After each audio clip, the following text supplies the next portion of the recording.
The carriage struggled through the heavy snowstorm. The rugged mountain road of Goga kept shaking the carriage. Inside, Avro was thrown against the carriage wall. She clutched her forehead. I'm on my way to my own wedding, a journey of nearly a month for a marriage arranged before I was born. The recent bump brought tears to her eyes. Leaning back, Avro thought blankly, this specially designed dress and lace gloves, even though everyone around me is treating me with respect. These things still feel foreign to me. Because in reality, I'm not someone who gets treated like this. My father abandoned us when I was young. And my mother, resentful of my father, drowned her sorrows in alcohol. Those were my parents, and I was simply forgotten. However, I should be grateful for this, at least I wasn't abandoned. But my mother always said she wanted to die. She completely collapsed, just as she wished. However, I didn't have time to wallow in that luxurious sorrow. I had to live a life of responsibility for my mother. The web novel, Taming the Male Lead. It helped me escape reality, even if only for a moment. A warrior overcomes his sorrow and meets the novel's heroine. And in the end, everyone lived happily ever after. Like other novels, their love faced hardships. The male lead's parents died suddenly, and he was forced into an arranged marriage from childhood to produce an heir. The novel's male lead, Asilos, was a natural talent. He quickly achieved the rank of archmage, and his wife, Avon, was his partner in the arranged marriage. She struggled with magic. The closer she was to magic, the weaker her body became. However, no one knew the cause of her illness. Meanwhile, Avon was pregnant with Asilos' child. In the end, she couldn't withstand the weight of the magic and died along with her newborn child. Asilos went mad once again from losing his family, and then he met the heroine, Princess Andrea. She easily controlled Asilos' explosive magical power. That moment made his heart flutter. In this way, the two of them fell in love. Up to this point, it was just a normal romance novel, but the audience was constantly buzzing. Unlike his late wife, Avro, the princess is so bright and full of life. Unlike his old wife, Avro, the princess is amazing. Unlike the evil Avro, the princess is so kind. The problem was that the poor, deceased Avro was constantly being compared to Andrea. She read through the comments, unable to contain her anger. Seriously, what the hell was Avro's fault? If that was the case, why didn't he just divorce her from the start? She was just a frail supporting character from beginning to end. Avro. In contrast, Princess Andrea was beloved by everyone. Avro isn't welcomed anywhere, just like me. She just wanted to be happy. Avro, she just wanted. I fell asleep while thinking about this. Night began to fall over the palace. Distant flower petals danced and fell, making the castle even more exquisite. That morning, a dazed Avro was led to the carriage by a servant. When I opened my eyes, I found myself in a carriage. She wondered, wait, am I in Avro's body? Before she could fully process it, the carriage sped off down the road. Recalling everything up to now, Avro's mind was a mess. I never thought I'd experience something like transmigration. I'm glad I remember the entire plot of this novel. First, I need to organize everything so I don't forget. Avon's past wasn't revealed in the original story, but Asilos' childhood was briefly mentioned. So, what I need to do is 1. Console Asilos for losing his parents. 2. The first night, we'll stay in separate rooms because we're both too young. 3. Make sure to find the archmage who awakened Asilos' magic. 4. The Ostal monarchy is extremely dangerous. 5. Avon's body is very weak, so I must pay attention to my health. This is a place where even lords have died. Can I survive here? And finally, 6. Maintain a friendship with Asilos. After writing out the plan, Avro fell silent for a few seconds, then let out a tired sigh. She was a little worried. I don't even know Avon's original personality. And what about Asilos? I heard they were engaged before they were born. Can I get through this without being discovered? The cold winter air turned her breath into a misty fog. Avro could only tell herself, there's only one thing I must not forget. Never, never, no. never have a child with the male lead. She reminded herself with unwavering determination. The dark palace ahead was the Ostel residence. Looking up at the palace before her, Avro was a bit stunned. Looking at the flag with that symbol, there's no mistaking it. What I saw on the way here was the desolate territory of Ostel. This once rich land has become like this, probably because of the curse. The curse on the Ostel territory began long ago, cast by an archmage. In return, they themselves received a curse. Then the princess appeared and broke the archmage's curse. In this land of Ostel, warm golden snow fell like sunlight, melting all the frozen areas. An ending where everyone was happy. But that ending doesn't include me. Whatever the reason for my transmigration, for me, I have a reason to return to that world. So, I'll bring a secret weapon. The maid beside her was showering Avro with praise. My lady, you are so beautiful. Seeing the servants lined up in 2 long rows, bowing, made her feel a bit awkward. I can't get used to this. The pressure is so intense I can't even lift my head. As she looked up, she tensed. Has the male lead finally appeared? Asilos stood partially hidden behind the palace door.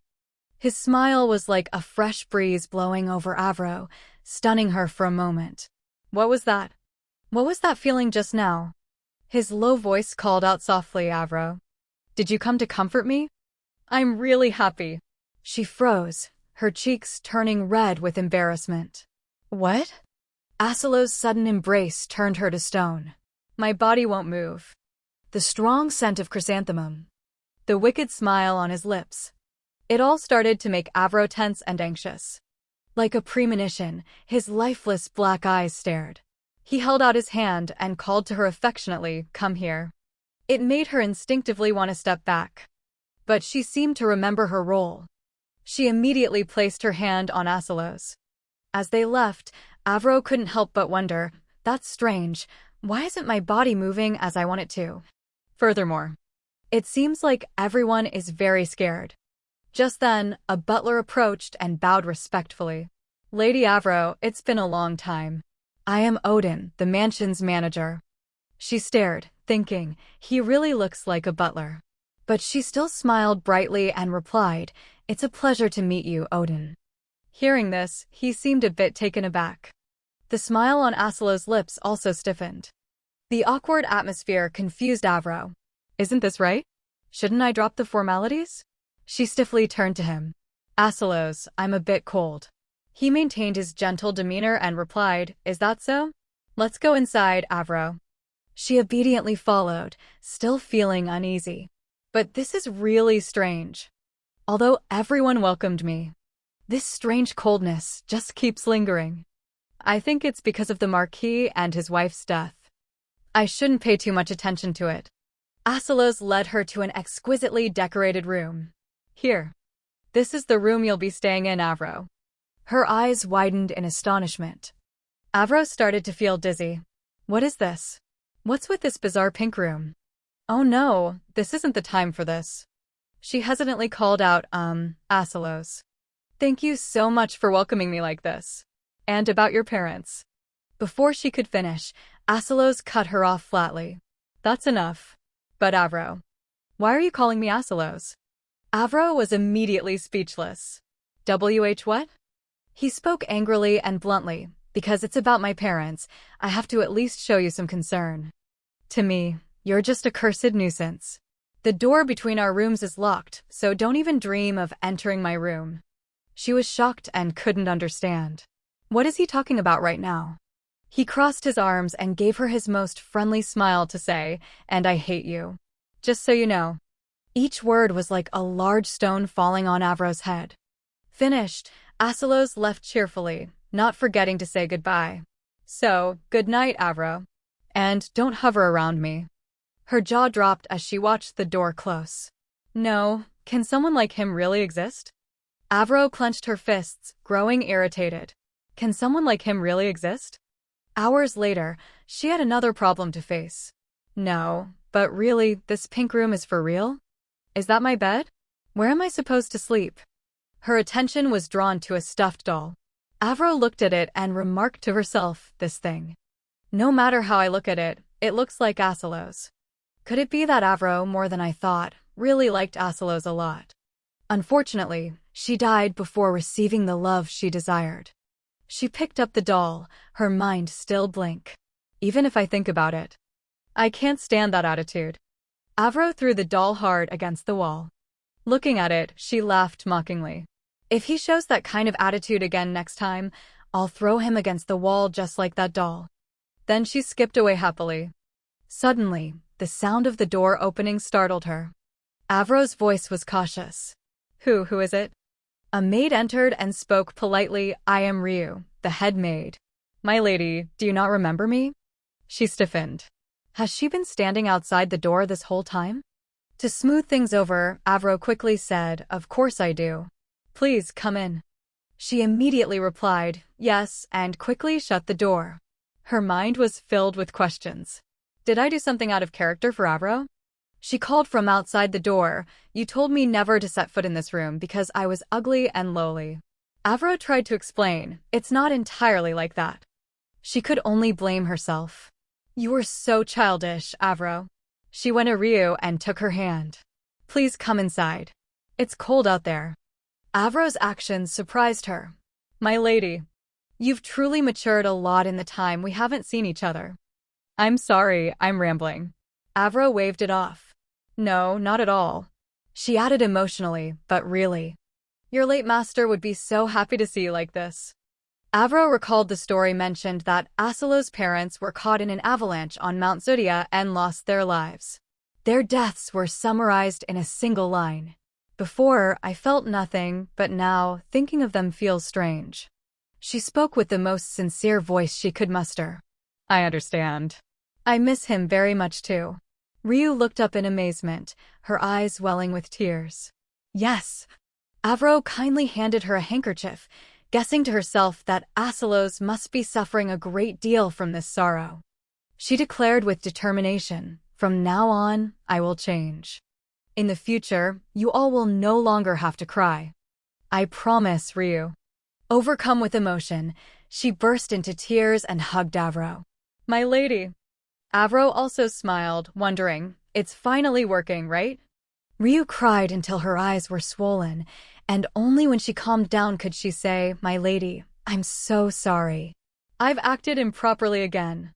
Outwardly, she brushed it off. It's all right, but inside, she felt helpless. My shirt's a little wet. I've changed now. Avro clasped her hands together and spoke hesitantly. I'm a bit curious, and this might be a little strange. Could you tell me what my past actions were like? I'll use that as a basis to change myself starting now. She replied with great enthusiasm, I will tell you everything, my lady. Seeing Ryu agree, her eyes lit up. Yes, tell me everything. Suddenly, she remembered, but if I tell you, I might be dismissed for disrespect. She forced herself to agree. Then there's no other way. She couldn't help but doubt herself. Just how bad was I? Avro had no choice but to permit it. You must be tired too. Go get some rest, Ryu. She quickly replied, Yes, my lady. When she left, Avro was alone in the room. Until night fell. Avro sat down on the bed and thought, I'm so tired. Even so, I've learned a lot. Will I be able to do well from now on? Her eyes started to get hazy. She reminded herself, I need to write this down in my notebook. I have to do it tomorrow. 20 minutes ago. In her dream, Avro relived the moment Asilos told her, I hate you. You probably already knew that. The fireplace in his room was still crackling. He sat leaning back in his chair, thinking, this should be enough. Although I was a bit harsh, I had to go this far to keep her quiet. A cacophony of sounds echoed in his ears, preventing Asilos from sleeping peacefully. He thought with annoyance. It's so noisy. My hearing is so sharp I can even hear the footsteps of animals outside the mansion. This is common among knights with developed physical abilities, but I hate it. Because of Avro's excessive love for me, I couldn't escape it. I've warned her many times, but nothing ever changes. The clamor made him so angry that a vein popped on his forehead. It's starting again. He suddenly wondered with a start, why is it so quiet today? Is she hurt somewhere? If it weren't for my parents' will, I would never marry someone like her. Because marriage is essential to becoming the head of the family, I can't ask for an annulment. I can't let my parents' family fall into the hands of relatives like those vultures. His hands clenched unconsciously. Asilos kept telling himself, I just have to endure. Only I can. Compared to losing the family, this is easier. If I just ignore it, Avro's voice echoed in his ears, stopping him. I understand. I miss him very much too. From now on, I will change. All these words silenced him. But then Asilos became skeptical. What is she saying? Did I mishear? From the next room, Avro's voice rang out again. In the future, you all will no longer have to cry. I promise. Asilos stood frozen in the dark room, listening to Avro's words. Go get some rest, Ryu. He couldn't believe it. This is crazy. Why am I focusing on Avro's words? He kept pushing himself. Don't be fooled. Those disgusting people have shown me that human nature doesn't change. So, Avro. Asilos's eyes turned sharp and cold again. He affirmed, I will never believe you. Meanwhile, Avro was sitting at her desk, writing intently. She paused, dazed. This much should be enough. But why do my ears itch so much? Is Asilos cursing me? A knock came from the door and she said, Come in. A small, cheerful maid introduced herself. Greetings, my lady. I'm Senna, assigned as your personal maid, my lady. Avro said blankly, but I brought a maid with me. Senna kindly informed her, she has returned to Rogue Chi. Avro was stunned. She went back that way? Incredible. Suddenly, a thought struck her. Wait a minute. A newcomer might be easier to deal with. The family retainers know Avro too well. With that thought, she responded friendly, Senna, is it? I'm counting on you. Looking at Avro, her eyes were full of admiration, as if struck by Cupid's arrow. She stepped forward enthusiastically. Yes, my lady. I'll make you the most beautiful in Ostel. Lord Asilos is waiting to have his first meal with you. At the mention of his name, Avro became visibly awkward and couldn't believe it. Asilos is waiting for me? Come to think of it, Avro is very extravagant. If I dress up too much, Asilos will hate it. She spoke to Senna awkwardly. Hey, just something simple will do. Hearing the request, she seemed surprised. What? I understand. After being dressed by the maid, she started to move. Walking out to the main hall, she noticed the person in front of her. Avro recognized him immediately. It was the mansion manager, Odin. Although he maintained a standard smile, his face was dark and stiff. She wondered, what's wrong? Why does he look so annoyed? It reminded me of a job interview. It made Avro imagine the mansion manager Odin throwing down a challenge. She walked over and spoke cautiously. Hello, Mr. Odin. He looked at her without a flicker of emotion and replied, yes. Avro's vision darkened. All right, if this is some kind of interview, I'll show him what the interviewer wants. In my opinion, the talent the interviewer wants has unknown combat ability, is difficult, and has high loyalty to Asilos. Understanding this, she put on a smile and called out, Odin. Actually, you don't welcome me, do you? But my main goal is to strengthen the family's position. She asserted to him, I won't be childish or whiny like before. So I need your help, Odin. She was pleased that she had expressed her opinion clearly and confidently. Avro looked at him sincerely and continued, because I will become an excellent lady of this mansion. Odin looked at her deeply, finding it hard to speak. Finally, he bowed respectfully and replied, of course. Seeing that his attitude had changed somewhat made her happy. All right. I haven't been called my lady yet, but this is good enough. I just need to build up my position like this. As soon as she entered the dining room, Asilos spoke up. You're here. Ah, Avro. His cold, challenging gaze made her think, he's like a final boss. She forced a smile and nodded. Good morning, Asilos. She knew very well that Asilos must have heard her conversation with Odin, but his hostility towards her remained. She let out a sigh and sat down in the chair beside him. Her eyes started up to sneak a glance at him. Is this what it's like to judge someone by their face? with such perfect beauty. Suddenly, Asalos turned his head, and their eyes met. Avro quickly turned away, pretending to cough. I probably stared too much. His deep voice rang out. Are you satisfied now, Avro? His fingers tapped lightly on the table. She turned to look at Asalos in surprise. His dark face was fixed on her, and she wondered, what is he talking about? Asalos' deep voice rang out. Are you satisfied now, Avro? You said that no matter what, I had to smile when I saw you. Because if I didn't, you would tell my mother. But do you know why, even though my mother is dead, I still smile at you? Avro's eyes widened in shock. What is this? My body won't move. He placed her hand to his lips and spoke each word without hesitation, because I have to marry you to receive my title. Her body was frozen, only her mind was in turmoil. My body is reacting on its own. This is the real Avro's reaction. His voice was a warning. Your existence is enough, so live quietly. Avro sat silently in her chair because she knew. I understand why Asalos is like this, but... Her hands clenched unconsciously. Anger was rising within her. How dare he insult what I said to Odin, and in front of all the servants too? Avro retorted coldly, the title? That alone isn't enough. He slammed his hand on the table. What are you saying? She remained calm, raising an eyebrow at him. Like I said, that's not enough. You have another important goal. She knew about the destiny passed down through generations of the Ostel family. It was to break the curse on the territory. That destiny was also Asalos' purpose, to continue the family line according to his parents' will. She casually said while enjoying her meal, I know how to break the territory's curse. He immediately pressed, how do you know that? The piece of steak she was about to eat paused midair. She couldn't say she had read the novel.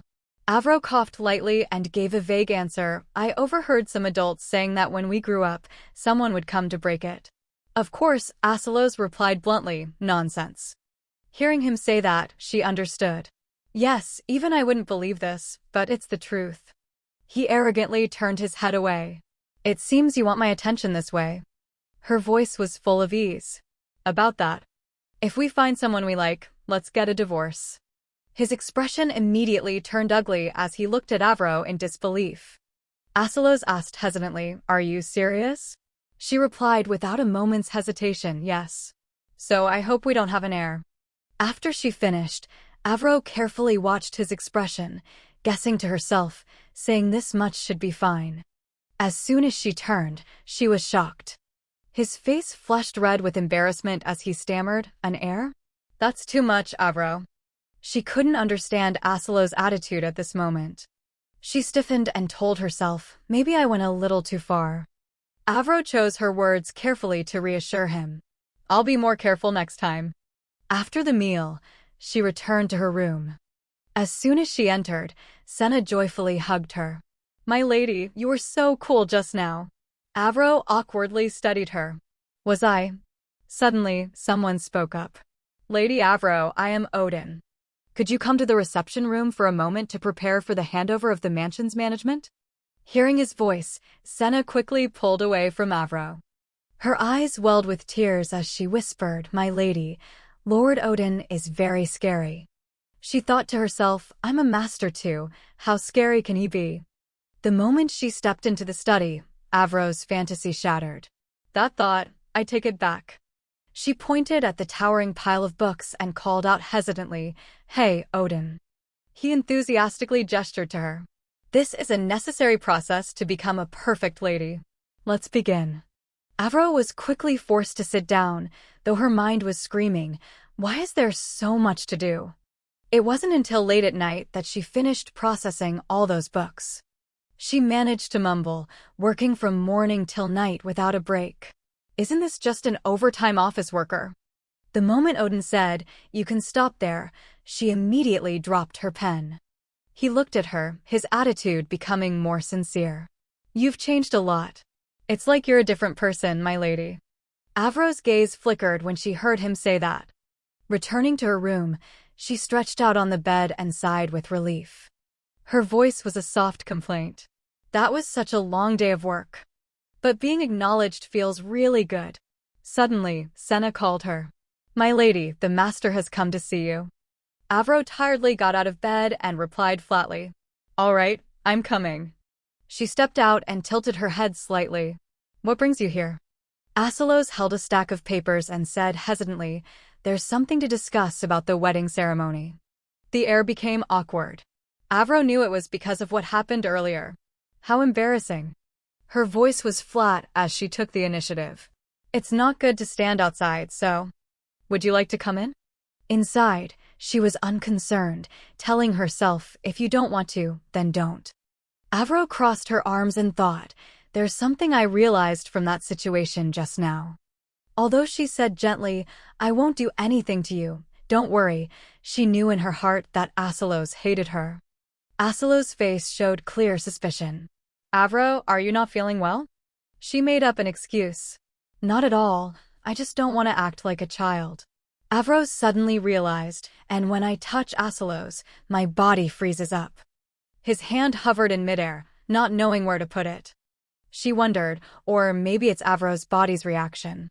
Asilos' voice softened as he called Avro. "I'm sorry about this afternoon." Her eyes widened in surprise. He gently stroked her hair.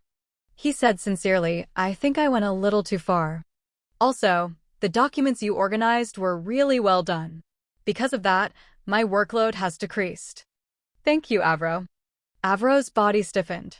"Again, just a touch to my hair and I can't move."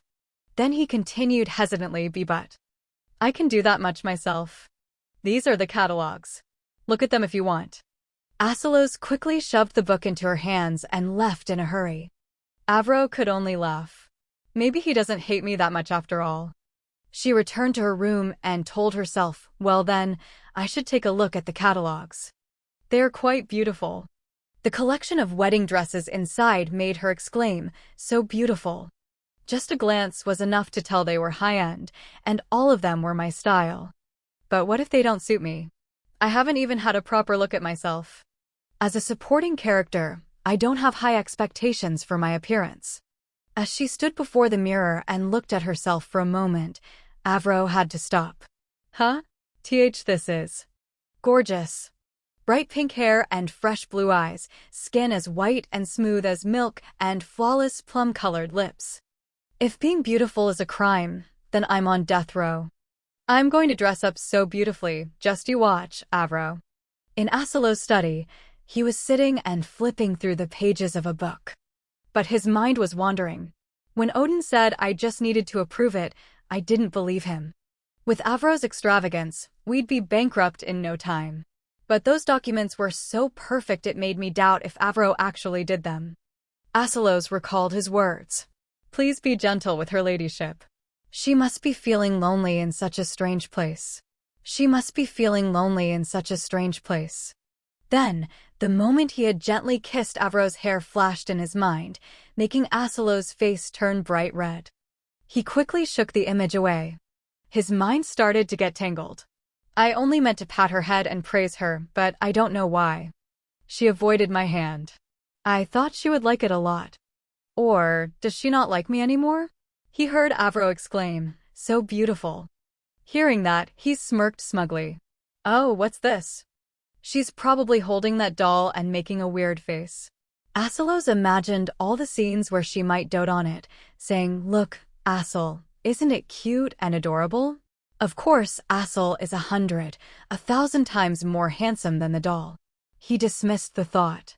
"Cute and adorable? I don't like it at all. I'm a northern man. I should be strong and elegant." The next words she shouted made Asilos freeze. "I'm going to dress up so beautifully, just you watch, Avro." He suddenly realized, this. She's not talking about me? How embarrassing. A new day began and Avro was full of energy. "Last night, I picked out a dress I liked and had a great sleep." Looking over at Asilos, whose expression wasn't so good, she pouted and wondered, why is he like that? "Oh well, I won't pay attention to it anymore." Then he called out Avro. Her heart was calm. Just as I thought that, he started a conversation. He pursed his lips and said, "It's nothing." Avro started to lose her patience, but only dared to scold him in her mind. This kid. Odin had become friendlier with her and cheerfully approached to ask, "You seem happy, my lady." She smiled brightly in response. "That's right, I'm very happy today." But Asilo's expression wasn't as happy as theirs. Finally, he stood up and flatly made an excuse. "I have something to handle this morning, so I'll be going." Avro watched him leave and thought with concern, is something wrong? Then again, when is he ever happy? Then he added, "I also have to maintain Mount Yosha," which made her pause. Mount Yosha. That's where Asilos first meets the great sage. I should go with him to find that person. With that, she called out, "Hey, Odin." I also. Before Avro could finish her request, his voice turned cold and replied, "You cannot." Ryu, who had just brought in food, also whispered to her, "That's right, my lady, absolutely not. That's where man-eating monsters live." Avro was stunned. What? I understand. But in her heart, she hadn't given up. Although it's not time for the sea monster to appear yet, I should still search quickly. Suddenly, the dining table in front of her shook. Avro noticed it too. Just now, the table seemed to shake a little. It wasn't an illusion. Suddenly, a guard from outside frantically warned, "Urgent, there's urgent news." Odin rushed out. "Urgent? What's the matter?" He hastily reported, "Mr. Manager, there's a report from the East Coast that there's a giant creature." These words directly made Avro freeze. Avro's face turned pale as she heard their conversation. The monster has already appeared? Ryu, beside her, also started to get scared. This news terrified her and all the servants inside. Her eyes flickered with astonishment. Ryu, beside her, kept calling, "My lady. Please come to your senses and take cover. Hurry." Only then did she remember. That's right, Asilos isn't the only master here. "I'm a master too." The guards outside shouted, "Run, quickly." Avro decided she had to protect them. She quickly regained her composure. "Everyone, protect your heads and get under the dining table. If you can't all fit, large furniture will do." Suddenly, Asilo's hurried voice called out Avro. She quickly tried to stop him. "Asilos, it's dangerous. Don't come here."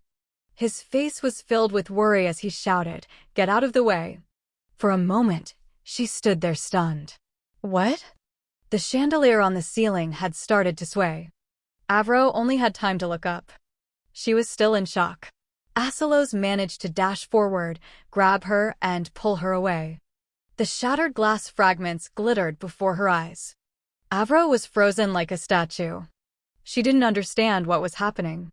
"Did Asilos save me?" Avro stammered out, "Thank you, Asilos. It seems the earthquake has stopped." What a relief. His voice was no longer calm as he shouted, "Relief?" Avro. Veins bulged on his face and his shoulders trembled. Asilo's eyes blazed. How can he say it's a relief? Why was the person who needed to hide the most giving orders to the servants? "You could have been. Let's go." He decisively took Avro's hand, while her mind screamed, "Don't get so close." She blurted out, "So handsome." Now it was his turn to be stunned. What? Avro couldn't help but exclaim, "You're handsome even when you're angry." Suddenly, she realized what she'd just done and silently wept. What am I saying? It's Avro again. But Asilos still gently held her hand. "Come here, Avro."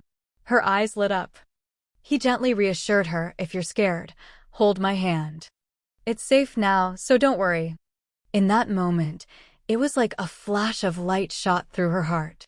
He draped his coat over her and gently promised, "I will definitely protect you." Avro's heart began to stir. The strong scent of chrysanthemum filled her nose. "Asilos, did you just visit your parents?"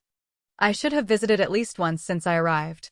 She bowed her head slightly and said in a small voice, "I'm sorry." "I'm sorry for being so careless about your parents." He asked with concern, "Is that the issue now?"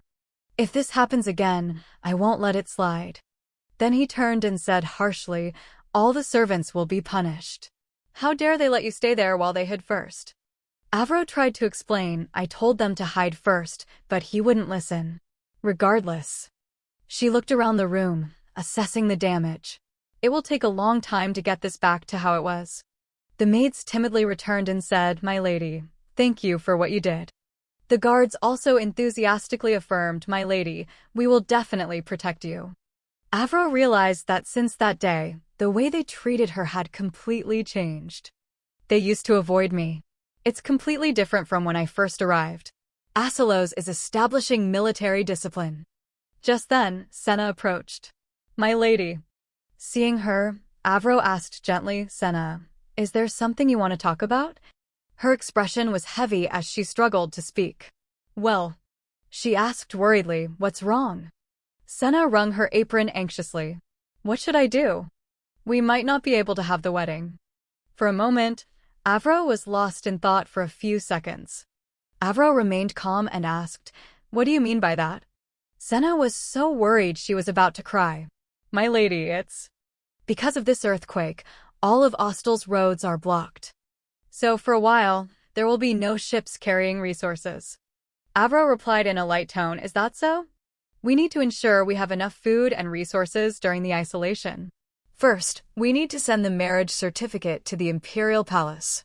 Senna was momentarily taken aback. Avro mentally calculated, if the marriage certificate is sent to the Imperial Palace and confirmed, at least Asalos will be recognized as the heir to the family. With that, she quickly turned away. "We also need to grasp the scale of the damage, so we must hurry." Senna still asked with concern, "You can't have the wedding anymore, are you okay with that?" Avro turned her head and smiled. "How can I hold a wedding while ignoring people who need help?" She knew her lady was surely the saddest, but she was thinking of the people of the domain first. A large bouquet of roses was quickly thrust into her hands. Senna explained, "This is a gift from the master to you." She looked closely at the bouquet. The flowers were made of paper, and they were adorned with beads all around. Avro's cheeks turned slightly red. Her heart grew warmer. I can feel Asalos' sentiment.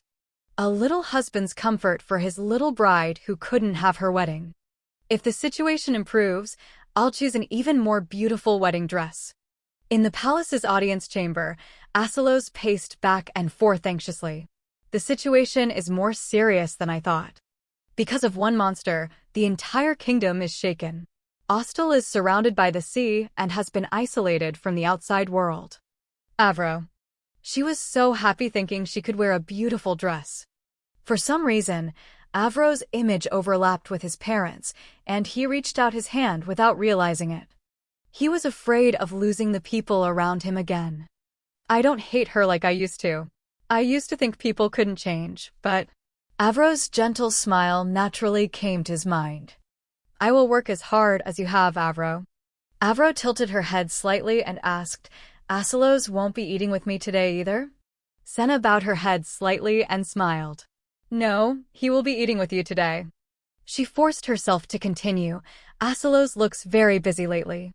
Senna could only smile and reply vaguely, You are too, my lady. She thought to herself, as the lady of the mansion, there are many things to manage, so it's very busy. If Odin and Ryu hadn't helped, I probably wouldn't have finished.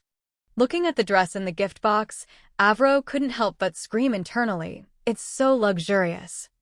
I wanted to repay Asalos, so I used the beads from the paper bouquet to make this, but what if he doesn't like it? I don't know if this picky young master will be satisfied, but it can serve as a substitute for wedding rings. Avro hesitated, or maybe I shouldn't give it to him? But Senna encouraged her, You made it yourself while thinking of the master, he will surely like it. Hearing that, she told herself, Let's give it a try. Then Avro requested of Senna, Today, I want to wear this. In the dining room, a servant respectfully announced, Her ladyship has arrived. Hearing that, Asalos' eyes showed clear joy. Avro is here. But when she appeared, his eyes filled with surprise. Avro, in an exquisite and radiant dress, walked over. Good morning, Asal. I tried on the dress you gave me. How do I look? He shyly turned away and stammered, Huh? Oh no, it's beautiful a little. Inside, Asalos was screaming. I'm going crazy. Why does Avro look so beautiful today? She sat down and secretly glanced at his expression. Avro's hands were nervously clasped together. So it doesn't suit me? He's not even looking this way. He's not saying anything else. Suddenly, they both turned at the same time and said, "Hey." She spoke softly, yielding, "You go first." Asilos bowed his head and spoke awkwardly, "I'm sorry for not telling you sooner. You must have been looking forward to the wedding, but it got cancelled." Seeing his sad expression, Avro wondered, "Is it that big of a deal?" "I'm really fine. I just wanted to say thank you for the gift. How can I convey my feelings completely?" No words would come out. She stood up and suggested, "Asel, let's talk in the back garden later." He smiled lightly and quickly agreed. "All right." She gave a small farewell. "Then I'll go first. You can come later." Asilos unknowingly broke into a radiant smile. But his heart had frozen. Why isn't she saying anything about the wedding? He had already imagined every scenario in his head, Asilos' imaginary drama. "How dare you cancel the wedding? I'm going home. The marriage certificate has already been sent. Does she want to go back to Robchi?" He imagined her with a nonchalant expression, waving goodbye. "Bye-bye, barren land. I'm leaving." Asilos worriedly wondered, were my 2 apologies not enough? Odin asked helplessly, "Are you going, master?" He replied, still lost in his daydream, "Okay." He left, his mind still full of thoughts. Is there something she couldn't say in the dining room? Why am I so anxious? Calm down. Although she's changed a bit, she's still Avro. Just then, she turned back and spoke gently. "You're here, Asel." It was like a fresh breeze blew over him. Asilos shyly avoided her gaze. "Yeah, what did you want to talk about?" He realized, it was clearly my misjudgment. I thought I was the one who knew her best, but now I don't know anything anymore. Avro looked at him sincerely. "You must be very busy." "Thank you for the gift, Asel. It can't compare to your gift, but I made rings." Asilo's lips parted. "You made them yourself?" She said shyly, "They're just rings made from beads." Her heart was in turmoil. Why am I trembling so much? Is this just Avro's body reacting? She innocently told him, "I used the beads from the bouquet to make them, as a substitute for wedding rings. If you don't like it." Before Avro could finish, he quickly shouted, I do like it." She looked at Asilos intently. "Do you like it?" He carefully opened the ring box. His cheeks flushed slightly as he looked at the pair of rings in the box. Asilos' voice softened. "Yeah, they're really beautiful. Thank you." He turned back, his eyes looking a little vulnerable.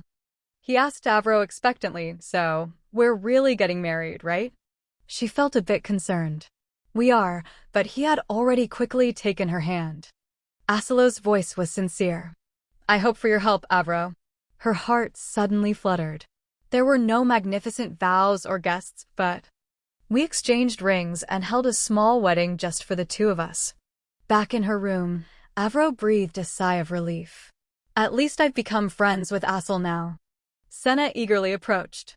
"My lady, the master has come to see you." This time, she replied with full spirit. "I'm coming right now." She stepped out and spoke gently, "Asel. Let's go."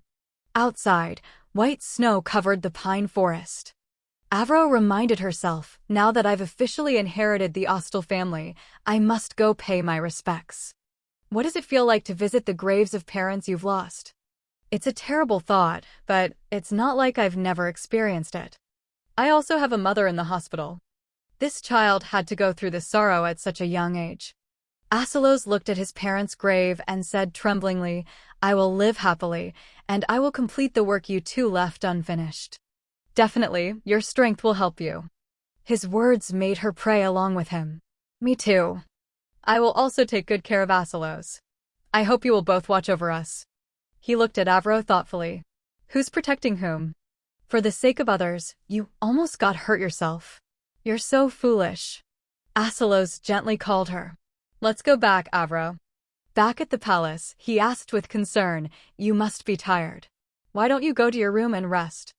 Is there anything else you want to talk to me about?" She took a sip of tea and said in a low voice, "I feel we shouldn't delay any longer." Her heart sank a little. After visiting the graves, I keep thinking about my mother, who was left all alone. To go back, the novel probably has to end, so I need to find that person quickly. Avro spoke to him with determination. Let me go to Mount Eosha. As the Lady of Ostel, I think it's necessary to survey the territory. After hearing this request, Aselos pondered for a moment. He looked at her with an indescribable expression. After a moment, he coaxed her in a gentle voice, Avro. Did you come here just to say that? She felt a little anxious. If he refuses, what other reason can I give? Aselos was a little sad. Only when she says something like this does she look me in the eye. He said gently, let's go tomorrow. Her eyes lit up. Really? She suddenly realized the distance between them was too close. She quickly backed away. Too close. That was a close call. His face flushed red. I'm only going because I have business there, so don't expect too much. In return, promise me you'll stick close to me. Avro looked at him, impressed. He's completely red. Can a person's face get that red? She asked with concern, Asel, are you not feeling well? Your face is very red. These words directly turned him to stone. Aselos quickly ordered, go to your room. Go to sleep. Watching the door slam shut, she felt helpless. What? I didn't do anything. Is this puberty? Well, anyway, I've taken a step forward. The cavalry lined up in a long row, riding together on the snowy road. They arrived, and she thought with relief, it's good that we made it to Mount Eosha. Everyone's face was bright with smiles. Avro stood between the two rows of soldiers, feeling a bit tense. Why are there so many knights? She remembered Aselos' warning when she got out of the carriage. It's a man-eating mountain, so don't even think about getting close. But to find the great sage, I need to go up. I probably won't find him at the mountain's entrance. Is there any way? While she was hesitating, a knight approached. My lady, you must be very disappointed that this outing is not a date, right? Her cheeks turned slightly pink, and for a moment, she was speechless. Avro smiled gently and explained to him, we're just friends, it's not like that. The 8 nearby knights froze. Huh? They turned and whispered to each other, that's not what we heard, right? But the master said she noticed them. Looking again, all the knights are so tall and strong. While they were hesitating, she spoke up again. With such strong knights accompanying me, would it be all right to go up a little? The row of knights could only force a smile and refuse. Not at all, my lady. The master is stronger than all of us combined. Avro exclaimed in shock, I can't believe it. A child so small and frail? That's an unimaginable statement. They explained kindly, you might feel that way because the master is still in his growth phase. But if he continues to grow like this, he will surely become very handsome and strong. Her face was full of doubt. Aselos, handsome and strong. By then, you will see a different master than he is now. Aselos appeared like a ghost behind her. I think I heard my name. When the knights saw him, they immediately slipped away. Well, we'll be going then.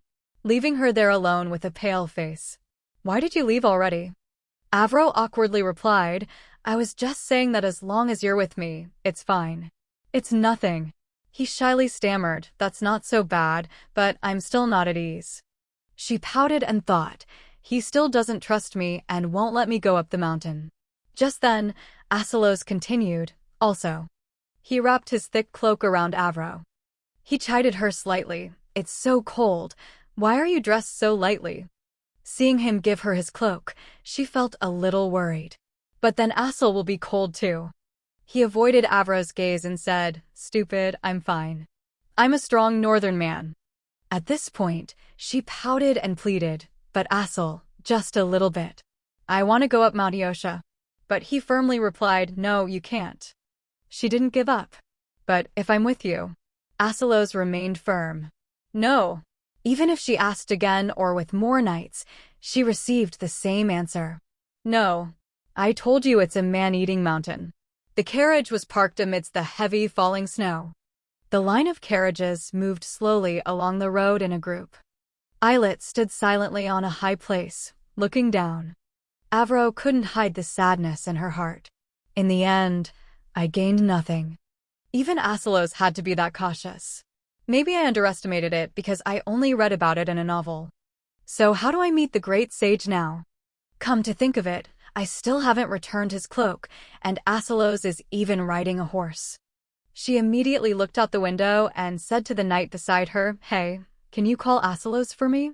He replied, "The master is riding ahead and is about to split off for maintenance work." These words were like a thunderclap, making Avro even more anxious. What should I do?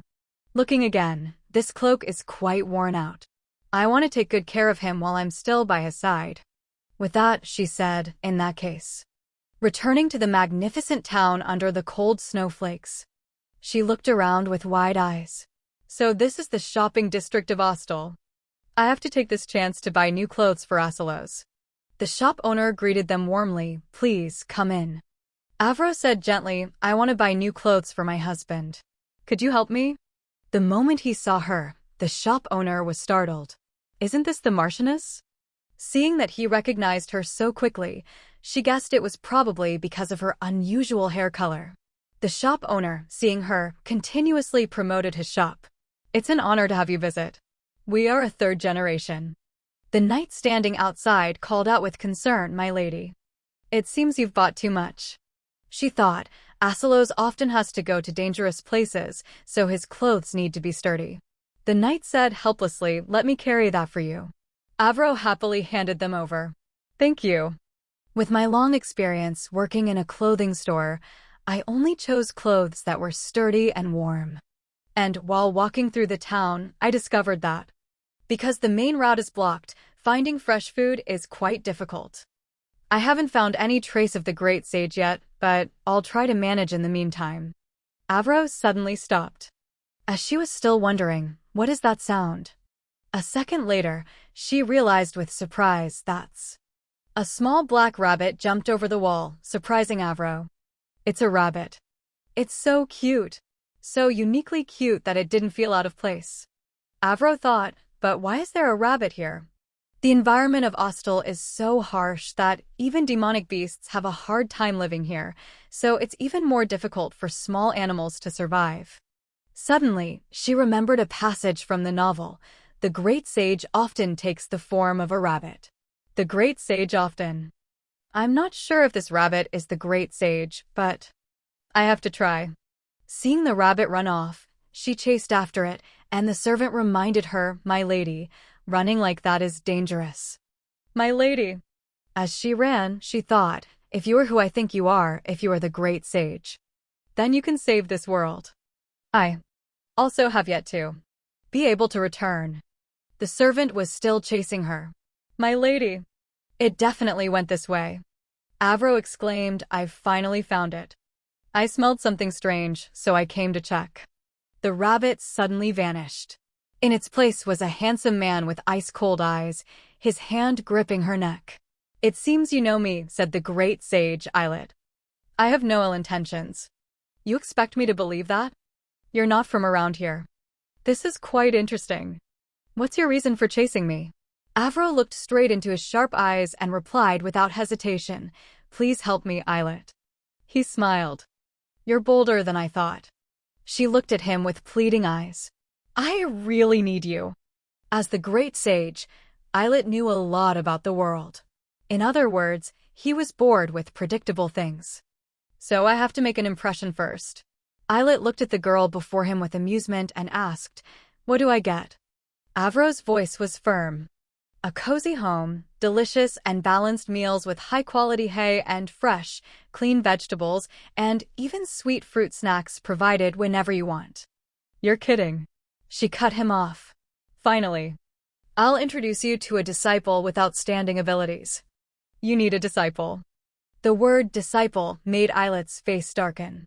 "How do you know?" She thought the great sage was cursed for cursing humans. This person is a complex character. It's unclear if he's friend or foe. Because he's the one who cursed Ostel, and at the same time, he's Asilo's master. He probably won't kill me just for knowing too much. This person has a duty to teach the one with the strongest magic to grant magic to humanity, and Asilos is the right person. Islet smirked. "Interesting. Both you and I will die if we stay by the Ostel child's side. Did you know that?" She replied, "I know my situation." Islet's face turned cold. Even the fact that I hate Ostel? Including everything about the one who betrayed me. Aselos thought betrayal. She stammered in reply, I only know what I just said. He smiled lightly. Of course, because you only know that much, you're asking for my help. I don't have the strength to teach a disciple right now. And I will kill you. Even if you survive, my curse will only be broken then. That statement made her tremble with fear. Before the magnificent palace, it was clearly a dead end. She suddenly disappeared? Aselos was furious upon hearing his subordinates report. You! What are you talking about? She wore a dress and shoes like Avro. She distracted you and then disappeared? The subordinates could only bow their heads and accept the blame. We are truly sorry. Aselos went mad. Find her, all of you. Just then, a sobbing servant ran up and called out, Master. My lady. We've found her ladyship. Hearing those words, Aselos was so relieved he shed tears. Aselos ran as fast as he could to find his lady. He threw open the door and shouted, Avro. His action completely surprised her. Aselos. He quickly ran over and embraced. He grabbed her leg, startling her. You fool, I was so worried. I thought you had really disappeared. She thought to herself, he must have been panicked when I suddenly disappeared. It wasn't intentional, but in Aselos' eyes right now, there was only her. I'm glad you've returned safely. You should rest. I'll be going now. Her trembling hands finally rose. Wait, Asel. Avro grabbed the back of his shirt and gently rested her head on it. I'm sorry for scaring you. Aselos took her hand and slowly turned his head. Avro, I really don't want to lose anyone else, especially. The somewhat ambiguous action made her sigh internally. So close. Seeing this, he could only say, get some rest, Avro. Aselos, with a lingering look, stepped out of the room, leaving Avro sitting stunned on the bed. Asel. As soon as the door closed, he slumped down and held his head in his hands. The emotions I felt when I heard she had disappeared. And when I saw her again, what were they? Anger, resentment, regret, or relief and joy? But the thing that hurt me more than all those emotions was the fear of never being able to see her again. But why? A political marriage that will be annulled when we grow up. A marriage without a shred of emotion. Because in that situation, to become the family head, I needed to marry into a prestigious family, and Avro had feelings for me. She was a suitable marriage partner, so I did it. The person who was always childish has changed since that day. Images of her in various states flashed through his mind. Because I will become a perfect lady of the house. Let's be friends. From now on, you all will no longer have to cry. Everyone, protect your heads and get under the dining table. A mature, calm, and sharp attitude that makes one feel ashamed. Her image has completely changed from the past when she only knew how to receive, not give, love. Aselos suddenly seemed to realize something. He unconsciously said, or is it because of me? Whether it's giving up the things she enjoyed or suddenly becoming the lady of the family, if the reason for everything is me, then the source of my fear would be regret. Then once again, he fell into an endless stream of thought. Images of her flickered in his mind again and again. Asel. And that's also the reason I don't want to lose her. Aselos stood up and walked with contemplative steps. Even though I don't know anything right now, one thing I, the current me, am sure of is that my heart does not want to lose her and my determination to become a stronger, more steadfast adult. I will definitely protect her, just that. In the bedroom, Avro wasn't feeling any better. Like him, she was thinking about many things. I've made Aselos angry again. She collapsed onto the bed. I've probably been misunderstood even more. Because we were so close, I was surprised and my whole body froze. How do I explain that it's a magic resistance reaction? It's all Eilit's fault. I lost Eilit just after finding him, and also made Aselos misunderstand. I need to ask the meaning of what Eilit said too. He might have even followed me here. I need to search around the villa after I recover. What can't be found in the cold, just use free carrots to lure him out. He'll quickly change his tune. The people cried, the military was in flames. 6 years passed, but Ostel was no better. Ostel was blockaded by constant earthquakes and avalanches, so food couldn't be sourced from other regions. And the nations that tried to approach the sea monster with military force had no survivors return. Asalos had matured a lot since then. He slammed his hand on the table in anger. Damn it. If the territory weren't cursed, we would have been able to get food. Avro gently opened the door and stepped inside. Asel. Seeing her, he asked, "What's the matter?" Seeing his injured hand, she rushed over. "There's blood coming from your hand." Avro took a handkerchief and gently dabbed the blood from the wound. She didn't forget to ask him, "You must be very tired, right? But if it's you, you can definitely get through this. So, hang in there." Her encouragement made him too shy to look at her directly. "Yeah, thank you, Avro." Asalos noticed the handkerchief. "I've never seen that handkerchief before. It's a bit much to be for sale." That question made her heart skip a beat. "It's nothing. Hiding it would be even more suspicious. Anyway, I'll do my best too, so let's work hard together." Her encouraging words moved him deeply. Together. As if reinvigorated, Asalos replied firmly, "All right." But later, he would regret accepting her comfort. "If I had known your comfort that day would lead to this, I wouldn't have accepted it." A gloomy color shrouded everything in the mansion. Asalos asked his subordinate in a cold voice, "Where did Avro go?" The subordinate looked at him and stammered, "Well, her ladyship said she needed tree bark, so she went to Mount Eosha." The mountain was covered in snow, forcing Avro to rub her hands together for warmth. Hearing the answer from his subordinates, Asalos' face darkened, but his eyes revealed an unusual amount of worry. "What?" On the mountain, Avro was busy for who knows how long. She finally collected a sack of tree bark. "All right." As soon as she tied it up, she rubbed her hands from the cold. With this amount, all the children being cared for at the villa can eat. She slowly recalled that moment. When Ryu heard her say that, she couldn't help but worry. "What are you saying, my lady? Going to find edible tree bark?" Avro replied, "The tree can be used to make edible medicine. I've already asked the doctor about the edible types." But she was still extremely worried for her safety. "But that mountain is very dangerous." To reassure her, she just smiled and said, "I'm not climbing up. I'll just stay near the foot of the mountain." As she descended the mountain, she thought, "I told Ryu that, but to get as much as possible, I ended up climbing up. If I'm careful on the way down, it should be safe." Before she could finish her sentence, she slipped and fell down. "I haven't reached the bottom yet." There was a rock ahead, which surprised and scared her greatly. A rock. Avro didn't know what to do but close her eyes and accept it. "What now? I'm so scared." A second, 2 seconds, she didn't feel herself hit the rock. When she opened her eyes, she saw. Asalos was shielding her with his body from the rock. "Asel." She shyly pulled away from his embrace. "Thank you, Asel." He was both angry and concerned for her, roaring you. "I told you Mount Eosha is dangerous. Even if there's nothing to eat, why would you act so recklessly?" Avro lowered her eyes and whispered, "I also have a responsibility to the people here.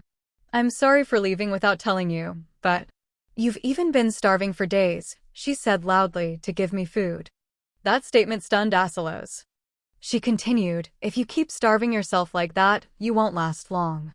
He turned his face away and asked her, "What if you came alone and encountered a wild animal?" Avro replied nonchalantly, "I have a way for that, so it's fine." Asalos, still angry, turned back to her and said loudly, "What way could you possibly have?" Avro pulled a large carrot from her bag and looked at him with a confident expression. He looked at her helplessly, both angry and concerned. "I know what you're thinking, but that's not it." Avro said hesitantly, "I can't explain everything right now, but has anything ever gone wrong when you listened to me before?" Asalos had an unhappy expression and watched in silence. She beat her chest and declared, "When the time comes, I'll tell you everything, so please trust me until then. Of course, I won't go anywhere alone again, I promise." Suddenly, Avro pulled out a large bag and said cheerfully, "By the way, since you're here, could you do something for me? Can you carry this?" Asilos took the bag and asked, "What is it?" She replied, "Well, first of all, the wild animals of Ostel might be edible." He looked down at the bag in his hand, confused. Asilos' expression turned sad. He replied, "The wild animals in Ostel are cursed. How can you eat diseased animals?" "You're right, Asel, but we've never tried eating them directly."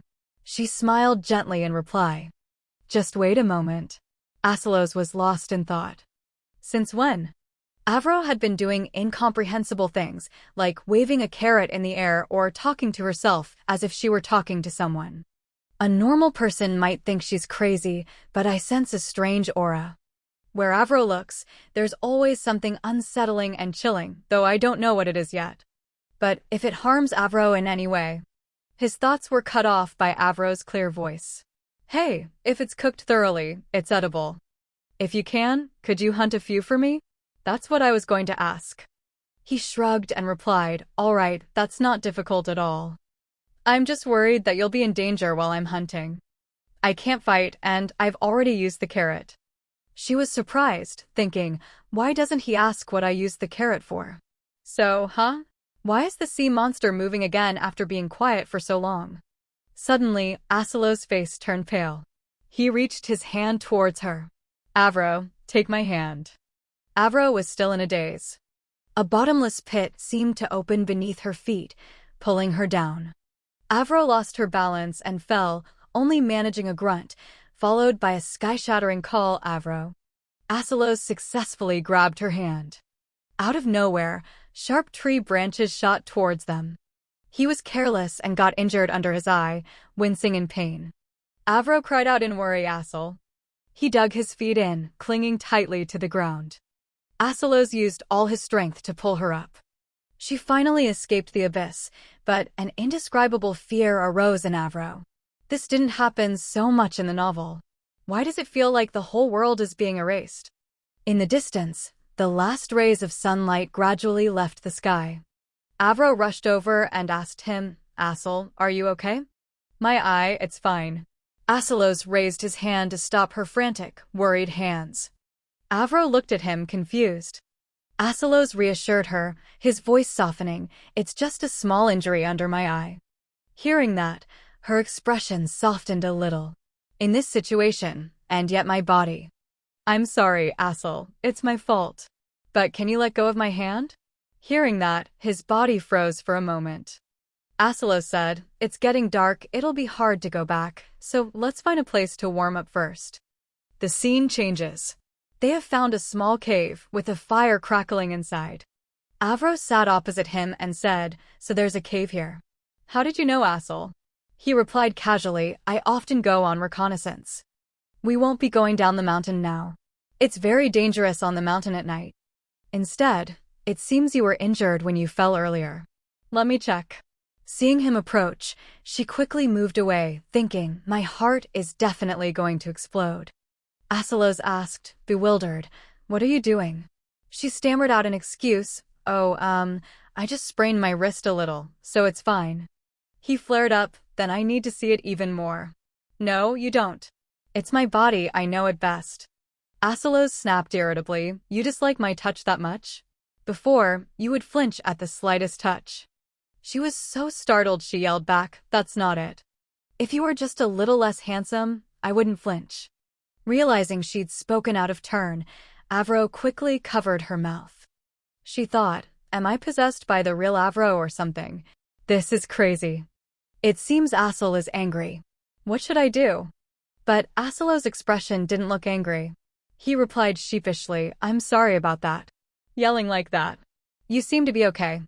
They fell into an awkward silence.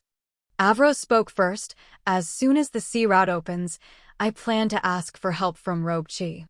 There's less damage there, and the land is fertile, so they have plenty of food." Asilos once again fell into a whirlwind of thoughts. If it weren't for me, she could be living comfortably in Robchi. Asel. Her call pulled him back to reality. "You don't look well. Are you okay?" He replied vaguely, "I'm fine." Avro still asked with concern, "You don't look fine at all. Are you really okay?" Asilos suddenly lost his patience and snapped, "I said I'm fine." He was startled by his own tone. He silently berated himself. "I accidentally got angry with Avro, who did nothing wrong. I'm really just angry at myself. I have to apologize to Avro." Avro paid it no mind and continued, "They say a sprout that emerges in spring must endure the harsh sunlight. To persevere until just before the harvest, but to give up then would be such a waste. The hardest part is right before sprouting. From the people of the domain to you, you've all endured so well until now. So Asel, you'll be able to get through this." After a moment of silence, Asilos spoke, "Thank you. And I'm sorry too." Avro just smiled brightly in response, "It's nothing. In times like these, we have to encourage each other." He noticed the handkerchief in her hand. "Isn't that the handkerchief you were hiding before? Why did you hide it?" She replied, "Actually, the time I disappeared in the town 6 years ago, I felt bad for making you worry, so I intended to give you a gift. I made a handkerchief myself so you wouldn't feel awkward accepting it, but it wasn't beautiful enough that I'd be embarrassed if anyone saw it. So I always carry it with me. Thinking back, I feel so foolish." Asilo's face was now visibly red. He tilted his head and said softly, "You really are foolish. Give it to me now. It's mine." Avro reluctantly handed it over. "But it's ugly and has blood on it. Don't complain." He pouted, "So what? Give it to me, hurry." The night grew late, and the surroundings were enveloped in a quiet darkness. Asilos looked at the person sleeping on the ground and thought, "Thanks to Avro, I remembered the goal I had long forgotten. The plan to break the curse on the hostile territory.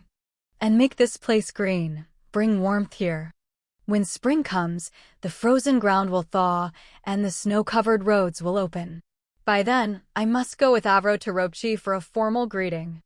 So that Ostel can live, to bring happiness to her for surviving the winter."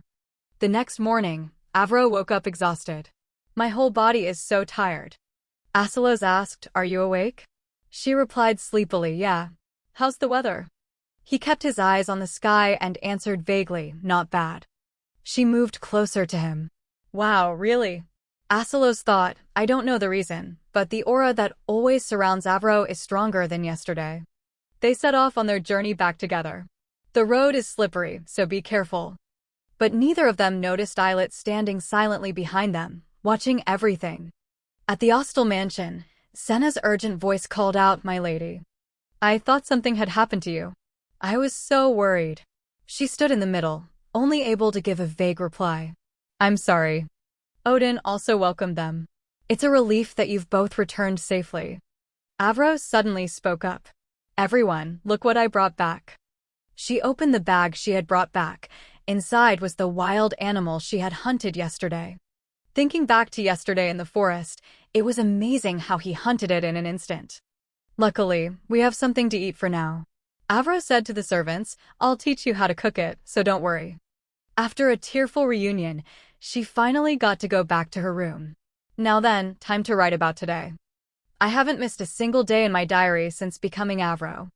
Unlike at the beginning when I wrote about things that had changed from the original story, now I write more about my daily life.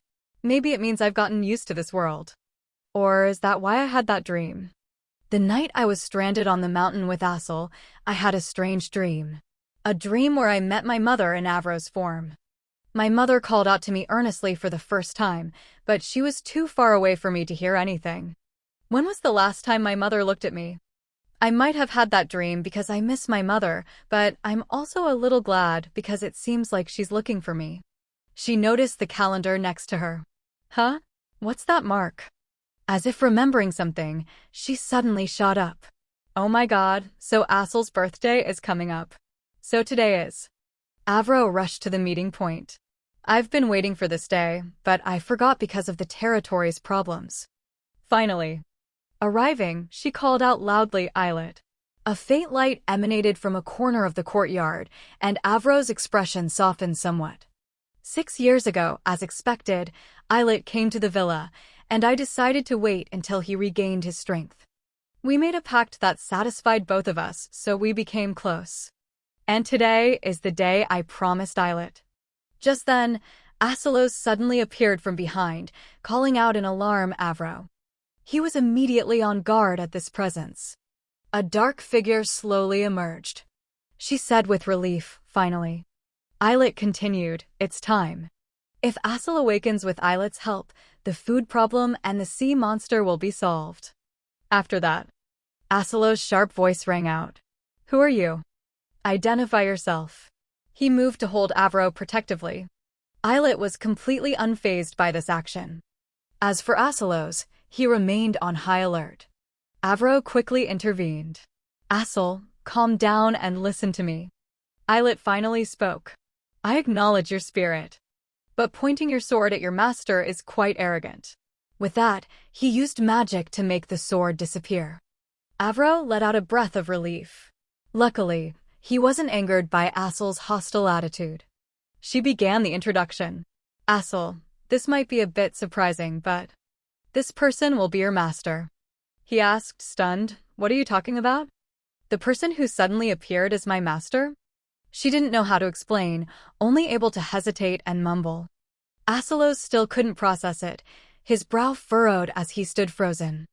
Avro thought if I let him meet Islet and then explained, he would understand, but Asalos is more panicked than I expected. She called him, Asal, let's talk in private for a bit. He replied, I'll wait in your room. She stood rooted to the spot. It wasn't intentional, but it's my fault. This has probably become a terrible first meeting. The scene changes to Avro's room. Her voice rang out, may I come in, Asal? Do you remember what I said before? That someone would come to break the curse on the hostile territory. You ignored it back then, but it's actually related to that person. That person knows how to use magic. If Asal learns magic from him, he can break the curse. What if he doesn't believe me and thinks it's absurd? Asalos asked doubtfully, are you being serious, Avro? She nodded slowly. He continued, his voice earnest, what you said as a child about how to break the curse and wanting me to learn magic from that person, was it all sincere? Avro didn't dare to look at him directly and replied softly, yes, that's right. I need to explain more. But Asalos quickly agreed. All right. He slowly approached her. I'll do as you say. You've never been wrong before. Asalos' gentle gaze fell on the girl before him. He continued, and you're my most precious friend. I trust you. Avro's heart clenched. Friend. But she quickly regained her composure. Thank you for trusting me. Let's just try a little harder. If you can learn magic, you'll be able to break the curse right away. She looked at Asal, thinking, I don't know why, but a part of me feels uneasy, but it's following the original story, so it should be fine. Asalos will defeat the sea monster, and this famine will end. If so, then even if I live, the original story won't change. No matter how jumbled my words are, he always believes me. I must not forget, the trust and friendship before me is a destiny meant for the princess. If I don't have children and maintain a friendship with Asalos, then leave quietly without any lingering attachments, everything will be fine. As long as I... But her train of thought was broken when she saw Islet staring at her from the doorway. She approached him and said, Islet, I hope you'll help Asalos. He replied, of course. She left, her figure gradually disappearing into the distance. Only the two of them remained in the room. Islet spoke first. This person. Why do you like that girl who's about to die? Avro had also heard this. I'm asking why you like that girl who is going to die. Asalos lost his patience and drew his sword. You want to die now? She quickly turned to stop him. Asal. Hearing her voice, he froze. Asalos grit his teeth in frustration. She approached and advised, you promised me that you would learn magic from Islet and break the territory's curse. He argued back, but he insulted you. And I'm just supposed to stand here and watch.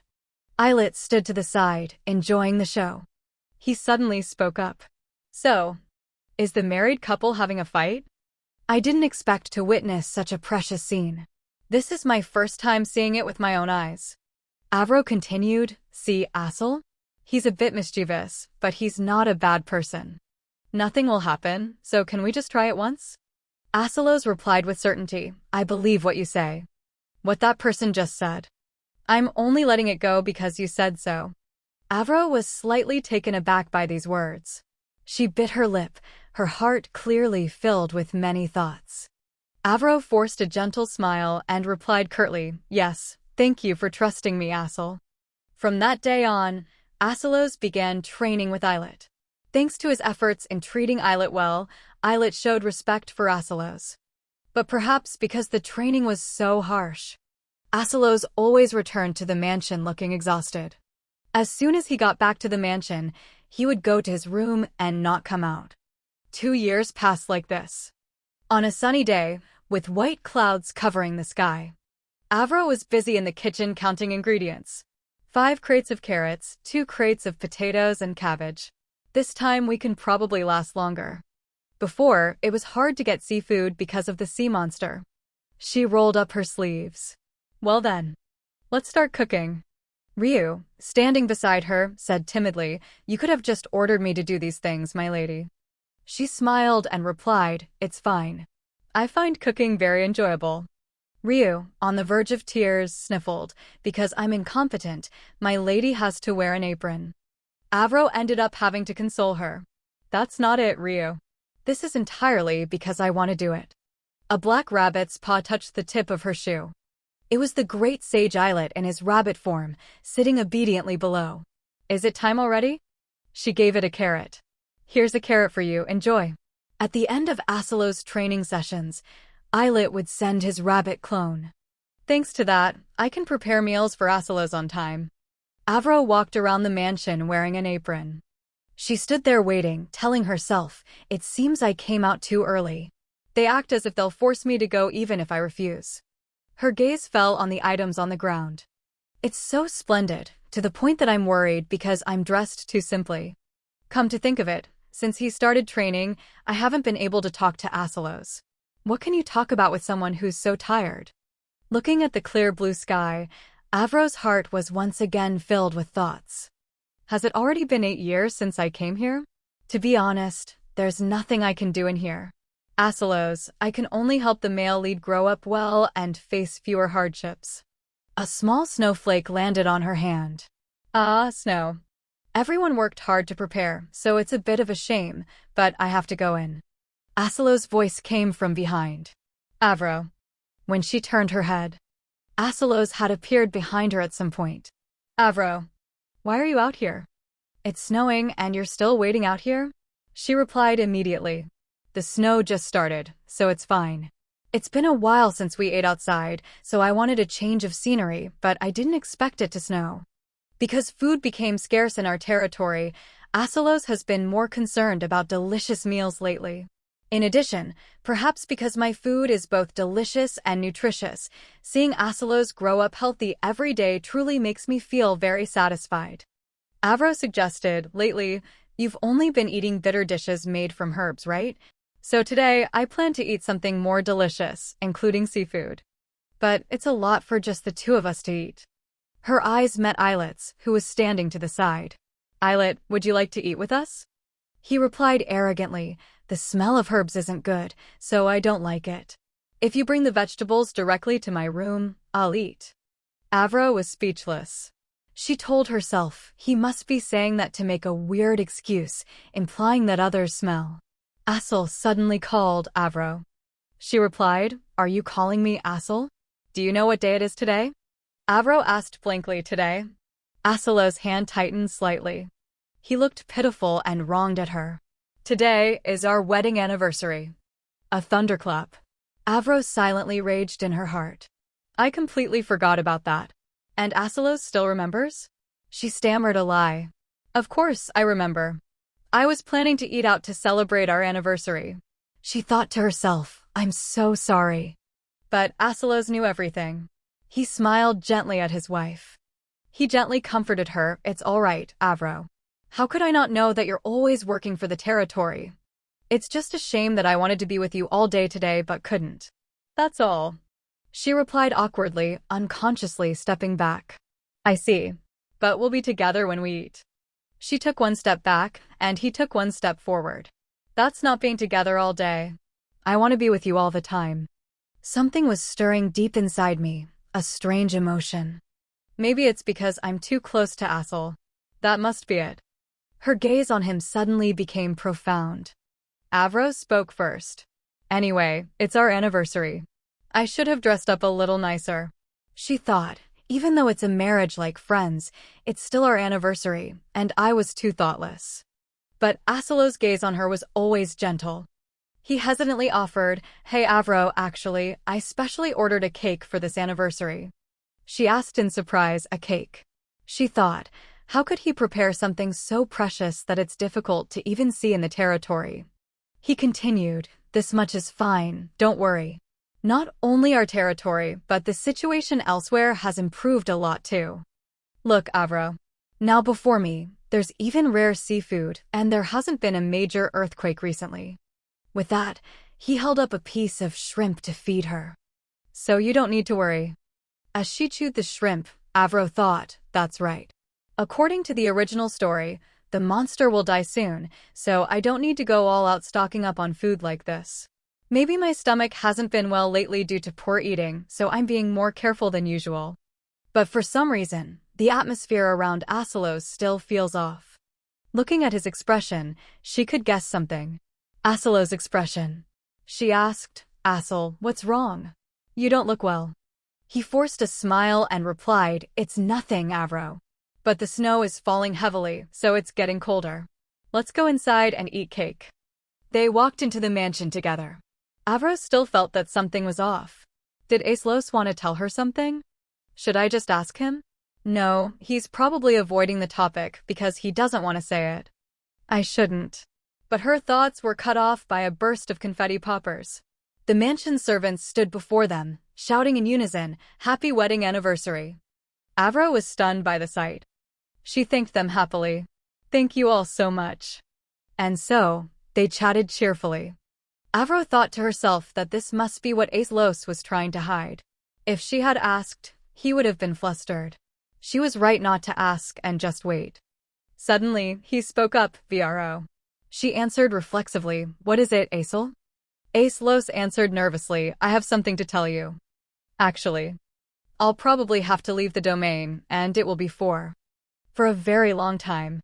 He said haphazardly, "And it will be for a very long time.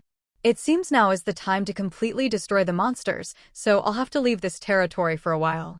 Avro looked at him in silence. Has that much time already passed? The story I'm in begins with the defeat of the sea monster. She looked at him and replied in a low voice, "You're planning to leave so soon?" "I've told you, Asel, you'll do great." But in her heart, she knew it was time for them to say goodbye. He tried to reassure Avro. "When it's over, I'll come right back." She replied understandingly. "Of course. Aselos, I'll wait for your safe return. You will win the war against the monsters, and there you will meet a good person with whom you can share a sincere love." Her face tinged with sadness as she continued, "The timing is a bit off, but you wanted to say it before it was too late, right? I hope you'll be happy, Aselos." Aselos reached out his hand. He took Avro's hand and placed a bracelet on her wrist. Then Asel said, "Sorry for suddenly holding your hand. This is a gift for you." Looking at the bracelet, she finally breathed out, "You startled me. This is..." A delicate bracelet rested on her wrist. Aselos said seriously, "I've placed a protection spell on it." Islet had said he couldn't leave Ostel, so Avro was wary. She thought the strange Islet might try something, but he hadn't done anything lately. Right now, he was just lying comfortably in his room. For someone who knows about my magic resistance, Islet sometimes showed curiosity about how I would die, but I have no intention of dying and will return to my original world. Avro tilted her head and replied with a bright smile, "Thank you, Aselos. I'll wear it well." He looked at her, his heart racing. "Okay. 2 years. In that time, we overcame hardships and settled into a safe friendship. Perhaps in the future, feelings of love will not blossom. But even if our relationship isn't romantic, I can still wish you happiness and safety, can't I?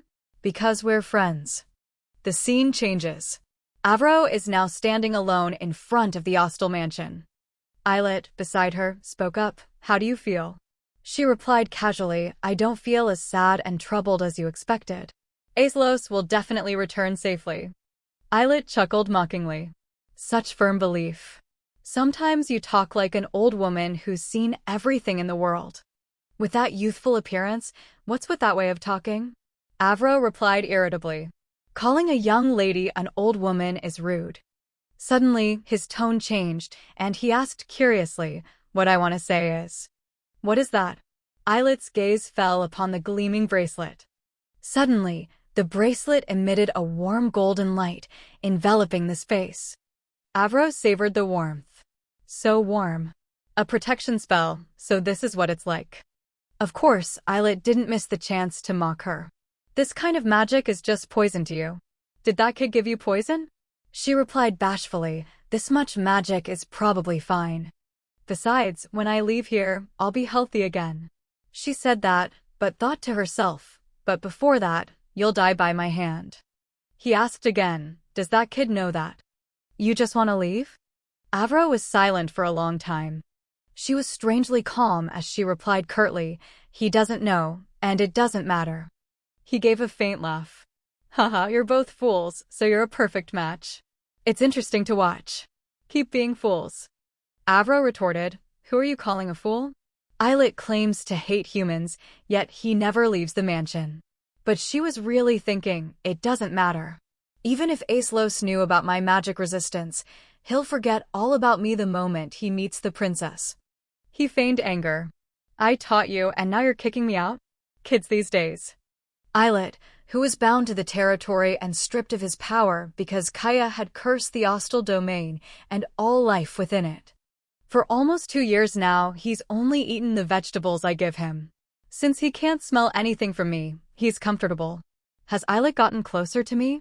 If the princess breaks Islet's curse like in the original story, will his intention to kill me change?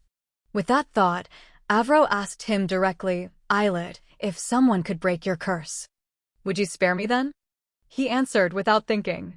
There's no such person, kid. She pressed on. But what if there is? Just close your eyes and imagine. Islet sighed. Even if there was, you'd be dead and gone by then. Clearly not satisfied, Avro insisted. What if the person who can break your curse appears before I die? He was speechless and said awkwardly, well then. I'll think about it then. After Aislos left the territory, news of him was heard frequently. When he arrived in the kingdom, when he set sail, and even when he succeeded in defeating the sea monster. And just like that, he became the hero of the kingdom. Back with Avro, she was now sitting in her room, writing a book. She meticulously wrote in the diary before her. In the meantime, I've recorded all the news from the past 6 months and compared it to the original story. Every event matches the original. It seems my survival hasn't greatly affected the main plot. A lot has happened, but the goal is right in front of me. 8 years. In my time here, many traces of my life have appeared and, in the 6 months Aislos was away, I began to gradually prepare for my departure. A few comfortable clothes, some jewelry for money, a small, neatly packed bag, enough to travel before returning to my old world. Should I check one more time? Better to be thorough than to miss something and run into trouble. Her gaze suddenly fixed on the asilo-shaped doll on the fireplace. Its expression was the same as before, staring at her haughtily. Looking at it, Avro was reminded of Aislos. Come to think of it, Aislos is gentler now than when we first met. The time when he said nothing and just glared like this doll feels like it was only yesterday. She carefully lifted the doll with both hands. Avro gave a wry smile and murmured to herself, it seems we've gotten a lot closer over time, haven't we? By now, Aislos must have met the princess at the party hosted by the king. The beautiful princess and the hero who saved the world. When a love as picturesque as that begins, the story will flow just as I know it. An extra like me will be gone. It's fine, I won't be here by then. Her train of thought was cut off by a shout. Madam, the master, he's returning to the mansion. Avro couldn't believe it and tried to confirm. What? You must have seen wrong. Senna replied immediately, no, madam. Look outside. She looked out skeptically. Outside, Avro approached the window. The sound of a horse-drawn carriage clattered from downstairs. Ace Los returned, riding his horse majestically. It's really him. But so many things are strange. It's still too early to return from the party, and there are no women in the returning party. How can that be? No, maybe the princess is hidden from view. Instead of staying here, I should go out and check. Asilos's voice rang out, catching her attention, VRO. He stood downstairs, panting heavily. Ace Los called out happily again, Avro. She couldn't hide her joy either. You're back? Ace Los. He replied, it's been a long time, but your welcome is a bit cold. With that, he moved closer. The two grew closer and closer, a truly romantic scene. Ace Los said plaintively, Ro, I missed you so much. With Asilos's return, a gap between the original story and reality had begun to form. Ace Los looked at her lovingly. VRO, I missed you so much. In contrast, Avro was a bit more hesitant. Ace Los didn't hesitate, hugging her tightly. I really missed you so much. Asilos's magic is stronger than before. I feel so nauseous. She quickly struggled. Wait, Ace Los. Ace Los cut her off. VRO, I thought about you all day. I missed you so much I was about to go crazy. Didn't you? Hearing these words, Avro was silent for a moment. Remembering the times she missed him so much she couldn't eat or sleep, her emotions finally burst forth. You idiot. Why would you say that? I lost sleep and appetite worrying you'd get hurt. Ace Los asked joyfully, really? You were worried about me. She replied softly, of course. We're friends, after all. Asilos's expression fell. His hand clenched. You're right. We're friends. Avro felt the atmosphere turn sour. Why is it like this? I was so worried. In any case, it's a good thing my body is still listening to me.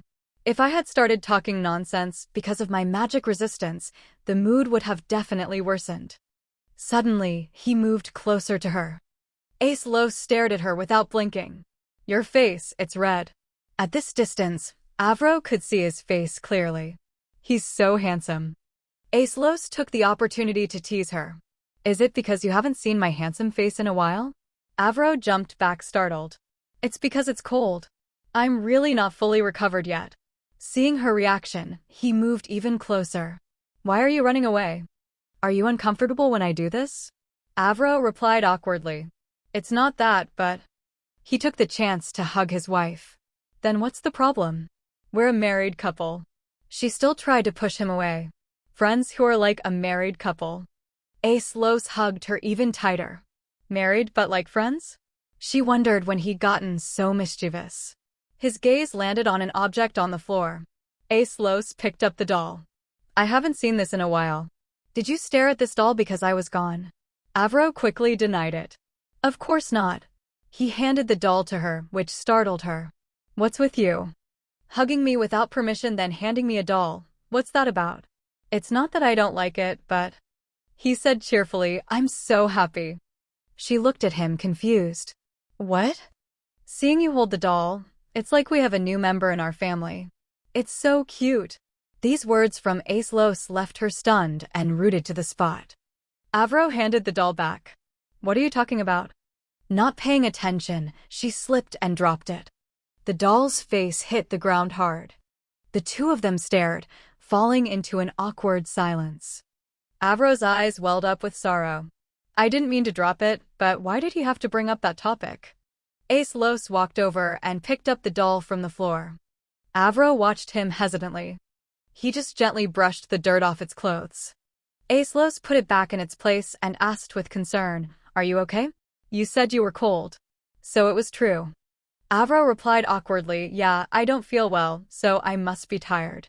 Internally, she was overthinking. He brought up children, and I got startled. Ace Los didn't mean anything by it. It's probably because I transmigrated and always told myself I couldn't have kids. That's why I reacted subconsciously. She tried to salvage the situation. If I'd known you were coming back, I would have prepared a meal. You must be starving, right? He answered, No, I'm not hungry at all. But Avro knew better and called him out. Liar. You skipped meals to get back sooner, didn't you? Don't you want to eat Avro's food after half a year? Aislos looked at her with longing. I want to, but you said you're not feeling well. She was happy to hear that. So it was because of what I said. Good thing it wasn't my fault. Avro grabbed his sleeve. It's just because I ate too much. So while I digest, I'll prepare a delicious meal. This is my hobby, so don't stop me. Just wait a bit, I'll make the best meal right away. And I got kicked out of the kitchen. Avro was speechless, standing there dumbfounded. She thought disappointedly, I just wanted to prepare a lot of delicious food for Aislos, since we don't have many days left to see each other. Senna, as if sensing the signal, smiled slyly. So, Madam wants to have a special day. She walked over to Aislos. Sir, my lord. Let us handle your date. You should go prepare a nice outfit for it. Of course, we'll prepare one for the madam as well. He started to imagine Avro in a beautiful dress, and his face unknowingly turned red. On the other side, Avro also heard her name being called, VRO. I forgot I had something to do. So if we don't have dinner together, it will be a big problem. I think I should go prepare for dinner. See you later. Senna slyly came forward to urge her. It seems the master is planning to dress up nicely. In that case, our madam must do the same, right? She was put on the spot and stammered, please. Before she could say another word, Avro was dragged away by Senna. Aislos has also returned safely. And the sea monster that caused us so much trouble is gone. So, can I relax a little today? The two sat together at a large dining table. Looking at the serious Aislos in front of her, she couldn't help but ask, it's been a while. Does home-cooked food taste good, Aisel? He looked at her affectionately. Aislos lowered his voice and replied, the meal is delicious. And it's also great to hear the details of VRO's life while I was away. I was always worried that something might happen. Avro replied shyly. Really, I'm not a child. I can take care of the territory by myself. Aislos smiled gently and continued, furthermore, I'm glad that VRO has recovered. She awkwardly looked away. I just said I ate too much and didn't feel well. It's because I had too much porridge. Our head chef is very skilled. She said that, but her mind was in turmoil. But why, after talking for so long? Has he still not said anything about the princess? Noticing her gaze, Aislos asked awkwardly, is there something on my face? She quickly looked away. No, nothing. Suddenly, a servant beside them spoke up. My lord, an invitation to the royal banquet has arrived for you, sir. A formal letter was delivered, catching Avro's attention. She thought to herself, thank goodness, the story is still proceeding as it should. Now, if Aislos attends that banquet and meets the princess, the plot will follow the original story. Aislos picked up the letter and read it seriously. She urged him on, her eyes shining with anticipation. An invitation from the royal palace. You must prepare to go, right? Avro sat waiting in silence, her expression unable to hide her anticipation. She just saw Aislos let out a sigh. Unfortunately, I don't have time to attend the banquet, so there's no need to worry, Avro. Hearing that, the smile on her lips froze. Huh? Aislos' tone changed, filled with irritation. They've already been disgustingly bossing a busy person around, and now they want to introduce a princess to a married man? Avro looked at the pile of what used to be a high-class invitation letter on the floor and couldn't help but sigh. He didn't have to burn it. Did he come back immediately just for me? Aislos hasn't met the princess yet, so that's why. He just hasn't had the chance to fall in love at first sight. This small change is fine. The pale yellow light highlighted the beauty of the garden. She gathered all her courage and said to him, Hey, Aislos, you should try going to the royal banquet. Aislos is the hero who defeated the sea monster, and who knows, you might meet someone good who can help you. If I don't talk about this now, I might regret it later. So, and do you remember our promise from long ago? That when we each find someone we like, we'll get a divorce. She waited hesitantly for his reaction, thinking to herself, I have to say the promise is still valid. His voice dropped. Have you found someone you like? Avro gave a wry smile. What are you talking about? I'm just saying in case you forgot. Before she could say more, he quickly interrupted, "You look beautiful today." Avro looked at him confused. Aislos continued on and on. "You were beautiful before, and you're beautiful today. It's been half a year since we've seen each other, it can be like that. In my eyes, you have never been anything but beautiful." Being praised so much made her feel shy. "Why are you suddenly complimenting me?" She said diplomatically, "It's been a while since we've met. Aislos has also become more handsome." "Of course, you were handsome before too." Then the two fell into silence again. She cautiously watched Aislos' reaction. Finally, Avro had to find an excuse to leave. "Is the wind blowing into the greenhouse? It's a bit chilly. I'll go in first." Aislos stood up and asked seriously, "Vro, is it because I talked about having children?" She panicked and quickly clarified, "It's not that." He angrily clenched his fists. "Then why were you so startled when I gave you the doll, and now you're talking about divorce? Did I do something wrong?" Seeing Aislos' state, Avro couldn't help but panic as well. "No, Aislos, you didn't do anything wrong," he replied curtly. "Then tell me, why are you saying such unsettling things?" Her mind was a tangled mess, her fingers tensed and clenched together. How should I answer? I was trying to avoid that topic. How can I avoid it when he's being so direct? Despite her turmoil, Avro managed to say, "No one knows the future. We're just friends, and friends can't have children, so I just said that." He looked at her with a pained expression, "Vro. We're also a married couple. I thought having children was a natural topic of conversation between spouses, so I said it without any other meaning. I'm sorry. I didn't think you would feel pressured by it. I won't talk about children anymore. We're still young, so there's no need to talk about successors. So please don't worry about it anymore. And even in the future, I will never rush you about it. Because Vro's thoughts are more important than anything else." Aislos reached out and took her hand. Avro shyly pulled her hand back. "Thank you for saying that. I'm cold. Let's stop here for tonight." He gave an awkward smile. "All right, let's go inside." Avro turned and left, silently blaming herself. "I'm sorry, Aislos. There will never be a child between us. Anyway, you were destined to be with the princess, so I'm leaving. Because I have to go back to my mother. If I go back there, I'll..." Thinking of this, her heart grew heavy. The image of the restaurant where she worked so hard also appeared in her mind. Avro stood still. Then she thought of her mother again. "Even so, I still have to go back." In a flash, winter arrived, with snow covering the sky. Avro's voice rang out, "Hasn't Aislos returned from the palace yet?" Senna looked troubled and stammered, "Well, he has things to do, so his departure was delayed." Not wanting to make things difficult for Senna, she forced a smile. "There's no other choice. Is having a talented husband a crime?" Aislos was frequently summoned to the royal palace. Even if he planned to return to the mansion, even if he was just a little late, the palace would send knights to urge him on. Even so, I still keep my promise to come here. Thinking back, summer is almost here. In the novel, it was during the summer that Aislos and the princess officially started dating. I see.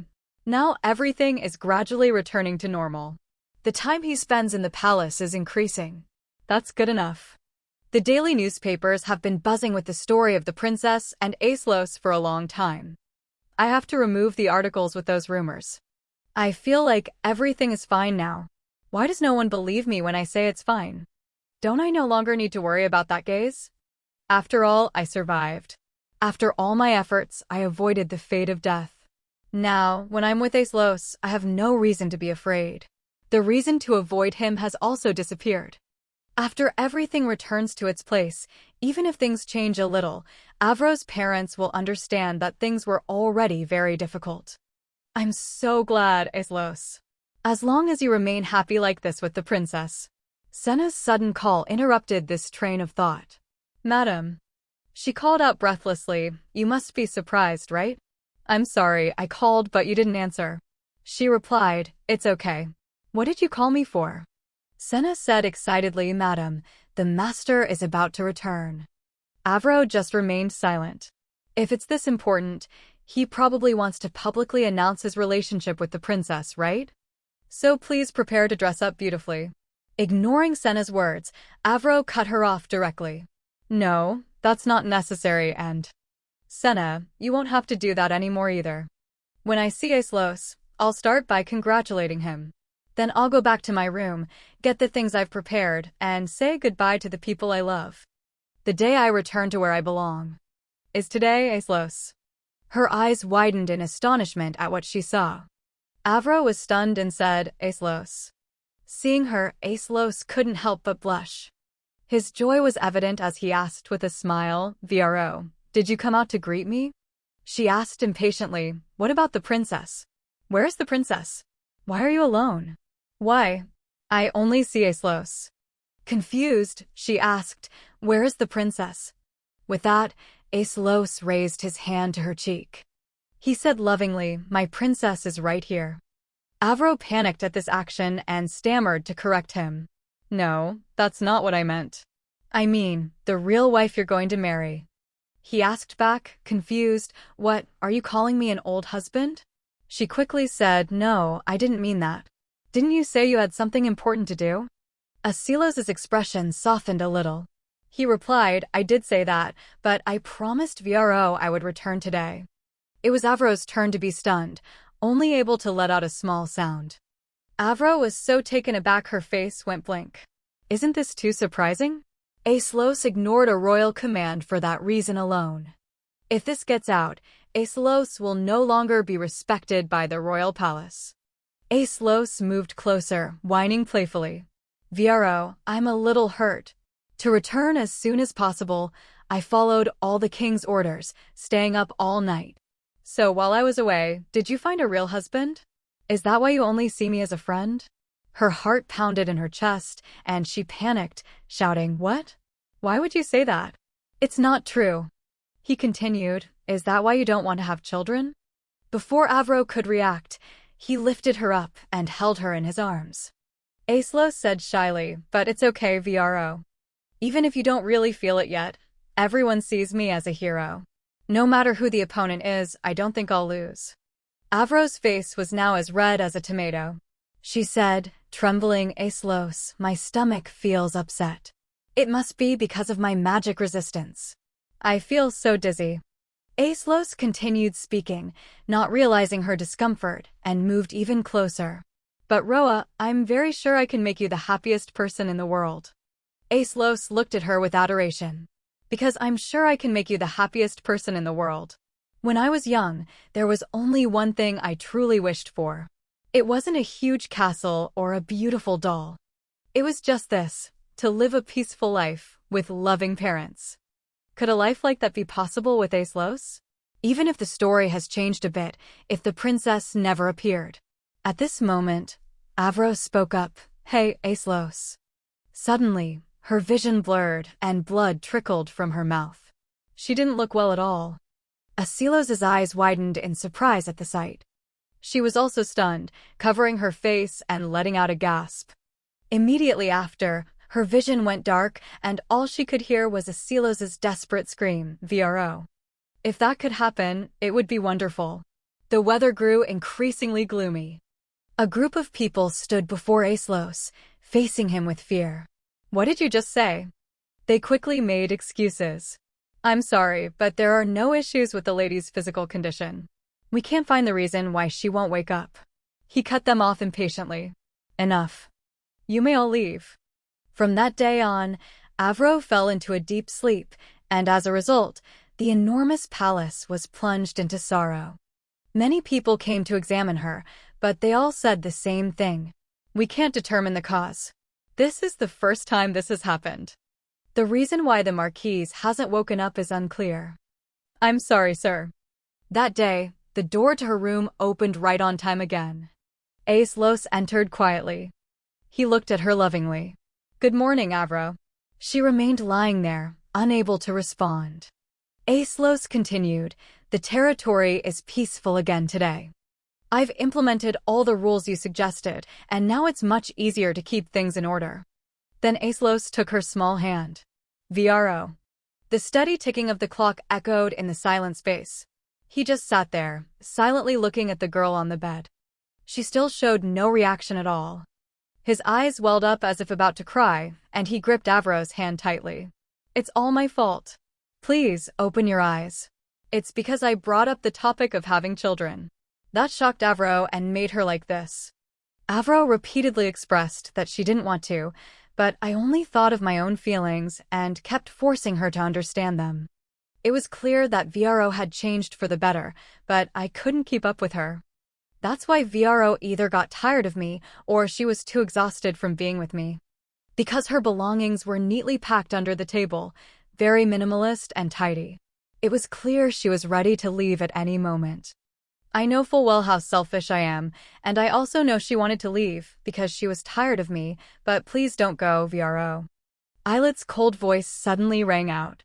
How can the little girl wake up if you're by her side all day? He had suddenly appeared in the corner of the room.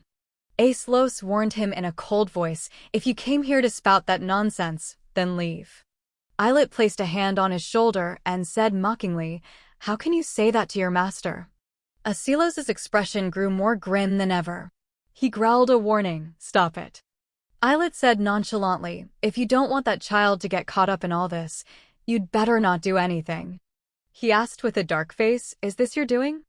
Eilit just shrugged and replied calmly, really? Do you really think I'm foolish enough to do this when I already promised her? Only then did Aislos calm down. A promise. Eilit glanced at him, looking amused as if watching a show. He reached out and stroked Avro's long hair. You really don't know anything about this child, do you? I guess I'll have to give you a clue since you're my disciple. Stay away from her for about a week. You're not allowed near her bedroom. And you're not to touch anything this child eats or wears. If you do exactly as I say, something interesting will happen. It's unknown how much time had passed in Avro's pink room. She still hadn't woken up. Mrs. Ryu was beside her, preparing her things. She brought the spoon to her lips and said slowly, Madam, the medicine is a bit bitter, but please drink it all. It must be uncomfortable since you're not fully awake, but I'll try to feed you bit by bit. Suddenly, Avro spoke, making the woman freeze. The spoon in her hand fell, and she screamed, oh my God, Madam. Madam. Madam is awake. Soon, Avro's room was filled with laughter and chatter. Madam, look at me. Are you hurt anywhere? Would you like something to eat? Thank goodness. Having just woken up, Avro held her head tiredly and said, hey, wait, can you all speak more slowly? My head still hurts a little. I've been unconscious for 10 days. The two of them seemed not to hear, continuing to chatter excitedly. The doctor will be here soon, so please rest comfortably. That's right, the gods have blessed us. Seeing them so worried, Avro could only give a weak smile and wave her hand. She stepped down from the bed, thinking to herself, 10 days. I've been lying here for 10 days. Moreover, I don't understand why I suddenly collapsed. She carefully tried to keep her balance and said softly, my whole body is stiff. Anyway, this condition seems to be okay. Suddenly, Avro seemed to remember something and let out a small sound. She wondered doubtfully, could it be because we were too close then? From Aislos' perspective, perhaps because he hadn't seen me in a long time, he got too excited, but my body couldn't help but react. By the way, where is Aislos? While I was unconscious, did his relationship with the princess progress well? Anyway, he should at least visit a sick person once. Being in the room for too long is making me uncomfortable. I need to open the hallway window. Then Avro walked to the window. She was startled for a moment, staring outside. Huh. It turned out Aislos had been standing there all along. Hearing her call, Aislos. He answered hesitantly, not daring to look her in the eye. You're awake, VRO.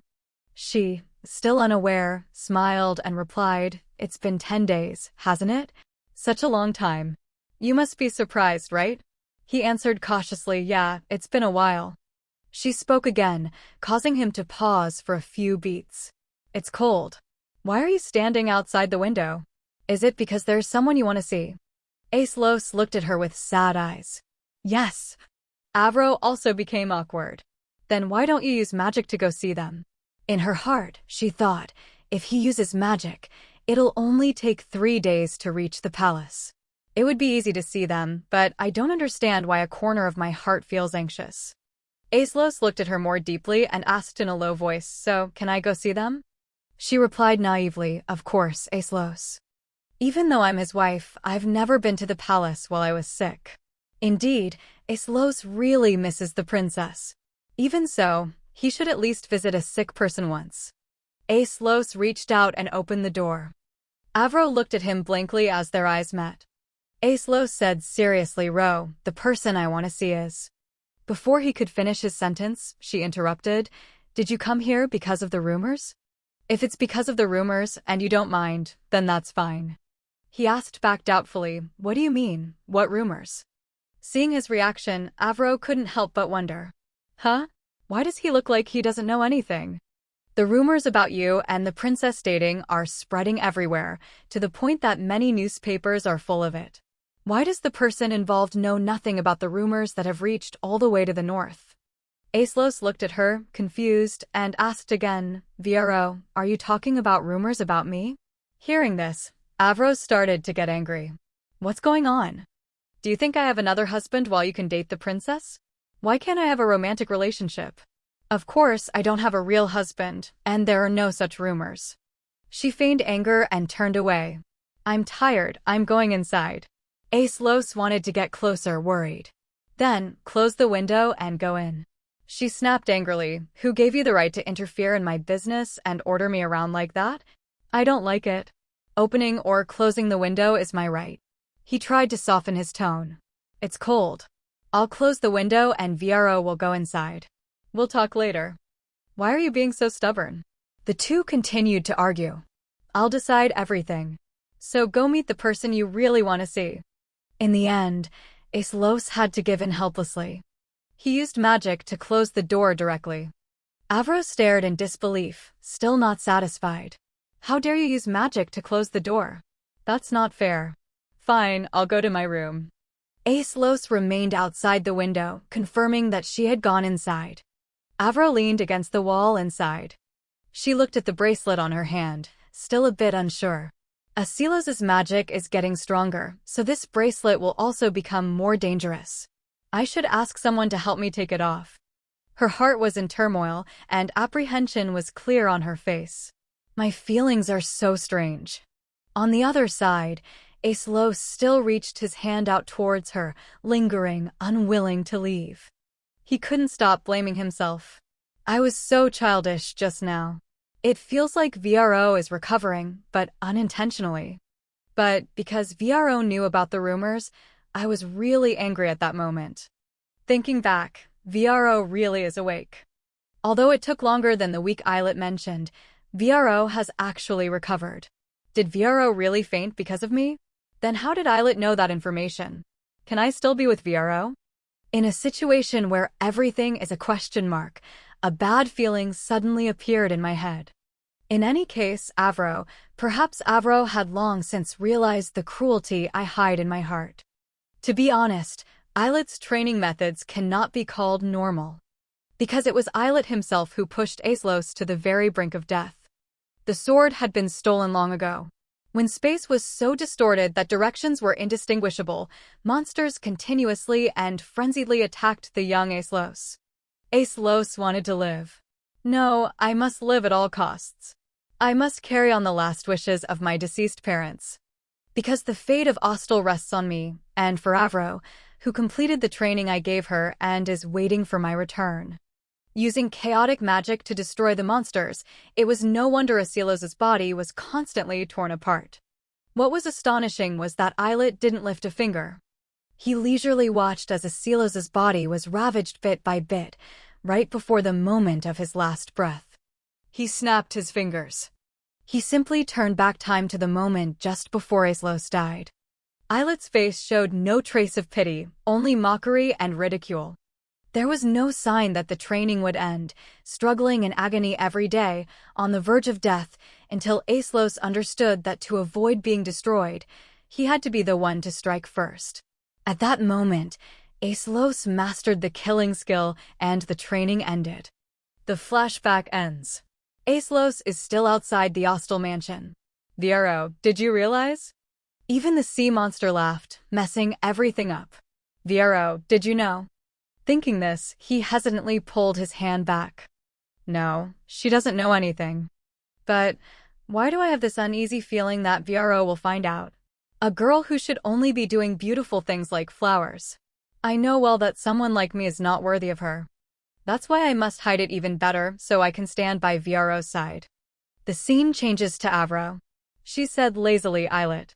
If you sit on that, won't the railing collapse? He replied nonchalantly, if I sit here, will it really collapse? No, it just looks that way, but you're much heavier. She retorted angrily, yeah, but the railing didn't collapse when Islet sat on it. That's lucky.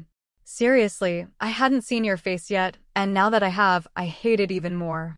Hearing that, he finally paid attention to her. Islet replied with a faint smile, where have you been? Don't you know I was the one by your side the most when you were sick? Avro asked blankly, huh really?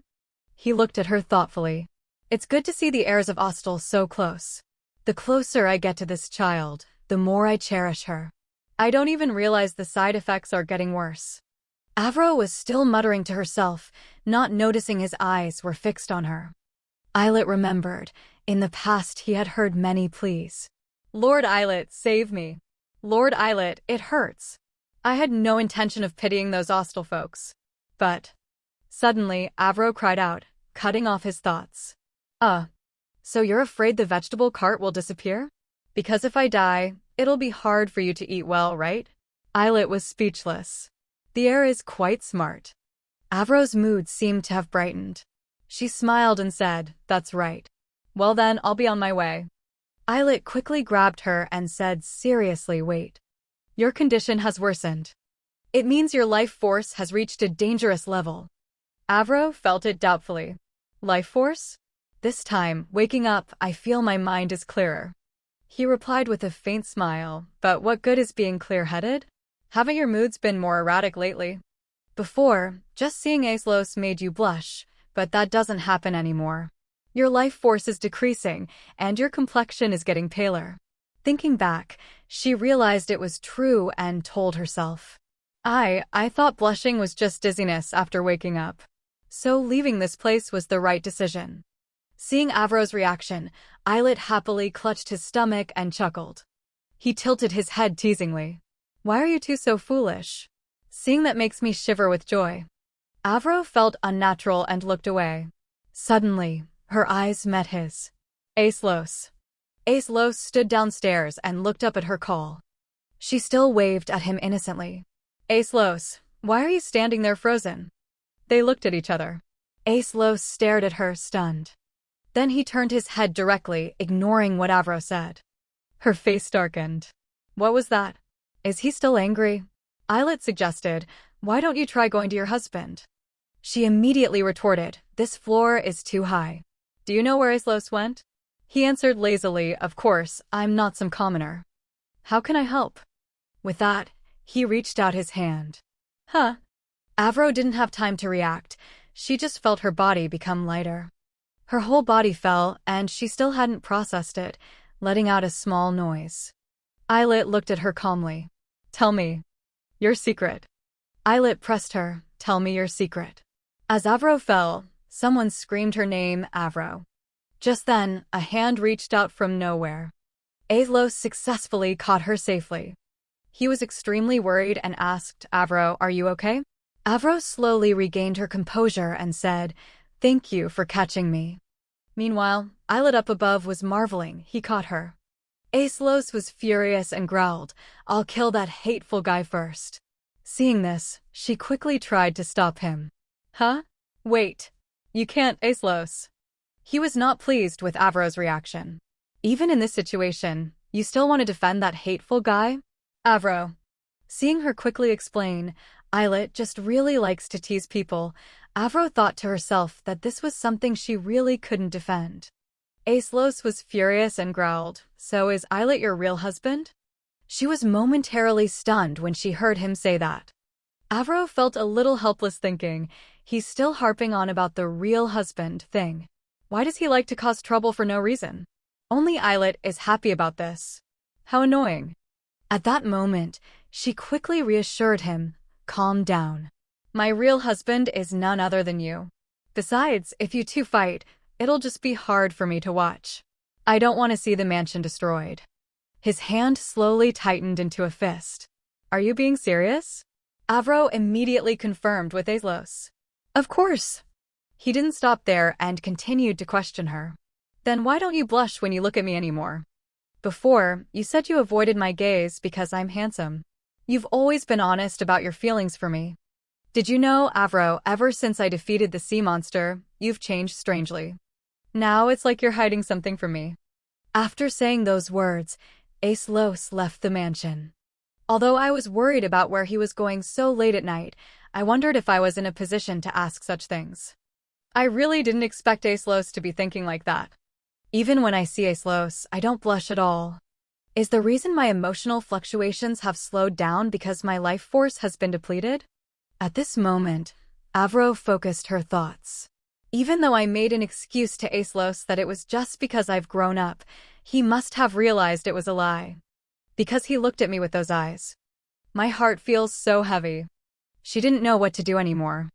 Then Avro went out to the balcony and called softly Aislos. When Aislos saw her appear, he was curious. Why aren't you sleeping? Avro. Avro quickly gave a reason. I just can't sleep. What about you?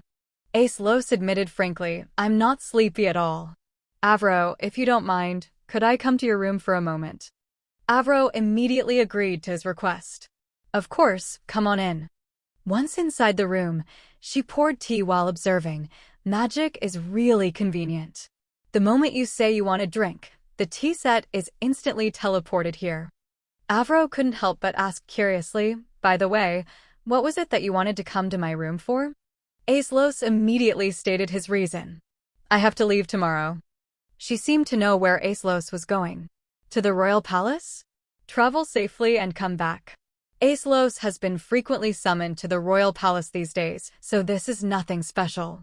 Suddenly, he suggested to Avro, but this time, I want you to come with me, Avro.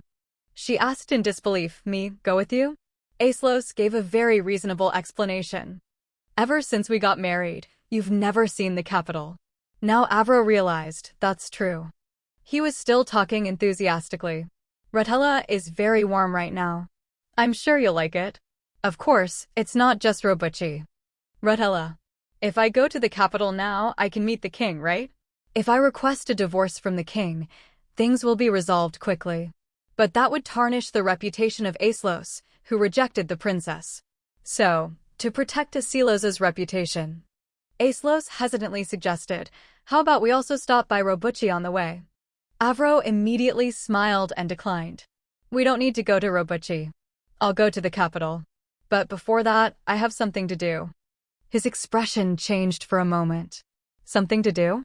She didn't know how to say it. The thing is, Avro told herself, I can't hesitate anymore. The reason Eilert called me today was to give me a definitive answer about my physical condition.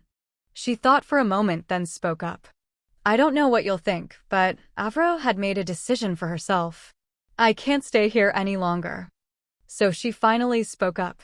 Let's get a divorce. Aislos never expected Avro to say that. What? Aislos asked in disbelief. What? A divorce. I will calmly explain everything. Avro sat there and said plainly, actually, I know you have someone else you like, and I'll show you this. If I show him the scandal news I've collected for so long, the conversation will be much easier. He was momentarily stunned when he saw the papers in front of him. She explained with a hint of sadness, these are the news articles I've collected over time, the scandals about you and the princess. Aislos read the papers and asked in disbelief, these are all scandals about me? Then his whole body suddenly stiffened. In the articles I've clipped, it details when, where, and how you two met, so it'll be easier for you to understand the situation. Avro now said seriously, Aislos, I support your new marriage. After all, we only had a political marriage for the sake of your position as head of the family. Both the marriage and the divorce were not your choice, so I don't want you to feel guilty. She quickly noticed, your face has gone pale. Are you embarrassed because I brought it up? Avro couldn't help but ask with concern, Aislos, are you okay? Seeing Aislos burn the papers, he said, "You can stop there, Avro." She was extremely surprised and questioned him. "What are you doing?" "I went to the trouble of gathering all of that." He sat there with a grim face and replied, "Then you've done a useless thing." A moment later, Aislos suddenly grabbed Avro's hand. She was startled as he pulled her closer. "What?" Avro was stunned when she saw him hugging her tightly. She didn't understand Aislos' actions and softly called his name. "Aislos." He just said joyfully, "Thank goodness. It wasn't because you have another man, but only for that reason that you wanted a divorce." "Avro, I swear, I don't even know who that woman is." Avro thought in utter shock. What is he saying? At the same time as the original story, the scandal had already spread throughout the country. Everything was just as I knew it. Why would Aislos say he doesn't know the princess? Her voice trembled slightly. Then what are those scandals? Avro was still overwhelmed, unable to believe it. Could it be that Aislos is lying? After hearing her, Aislos stared at her intently. It was as if he had understood many things. Then Aislos spoke frankly, "I was wondering what Grigello was up to. So this is it. The king kept making strange proposals, so I refused them. And now he plans to use this method to play games? Don't worry, Avro. I will get rid of everything that's bothering you. If you want, I can eliminate both the king and the princess." She was terrified by Aislos' reaction. What is this? This frightening smile from Aislos? I've never seen it before. He, on the other hand, gripped Avro's hand tighter. "If I do that, no one will doubt me anymore, right?" She suddenly realized the important issue. Moreover, the magic power emanating from Aislos is making it hard for me to breathe. So Avro couldn't help but push Aislos away forcefully. "Stop it. Stay away from me, Aislos." He was stunned by Avro's reaction. "Avro, did I hurt you when I touched you? Or is it?" The words Aislos was about to say got stuck in his throat. He voiced his suspicion. "Do you hate me now?" Eilert said I should honestly tell my secret. But the story I'm about to tell will only cause Aislos pain. Should I really tell him about the illness I have? Meanwhile, Aislos is extremely sad. "I'm afraid that because of me, the original story will change." "Maybe, Aislos." After a moment of silence, she finally spoke up. "Hey, Aislos, can I ask you for a favor? Can you take off the bracelet you put on me? Maybe he's developed some goodwill towards me compared to the original story." Who would have thought he would immediately and coldly refuse? "No." Avro still tried to persuade him. "If you take it off, I'll tell you a secret. Even if you take it off, I'll never run away, so you can rest assured." At that moment, Aislos gritted his teeth, deep in thought. Finally, he raised his hand and touched the bracelet on Avro's wrist. Very quickly, the bracelet was removed by Aislos. Now, her eyes were filled with sadness. Avro slowly closed her eyes. "Aislos. Actually, I have an illness. It's a disease called magic resistance. They say it's an incurable disease with no proper treatment, it seems, in this world. There are also people who can't be near living magic like me. Therefore, I can't be by your side for long," Eilert told me. He suddenly remembered past events. "So the reason you collapsed before was also because of that illness?" She nodded slightly, confirming the information. Aislos continued to ask, "Even when we talked through the window and the reason you told me not to come near in the cave?" Avro frankly admitted to him, "Yes, that's right." Aislos seemed to have realized the problem. "Then the bracelet I gave you has also been constantly bothering you?" She quickly reassured Aislos. "That's not your fault. I was the one who hid it." When he learned the truth, he was furious. "Why did you hide it from me?" Avro didn't expect Aislos' reaction. "What?" "Well, because I was planning to leave before you found out about my illness. Anyway, you were destined to be happy with the princess.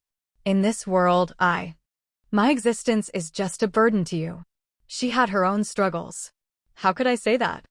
Suddenly, he asked with concern, "Avro, is this okay?" At that moment, Avro realized with a start, my physical condition is improving? Avro was extremely surprised. "My physical condition, I feel relieved and more energetic than ever before." She asked in disbelief, "What's going on?" When Avro saw Aislos cough slightly, she became anxious. Aislos. She observed his expression and thought, Asilos's condition has suddenly become strange. Could it be? Avro's face turned pale as she rushed forward to remind Aislos, stop it, Aislos. Sealing your magic won't change anything. But he remained stubborn. No, this is the right thing to do. She couldn't believe it when she heard Aislos say that. What are you saying? He then looked at Avro gently. Your cheeks are starting to have some color now. She was stunned when she heard Aislos say these words. His voice carried a hint of blame. If you hadn't endured it on your own and had spoken up, things could have changed. Then you wouldn't have had to suffer like this. Even if I'm an unreliable husband, this isn't about something else, it's about your health. You should have said something. Asilos's concern made Avro's heart flutter. She unconsciously buried her face in Asilos's shoulder. If I had told you, would anything have been different? It's not like I conceal my magic until I die. He stared at Avro and whispered, why not? The stronger you become, the longer the seal will last. Besides this method, if there's any other way to keep you safe, I'll find it. So, you just need to worry about your health. I was speechless at Asilos's words. Not long after he left, a loud explosion and a commotion erupted from his room. I heard the maid say that Asilos's figure had disappeared into the sky. The next day, Avro stared blankly at the pile of things before her. What is all this? Odin immediately reported, these are gifts the master sent for the madam, clothes, shoes, and accessories for when you go to the capital. She was horrified and questioned, what?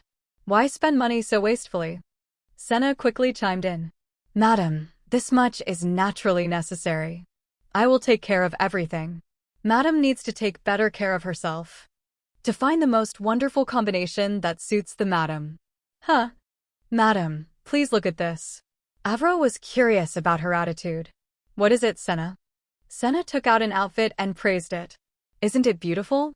I was just about to pre-order a dress for you from this shop. And how does it not only suit the madam, but also fit her size perfectly? Then she seemed to have realized something. Senna couldn't help but exclaim. That's right, only the master knows the madam's size so well. Hearing that, she became extremely embarrassed. Wait, I know what you two are misunderstanding, but it's not like that. He admitted his own mistake. I was so thoughtless. Quick, put away the gifts. When Avro saw him cough slightly, she became flustered. You two, please listen to me for a moment. In the dining room, many delicious dishes were laid out on the table. She was putting a piece of cake into her mouth. Avro chewed her food sorrowfully. Thanks to Senna's huge misunderstanding, I spent so much effort explaining that I don't even know if the food is going up my nose or in my mouth. Speaking of which, where did Aislos get that much money? Even if it's the reward for defeating the sea monster, it's still too much. Furthermore, Eilert also thought he would use the curse as an excuse to come back, but a day has passed and he's still nowhere to be seen. Aislos, seeing her dazed, asked curiously, what are you thinking about, Avro? Avro snapped back to reality and quickly replied, huh? I wasn't thinking about anything. Just thinking about you. I'm just kidding. I was thinking about the outfit you gave me. He asked a bit hesitantly, do you like them? She immediately praised them. They're really beautiful. Aislos was relieved to hear that answer. He said with a bit of embarrassment, I'm glad. I didn't know what you liked, so I prepared a variety of things very carefully. I came up with this design just for you. Avro sat there, listening intently to Asilos's explanation. Finally, she understood the situation. I see. No wonder. That's right. It's true. That?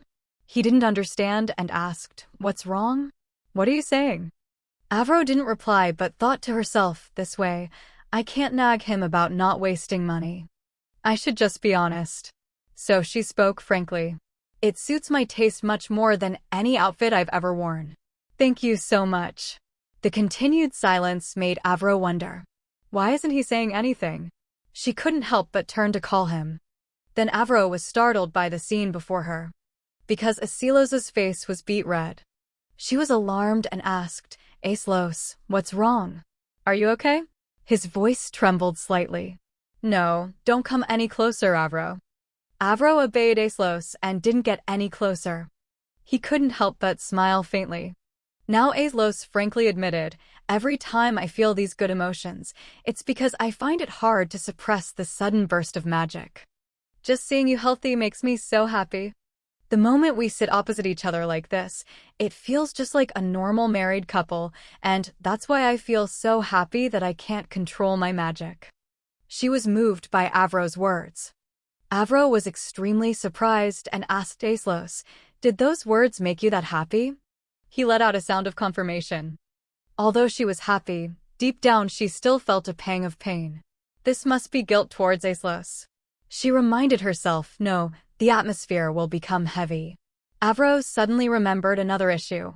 "Oh, by the way, how did you know my body measurements?" Aislos answered very calmly. "I just knew. Because I'm always looking at you. So I just knew. I mustn't be mistaken." Aislos fell in love with the princess at first sight. Even if that's not the case, I still have to leave. Survive safely and return to where I belong. The moment Aislos and the princess meet will be filled with joy, and magic will spread throughout the kingdom. At that time, this body will be exhausted. I don't want to die. Suddenly, he reached out his hand and called Avro. Avro's hand unconsciously touched her cheek. Then he gently lifted Avro's chin. Then Aislos instructed, "It's late now, you should go to bed. I'll walk you." She came back to her senses and replied, "Yes, that's right. I'll go then. You don't need to see me off. I'm going to bed." Very quickly, Avro returned to her own room. She sat down on the chair in a daze, her face still flushed. She suddenly felt extremely shy. "Aislos. I thought he was going to kiss me. How foolish." Outside, white snow had covered everything. Ryu carefully instructed, "Don't skip meals just because you have no appetite, understand?" Senna, beside her, quickly chimed in. "Once you get to the capital, you must indulge in all the luxurious things you've never tried before. You live too simply. If you don't, Senna's heart will break." Aislos hugged her and reassured her. "Don't worry, I'll definitely live well. We'll both miss you so much." Ryu couldn't help but burst into tears. "Oh my, why are you acting like you're going into exile?" Senna shared the same thought.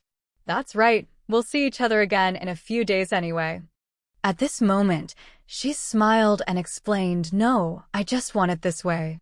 Odin, you stay well too. I'll go and come back safely." Just then, someone called out to Avro, "Madam. It's because you're here, madam, that this cold place could come back to life. We will miss you and wait for you here. Please take care of yourself, madam, and return safely." She smiled gratefully and replied, "Thank you, Odin. I'm not that great of a person. The princess is coming soon and will liven this place up. Even though our fate together ends here, I will remember everyone." Suddenly, Aislos spoke up. "Are the goodbyes all done, Avro?" Avro was momentarily stunned as she saw him approaching.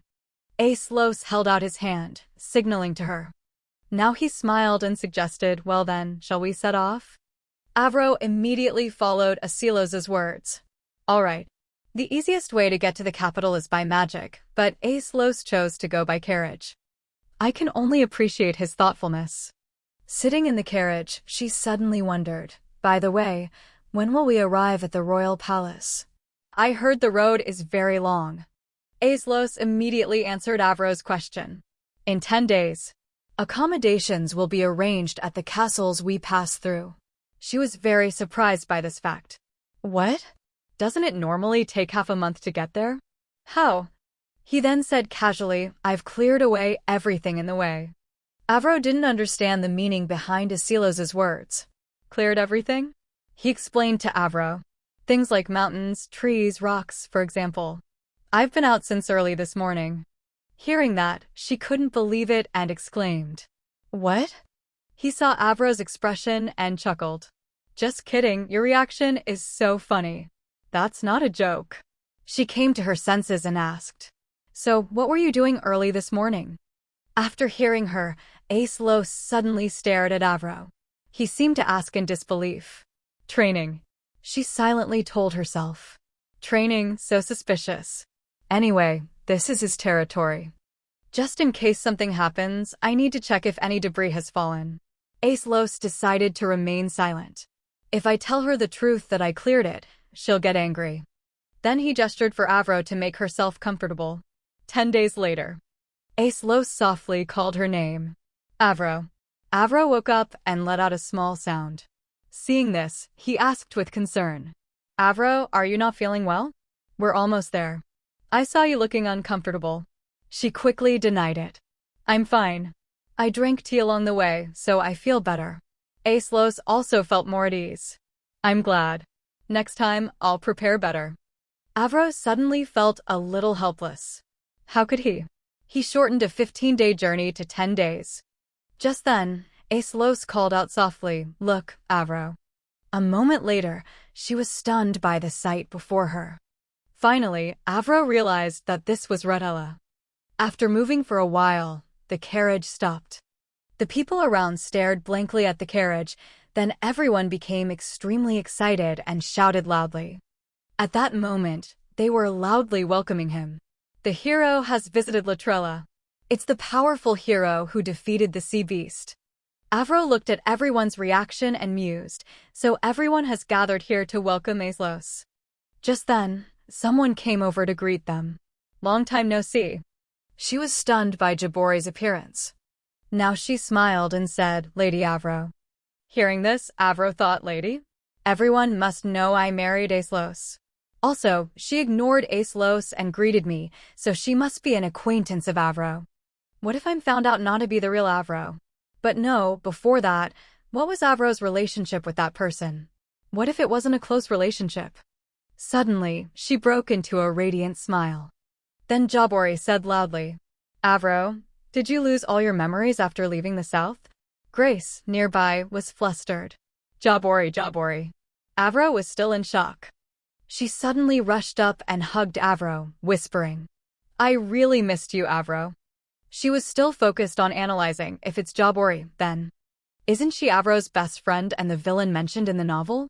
In the novel, she thought Avro was still living well. But in reality, Avro died after becoming pregnant with Aislos' child when she came to Ostel. She witnessed Aislos forgetting Avro and remarrying the princess. Jabori was extremely furious and plotted to poison the princess. But the princess used that to her advantage. In the end, Jabori was imprisoned in the castle until her death. Avro thought, not very surprised, the reason Jabori was angry is also normal. If that's the case, the man standing over there is Grace, who has a one-sided love for Avro. He stood behind them and carefully reminded, Jabori, you're startling Avro. According to the original story, as soon as he heard that Jabori was imprisoned, he became a knight guarding the castle. When I read the original, I had hoped those two would end up together. Anyway, it's more comfortable to meet people on my side. At this moment, Jabori reminded him unhappily. Don't just randomly interrupt a girl's gathering. Grace tried to persuade her. But I'm so glad. Then he asked Avro with concern. Avro, are you okay? Your complexion isn't good. She hid behind Aislos and uttered softly. He shielded Avro behind him. You've been holding a tired person for a bit too long. We just arrived, so Avro needs to rest. Now Grace came back to his senses. I'm so sorry. Aislos, on the other hand, asked her with concern, Avro, are you okay? Avro let out a small sound as confirmation that she was fine. After receiving her confirmation, he suggested, Then let's go to the castle. Suddenly, someone interrupted. Hey, hero. Why did you hurt our Grace's feelings? Do you think he still likes Avro? Grace's face turned pale as he called out. Jabori. Jabori was still chattering away. A happy marriage is good and all. But Avro is our best friend. Aislos said coldly. Jabori, you can. She became even more furious and yelled. Oh my goodness. Avro, Aislos won't let you see Grace. Hurry up and talk to your husband. Avro was suddenly dragged into this and was stunned. Me? Jabori then came forward to question him. Avro has the right to hang out with her friends. He pointed out frankly, Grace is an exception, you know that. She stood in the middle, stunned, and let out a sound. Avro didn't know what to do anymore. Well, then let's meet at the victory party. Grace finished her sentence. She silently told herself, since I'm married, I need to be careful. Also, I was planning to ship Jabori and Grace as a side couple. Jabori heard this and was stunned. What? When I heard Avro was acting like a proper lady, I thought it was a lie. Aislos, what did you do to Avro? Aislos glanced at her and replied, nothing. She was extremely excited. Avro has grown up. Time flies so fast. It must be the power of love, right? Strong enough to level 2 mountains. Love that can level mountains, how scary. Avro caught the important keyword. 2 mountains. Just then, he urged, let's go. She continued to question, is that true? Aislos calmly suggested, let's go, Avro. Seeing the scene, Jabori exclaimed, still so childish. The scene changes to a large mansion. Avro couldn't help but exclaim, wow, this architecture is amazing. Aislos saw her reaction and explained, actually, this is our mansion. Do you like it, Avro? Avro expressed her thoughts. I like it a lot, but it doesn't have a name yet, does it? He stared at her and replied, actually, I've thought of 2. I'll tell you when we get there. Avro was thinking to herself, if this is a magic tower, it should be called ASD. In the ancient language, it means magic, so it already contains magic itself. She was analyzing in her mind. If the name of the magic tower is ASD, then perhaps it was built so that even ordinary people can use magic. Meanwhile, Aislos opened a door and said, here's the room, Avro. Avro was momentarily stunned by the sight before her. She couldn't help but let out a soft exclamation.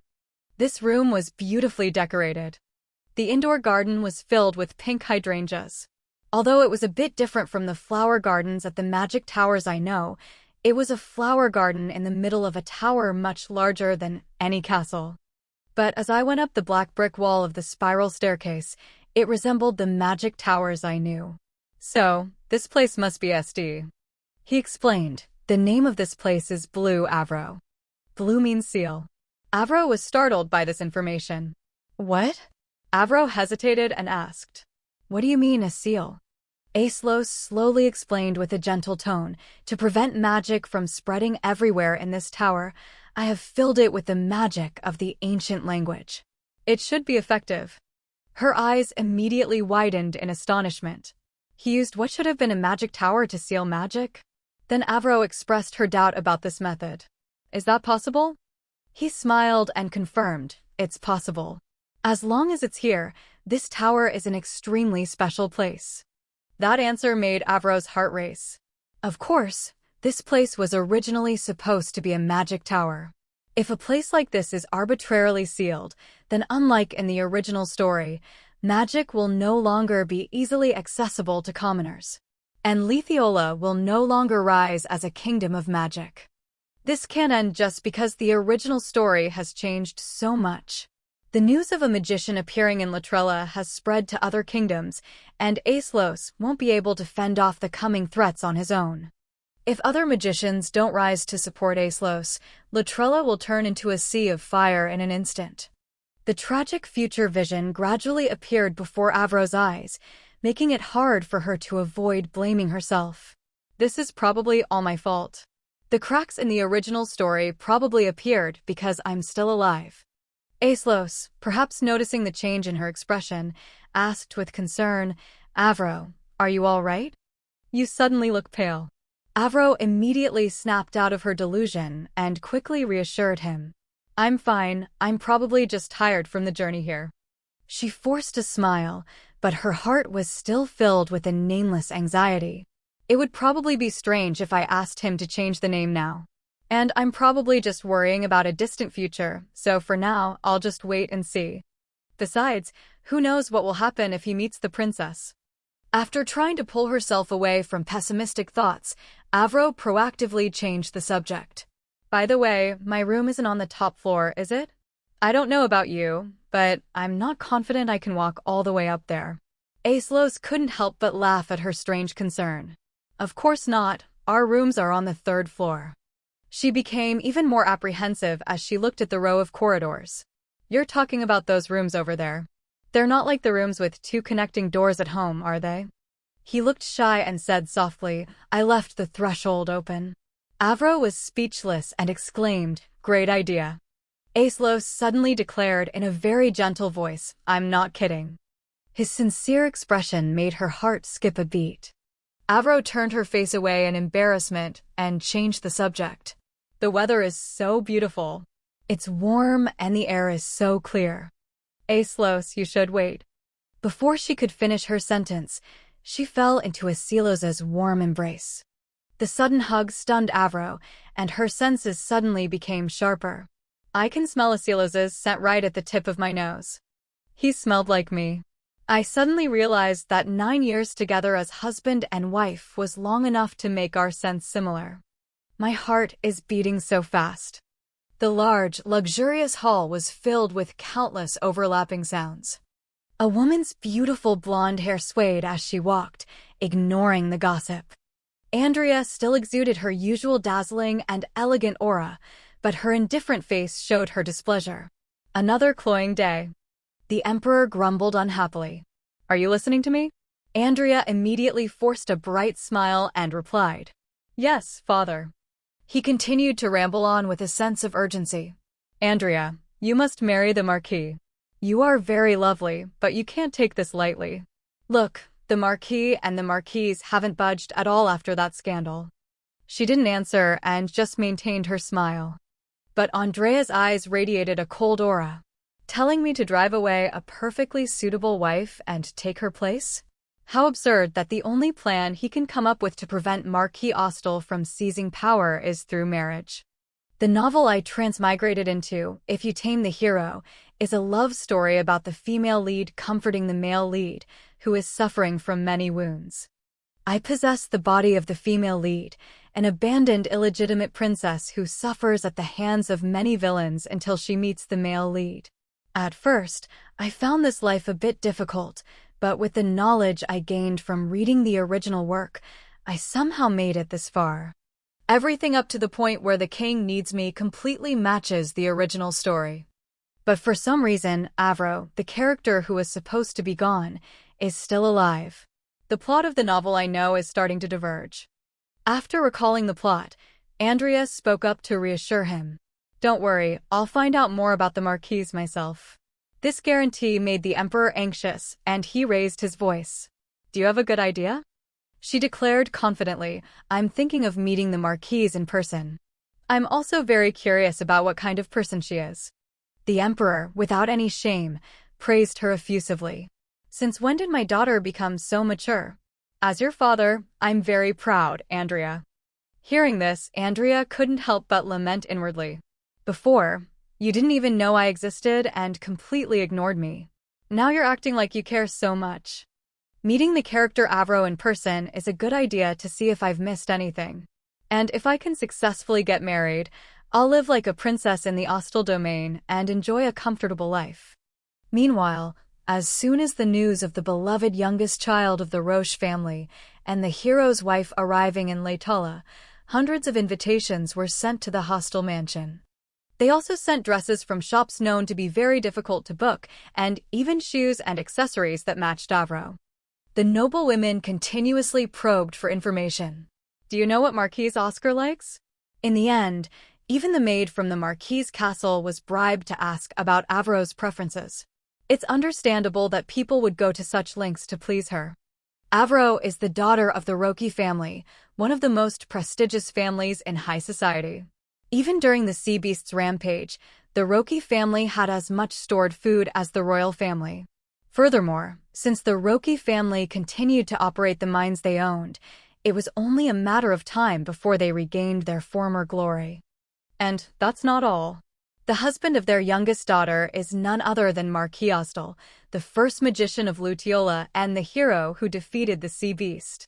Although he was involved in some scandals, everyone knew that all those scandals were plots by the royal family, who wanted to get their hands on Marquis Austell. At high society tea parties, the whispers among the ladies and young misses were endless. The Marquise isn't the type to easily let go of her husband, right? Of course. Can you imagine how close those two must be after overcoming such difficult times together? And even if we're talking about the king, forcing a divorce is impossible. To be fair, wanting to make the kingdom's princess the marquise is too unreasonable. There's about to be a fiery conflict between the princess and the marquise. Many bets and stories revolved around the princess, the marquis, and his wife, but everyone's predictions turned out to be completely wrong. Everyone thought Avro would immediately start attending important public events. But she never left the mansion after arriving in Lutiola, and surprisingly, the first event she finally appeared at was the secret tea party hosted by the Princess of Latrella. Andrea, the host of the party, personally welcomed Avro very warmly. "You must be the Marquise of Ostel." She immediately curtsied. "It is an honor to finally meet you. I am Avro Ostel." Not long before, Avro pensively toyed with the letter in her hand. An invitation from the princess. "I don't know why she sent me this invitation. Does she want to talk to me directly about the scandal?" Aislos, beside her, nervously advised, "Avro, if you don't want to go, you don't have to. I can handle invitations like this myself." Touched by his concern, Avro smiled and reassured him. "I can't ignore an invitation from the princess, and anyway, I want to meet her." However, he was still worried. "Would it be better if I went with you?" She firmly rejected the idea. "No, why would you go with me when I'm the only one invited?" Aislos stammered an explanation. "Because I'm your husband?" Avro gently soothed him, her touch very light. "Don't worry, I'm just going to a normal tea party. If you're that worried, I'll wear the bracelet you took off for me last time." Asilos's brow remained tightly furrowed. "I'll put it on with as little magic as possible." "Sleep well, Avro." Although it was late, Aislos sat motionless on the bed, lost in thought. "I can't believe she's going to meet the princess by herself." Previously, Avro would use rumors to ensure that anyone she considered a rival couldn't enter the political scene. But now she's completely different from before, so I'm no longer worried about that. But why would she do something so beneficial to the princess? Could it be? She's preparing to leave me again. But she must know that I won't let her go so easily. What exactly are you thinking, Avro? The next morning, Aislos carefully put the decorative bracelet on Avro's wrist. Before stepping into the carriage, she expressed her gratitude and promised, "Thank you, Aislos. I'll be back soon." He cheerfully sent her off. "Travel safely, Avro." Although reluctant, Aislos stayed to see her off. Watching the carriage gradually disappear, he couldn't help but remember his own worries and clenched his fists. Meanwhile, Avro had finally arrived in front of a magnificent mansion. The picturesque scene upon entering made a strong first impression on her. There are so many flowers. I remember reading in the novel that it's because of the princess's special relationship with magic, she feels uncomfortable around artificial things. Just as Avro was dazedly admiring her surroundings, Andrea's voice suddenly rang out, "The weather is beautiful today." Avro was startled and realized the identity of the person before her.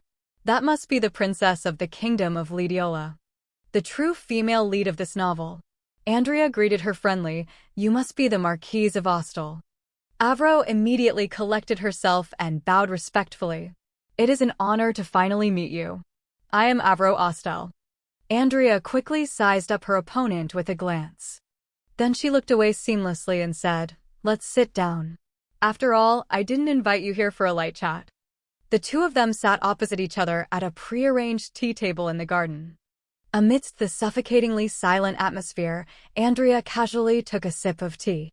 She got straight to the point. "I assume you've already heard about it. The rumor that Marquis Osteo is in love with the princess." Avro quietly replied, "Yes, I've heard that rumor. I am also aware of the source of the rumor. And if that is your wish, I intend to step aside without resistance." Avro's strong and determined gaze made Andrea, who was always in control, pause for a beat. She probed cautiously, "And the reason is?" Avro calmly gave a standard answer. "I am just an ordinary noble." But Andrea suddenly cut her off. "I don't think that's the only reason. I know very well that you've had a one-sided love for the Marquis for a long time. What is the real reason?" After a long hesitation, Avro still chose to reveal the truth. My health is deteriorating, to the point where it would be very difficult for me to be with him in the long run. This made Andrea lower her gaze. I see. She was lost in thought. Come to think of it, I forgot about the character Avro from the original novel. She suffers from magic intolerance. Andrea politely asked, I know this might be a rude question. Do you know why your health is deteriorating? This question made Avro a bit tense, and she fidgeted with her fingers. Yes, I know. Andrea hesitantly offered a guess. Could it be that you're currently pregnant with the Marquis's child? Hearing this, Avro quickly denied it. No, we were busy dealing with the sea beast. We never thought about that. Andrea secretly breathed a sigh of relief. Thank goodness. Since she's not pregnant, Avro most likely won't die. Then she expressed her remorse. First of all, I want to apologize to you for that scandal. I am not a shameless person. Avro uttered in confusion. Pardon me. Andrea calmly cleared up all the misunderstandings. No matter how much my father wants me to marry the Marquis, I have no intention of taking him from you. Since you are still young and your health condition is not severe, please find a suitable solution. So please forget about that scandal. Avro urgently emphasized the issue. You may not know, but my illness is more serious than you think. And it can't be cured, so there is no solution. At this, Andrea shared frankly, you may find it hard to believe, but I know your illness very well. And just as magic appearing in this world is a miracle, I am sure there will be a cure for your illness. Because nothing is impossible. But Andrea's unusual attitude made Avro's anxiety grow. How can the female lead be so strong even though the story has changed so much? If it were me, I probably couldn't have said something like that.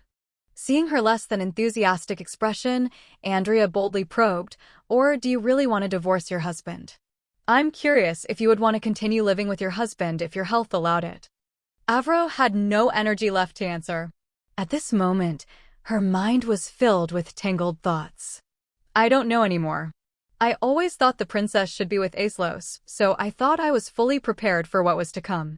But if I can cure my magic intolerance, would it be okay? If I continue to stay with Aislos, this must have happened because I changed the original story too much. Andrea worriedly observed the person opposite her, whose body was trembling uncontrollably. So she gently reassured her, I'm not interrogating you, Marquise. So please don't be so tense around me. Avro, naturally aware of her current impolite behavior, stammered with teary eyes, I'm sore. Andrea cut her off and gently rubbed her hand. What are you sorry for? To be honest, I can understand how you feel right now. Look over there, Marquise. Avro unconsciously followed her gaze and was shocked by a figure that came into view. Aislos. Aislos looked at her with a pained and sorrowful expression. A few seconds later, he turned to ask briefly, Your Highness. I was so worried about my wife, so my behavior was a bit rude. Andrea smiled with amusement. It's all right. I'm very happy to see you two so affectionate. You two should come here more often to show me your good relationship. Under Avro's watchful gaze, Aislos expressed his agreement. I will consider it. Instead, Andrea pressed on, whispering a tease into her ear. What should I do? It seems I've heard all about the lady's situation. Aislos became vigilant and probed. Your Highness heard everything? She enthusiastically joined in. That's right. The well-coordinated dialogue between them made Avro's mind spin in confusion for a moment. Before she could figure it out, Aislos had already taken her hand and pulled her up. The two of them left hastily, leaving her in a daze. Hey, wait, Aislos. Avro could only follow with an uneasy heart. What should I do? He clearly heard everything. I said I wanted to break up with Aislos. Aislos is clearly very angry. Suddenly, Aislos stopped abruptly, causing her to bump her head against his sturdy back due to inertia. Although a sharp pain shot through the point of impact, Avro was eager to explain first. Aislos, but her words were cut off by Aislos. I'm sorry. She asked back in confusion, what? He then explained in a low voice, I didn't mean to eavesdrop. I just came by because I was worried. This only fueled Avro's anxiety. He really heard everything. Andrea and Aislos not only don't like each other, but the original story is completely messed up. However, he mistook her silence for something else. Are you very angry? Avro, your hair is a mess. Aislos gently reached out to help Avro fix her hair. Then he said sheepishly, I promise I won't eavesdrop anymore, I promise. Hearing this, Avro pretended to threaten him. If you do that again, I won't look at you anymore. Aislos quickly grabbed her wrist tightly, as if afraid she would actually do it. Then he affirmed with certainty, okay, I promise. The tense meeting ended in Avro's disbelief. I thought meeting the princess would make me feel more at ease. But I don't understand why I feel even more confused. In the sun-drenched room, a knock from outside woke Avro. Madam, there's a letter for you. She sat up in bed and replied, leave it there, I'll read it later. Senna was very surprised and exclaimed, oh my, you're already awake? Avro smiled and praised, yes, the bed is so comfortable, I slept very well. But she was embarrassed thinking of the real reason. Actually, it was because of the wild strawberry sponge cake Aislos gave me this morning. I couldn't sleep because I couldn't digest it. She recalled Aislos' puppy dog eyes when he gave her the piece of cake. It looks so delicious. Avro couldn't refuse. Thank you, Aislos. Seeing that Avro was awake, Senna hesitated to advise her. That is, it seems you should read it right away. Her hesitant manner made Avro tilt her head in question. Why? Is it a letter from the princess? She corrected her, no, it's a letter from Lady Roki. Avro was equally surprised as she took the letter. What? If it's Lady Roki, is it my mother? Senna urged awkwardly, yes, you should read it quickly. Before reading the letter, Avro couldn't help but frown. Such messy handwriting. Her hand couldn't help but tremble as she scanned the first few lines. As expected, the message in the letter made her gasp. Avro, even though you didn't ask about us when you arrived at the palace, I heard the first thing you did was meet the princess. Whatever the reason, you don't suit that girl. She is the one who hindered your marriage with Aislos. You may not know that. You must be careful. I will see you soon. Senna beside her kept wailing, what should I do, while Avro's expression also changed unpredictably after reading. Anyway, it seems she heard about me meeting the princess and hastily wrote this letter. In the letter, the handwriting is messy, the tone is arrogant, and the letter is dry, but I can feel she genuinely wants to protect and worry for her daughter. I feel confused, but why am I so anxious? This is the first time I've experienced this feeling. To change the atmosphere, Senna suddenly announced, oh no, and there's a visitor for you too. Avro asked curiously, a visitor? Senna thought for a long moment. They said it's the daughter of the Zabori family. Hearing that, Avro's eyes immediately widened in surprise. The Zabori family? The sudden turns of events didn't affect the beautiful, sunny weather of the day. A steady knock sounded, along with a cautious voice. Princess, I am Aislos Ostel. Andrea, waiting in the room, habitually picked up her familiar fan. Come in, Marquis. Immediately after, Aislos' sturdy figure slowly entered. She gently fanned herself, hiding her expression, her sharp eyes constantly assessing him as described in the novel. A cold and suspicious personality. However, his handsome appearance was enough to conceal that personality. There was only one difference from the novel I read. Instead of falling in love with the princess at first sight, his gaze was very unusual. However, his magic power is still stable, probably because Avro is not dead yet, so Aislos' anger hasn't erupted. After some calculation, Andrea smiled warmly and spoke first. I don't know why the Marquis has come to see me. Aislos, with some annoyance, brought up the main issue. I came to discuss the scandal regarding the relationship between me and the princess. She feigned innocence and shrugged. If you came to me about that, I have nothing to say. That scandal wasn't caused by me. Those denials caused the long-suppressed anger in his heart to erupt. However, your silence means you have tacitly agreed.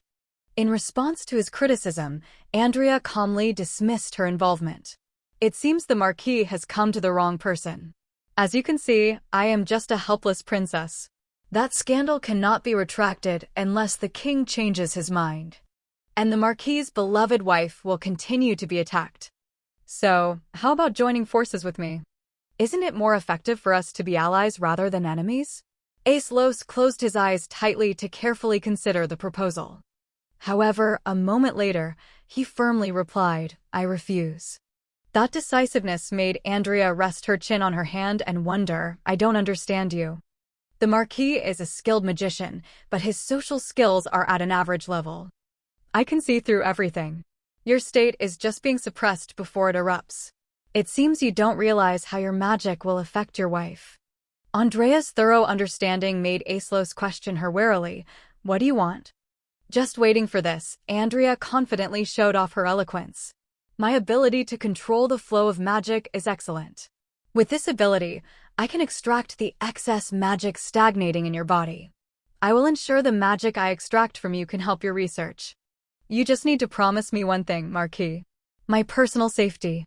That's all I need. That condition made Aeslos purse his lips and think for a long time. An illegitimate princess holds very little power. However, the princess's power can also be a useful card. After suddenly gaining influence and power, Ostel, who lacked a solid foundation of support, was placed in a precarious position. If she's no longer useful, I can just leave her. From Asilos's eyes, Andrea easily read the calculations in his mind. That's probably what he's thinking. Just then, he spoke up, breaking the tense atmosphere. I have one condition. She listened leisurely. What is it, Marquis? Aeslos then frankly requested, please end the rumors spreading throughout the kingdom. It's most effective if the people involved end it. However, Andrea's viewpoint was completely opposite to his. I think it's better to postpone it for now. There's nothing better to deceive the king with. Aeslos had difficulty explaining his true purpose. My wife is the target of gossip for no reason. At least let me protect my wife. However, Andrea remained unmoved and presented a more comprehensive picture. Although I understand how you feel, sometimes small sacrifices are necessary for the greater good. It's best to backstab the king after being fully prepared. This rebuttal seemed to push Aeslos to his limit, making him grit his teeth in frustration. Then, without any courtesy, he coldly declared, then I must refuse your offer. If our intentions are not the same, it's best not to cooperate. Excuse me. The vast room was now left with only Andrea, sitting high above, watching Asilos's departing figure. The recent conversation made her compare in her mind. Aeslos, described in the novel, is a rational person. The book says that to get what he wants, he can make cold and calculated decisions after weighing the pros and cons. But the Aeslos in front of me is completely different. If anything, he looks like the type of person who would do anything without hesitation if it's for Avro. Thinking of this, Andrea reluctantly muttered aloud, I guess that means I definitely have to befriend the Marquise.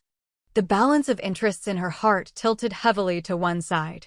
If I have to choose an ally, I'll choose Avro, who is like a spring breeze, instead of Aeslos, who is as cold as steel, especially since Aeslos is willing to sacrifice himself if Avro tells him to. Andrea's mood couldn't help but improve when thinking about the future. Speaking of Avro, she's surprisingly cute, like a little rabbit. It seems the story is about to get a little more interesting. Meanwhile, Avro's mansion today welcomed an enthusiastic guest, Jabori. Avro. Avro joyfully exclaimed, Thank you for coming all this way, Jabori. But in her heart, she couldn't help but cry silently. Why did you suddenly come? Did you come to talk about memories I don't remember? Jabori kept glancing around and praised lavishly. This villa looks so unique. What's its name again?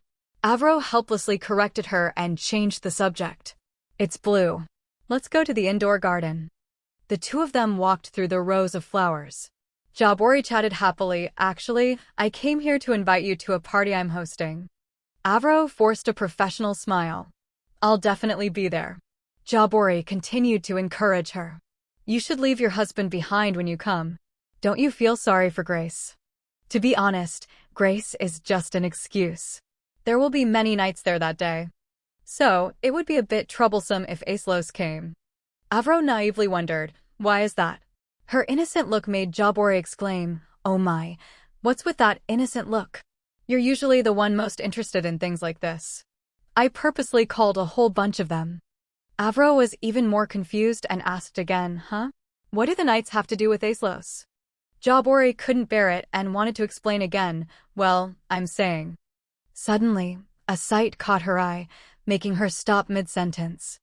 Her friend's sudden silence made Avro tilt her head and call out her name, Jabori, what's wrong? Just then, a mysterious voice came from behind her, Marquise Ostel. Avro immediately jumped up and turned around. This voice. She immediately realized the identity of this uninvited guest. Princess, why have you come all this way? It's been a while, hasn't it? Andrea smiled nonchalantly. Marquise, and hello to the young lady beside you. I just met Marquis Osteo, and it seems we have something important to discuss. After a moment of silence, Jabori finally spoke up, her voice filled with anger. Why? You know exactly what kind of rumors are spreading throughout the kingdom right now, so why did you come to see Avro when she hasn't done anything? Could it be that you're the type of person who enjoys scandals, Your Highness? Faced with that hateful accusation, the corner of Andrea's mouth curved up provocatively. Of course not.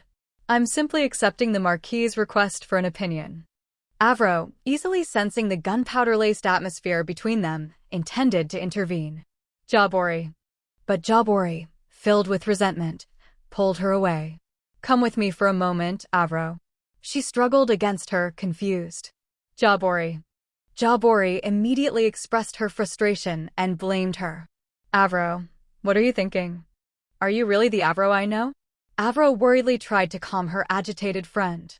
Zobori, calm down and listen to me. But now Jabori was overwhelmed with indignation for her friend and shouted, that woman is your enemy. Do you really not understand why she's spreading those rumors? She's trying to steal Aislos from you. After hearing her, Avro quietly explained, it's okay, Jabori. The princess has promised me a few things regarding that matter. And now I need the princess. So will you trust me? I will definitely bring the princess to my side.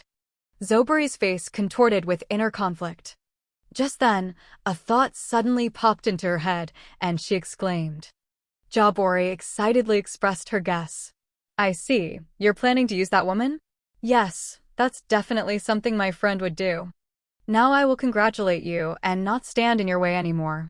Although there was a slight misunderstanding, Avro went along with it to get it over with. Okay, thanks, Zobori. The meeting finally ended with a new understanding formed in Avro's mind.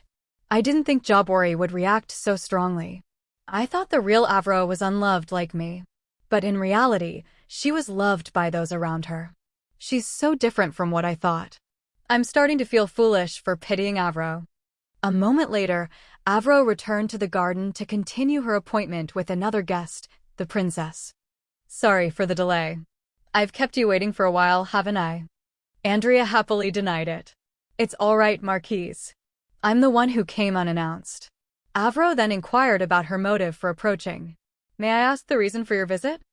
Andrea smiled at her with a friendly look. She honestly confessed, there's something I need to discuss with you urgently. This unexpected development made Avro stare wide-eyed. There is.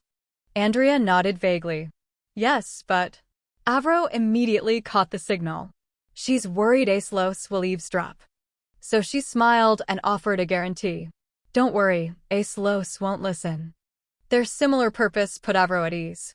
Good, because I also have something I need to ask her. Outwardly, she proactively suggested. Your Highness, have you considered learning magic? If you're interested, I can speak to him on your behalf. Andrea excitedly expressed her gratitude. Oh, thank you so much. Avro politely replied, I'm sure Aislos will agree. Andrea disagreed with this view and cautiously asked for her opinion. Lord Oscar certainly won't be pleased. Are you sure you're okay with this? I mean, your husband will be the one teaching me. Avro unconsciously clenched her hands together and whispered, but you have talent. You felt the magic before and even recognized the power of the bracelet. Her overly kind personality made Andrea freeze in astonishment. A feeling of guilt suddenly arose in her heart. You being so sincere makes me feel so guilty. The mumbling was too soft for Avro to hear clearly, so she asked again what. Andrea immediately resumed her usual smiling demeanor and praised her endlessly. "Oh, nothing. I was just thinking how lovely you are. I truly appreciate you bringing this up first." Avro shifted shyly. "Thank you." Her action made Andrea speak even more enthusiastically. "Your surprised expression is so cute. The more I look at you, my lady, the harder it is to look away." Her unabashedly friendly attitude made Avro wonder in confusion. What's wrong with her all of a sudden? Just then, Andrea spoke to her warmly. "Anyway, it seems I've taken up too much of your time. I look forward to seeing you again soon." Avro immediately resumed her respectful attitude. "Thank you for visiting, Your Highness." The clear blue sky began to turn golden, and the lights in the mansion's corridors were lit. Avro walked unconsciously, her mind besieged by worries. That's right, someone like her can definitely be entrusted with Alos. Unlike someone like me, the princess is definitely a better match for Alos. Just then, Asilos's familiar voice called out Avro. Avro turned around and gave her usual gentle smile, asking, "Alos, you're back. Is everything okay?" Alos answered casually, "Everything's fine. Nothing too serious, so I came back quickly." "But you look so thoughtful. What are you thinking about?" Avro quickly avoided his touch and repeatedly denied it. "It's nothing. You always refuse invitations to celebration parties, so I was worried about how to invite you to a party I want to attend." "Is there a special reason why you always refuse?" Alos looked lonely and resigned. "There will be many nights at this kind of celebration party. They probably won't be comfortable if I join. After all, I am their superior." Avro immediately recognized his act of feigning pity and asked back, "That's not the only reason, is it?" He was startled and admitted, "Well, actually, the knights are afraid of me." She couldn't help but wonder why Alos didn't hide the truth. "My power is unusual and frightening." That resignation was magnified through Avro's perspective. "So Alos chooses solitude. And I just thought he was tired and kept avoiding parties." Then she lowered her voice and advised Alos, "If you keep avoiding people, nothing will change." Avro sincerely took Asilos's hand. Then she bravely invited him. "So please come with me to Jabori's party. You are a kind person. I'm sure you can make friends with everyone." Asilos's gaze softened upon hearing these words. "I'm kind?" Avro looked confused at such an obvious question. "Of course." Just then, he took the initiative and freed himself from her warm grip. Alos easily lifted Avro up to his eye level. This sudden action made her confused and urged him. "What is it? What's wrong with you all of a sudden? Put me down." He, on the other hand, stubbornly buried his head in her. "I can't stop. I like you so much, Avro. Of course, unless you don't like me doing this." That blunt confession made Avro's heart flutter, and she avoided his gaze. "It's not that, but—" A moment later, she lowered her eyes to look at him. What met Avro's eyes was the sight of Alos cutely pressing his cheek against her. "Honestly, I thought I would get bored of seeing his face all the time. But every time I see Asilos's features, he seems even cuter. What am I thinking?" And just a moment ago, I believed that the princess was a better match for Alos. The two maintained this intimate posture for so long that Avro had to speak up in embarrassment. "Alos, I'm a bit tired. Can we go rest?" Alos was ready to satisfy her every request. "Of course." At the time when everyone was starting to rest, a hand was tirelessly gliding over the thick books on the shelf. Alos carefully skimmed through each page, searching for an answer to his problem. Magic formulas and artifacts are scattered everywhere. They've been here since I first discovered this tower. No one from the royal family understood their meaning when they owned the tower. The value of the tower is beyond imagination, but the royal family, who were unaware of its true value, sold it for cheap. Without hesitation, I immediately took it, and the reason was simple: to find a cure for Avro's condition. Every human possesses their own amount of magic power. Compatibility and resistance to magic are defined by how we use it. And those with high compatibility can grant humanity enlightenment. They can feel the invisible, touch the intangible, and lead humanity towards a belief in a supreme entity. Conversely, those who strongly resist magic cannot use it properly. This is the entire existing explanation for magic intolerance. No other source details the symptoms or provides further explanation. In the end, the core of this book seems to be to show humanity a problem without a solution, to sow fear and thus promote belief in a divine existence. No matter how much one prays in case something happens, a response is never received. So tiring. All I want in this world filled with magic is simply to live happily with you. Senna arrived and wished her a good morning. My lady, you're awake. Avro also smiled brightly in return. Yes, today is the party. I have to wake up early to prepare. Senna eagerly wanted to show her something. Just in time, I have a dress I want you to see. What do you think? It's beautiful, isn't it? After speaking, she spread her arms to show off a light pink dress that looked very fluffy and cute. Avro was a bit surprised and was silent for a moment before speaking. It's definitely beautiful, but I don't remember buying this. Senna's eyes were crinkled with a smile. I knew it would suit your taste. She was still confused. Wait, Senna, I said I never bought that dress. Tell me the truth, who bought it? Senna looked away as if scared. It's a gift from Lord Aeslos. Avro felt helpless. What? He bought me something again. She scolded Aeslos in a very cute way. Honestly, I've told you time and again not to spend money recklessly. Senna just laughed. But it's already here, and it looks so good on you. So please, my lady, just wear it. A moment later, after Senna had finished preparing her outfit, she couldn't help but admire her own work. Perfect. You will leave everyone at the party speechless. Avro felt a bit shy in the beautiful princess dress. That's a bit much, Senna. At that moment, she thought to herself, Senna's compliments are always a bit too enthusiastic. Senna enthusiastically guaranteed, let me prove it to you. My lady, give me a minute. Not knowing what she was planning made Avro a bit nervous. What is she going to do now? Avro looked down at the dress she was wearing with her eyelashes lowered and thought. This is the first time I've dressed like this for a party. It's so beautiful and radiant. Cutting off her thoughts, Senna finally appeared, peeking from the door. My lady, you can come out now. She said hesitantly, you're not planning to tease me again, are you? Senna assured her, I'm all grown up now, my lady. As she was being pulled along, Avro thought to herself, for some reason, I don't trust this. It was only when she got outside that she saw the figure standing at the door with a tall frame and luxurious attire. Oh, Aeslos. On this side, Asilos's face also flushed as he walked towards Avro. Looking at the outfit in the same color tone as hers made her secretly wonder, is it a matching set? I really like it, but does Aeslos? Anyway, I was the one who insisted we both go to the party. Thinking of this, she spoke up, good morning, Aeslos. I heard you chose this outfit. Do you like it? Seeing his slightly flushed face and his silence made Avro a bit angry. Why aren't you saying anything? Does it not suit me? She thought to herself, what kind of reaction is this? It seems he's not pleased at all. Avro had expected Asilos's reaction to be finding her incredibly cute. She feigned a little anger.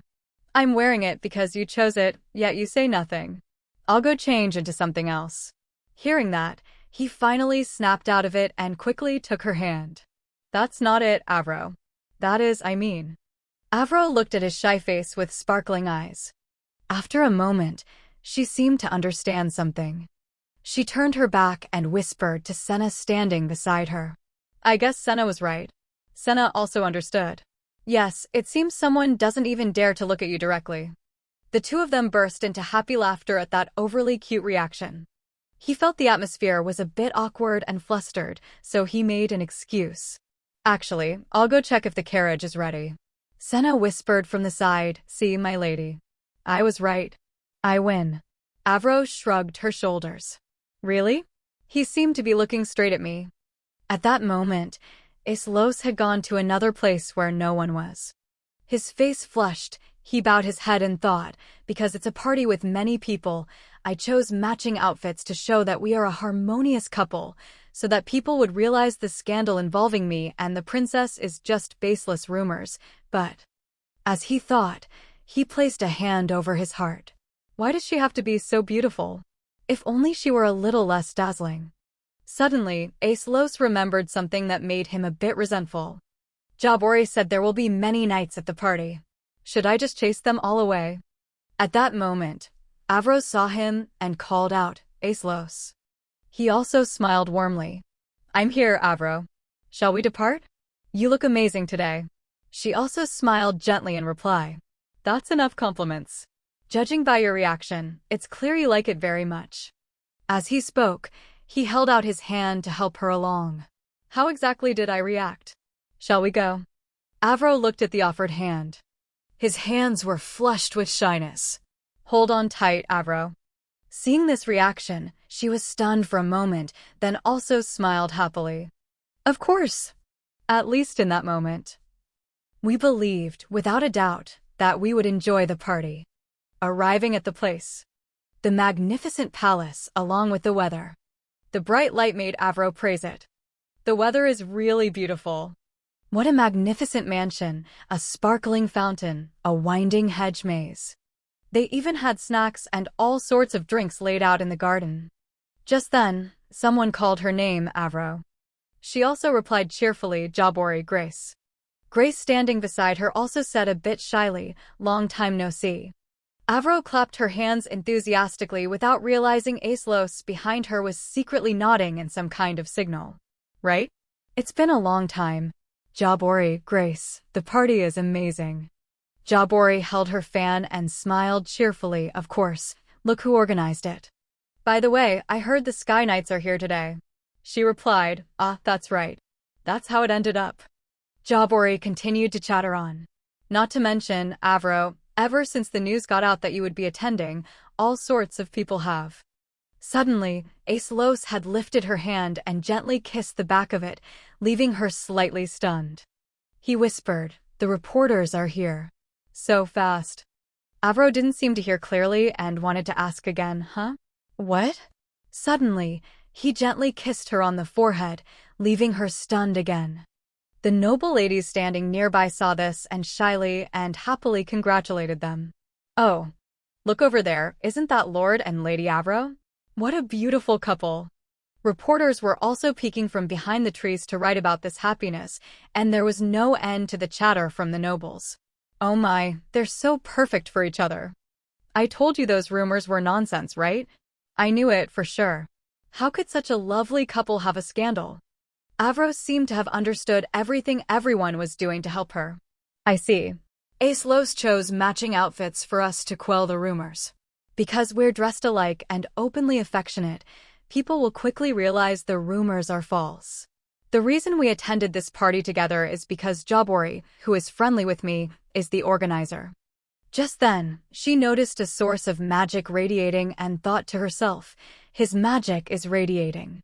It must be hard for Aeslos to control his magic right now. She was worried about him and asked softly, Aeslos, do you want to rest for a bit? You look so tense. He was like an obedient puppy, but a bit tired. I'm fine. It's been a long time since we've attended a party. I'm really fine. Avro still felt uneasy. It's not very fun for you to just stand by my side like this. Why don't you join Jabori's group and enjoy the party? Aeslos pointed in another direction. No, I'd rather go over there. She looked in that direction and saw couples dancing together, thinking to herself, over there, where the guests are gathered for dancing. Avro said a bit shyly, all right, let's go. In her mind, she still felt worried, afraid she wasn't perfect enough. Can I dance well enough? I've secretly practiced dancing for occasions like this.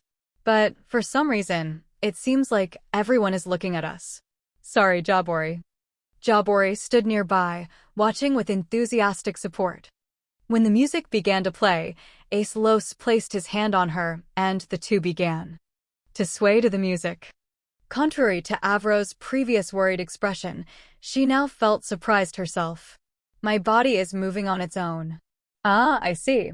Avro's body knew how to dance. So, all this time, the reason my heart raced for Aeslos was simply Avro's body's reaction. Thank goodness. I'm sure I can let go of Aeslos without any regrets. She now said a bit awkwardly, Dancing for so long has warmed me up. He also smiled gently. I'll go get us some drinks. You wait here. Thank you, Aislos. Just then, someone startled her from behind. It was Jabori. You still dance as beautifully as ever. Avro was surprised. Jabori. She hugged Avro tightly.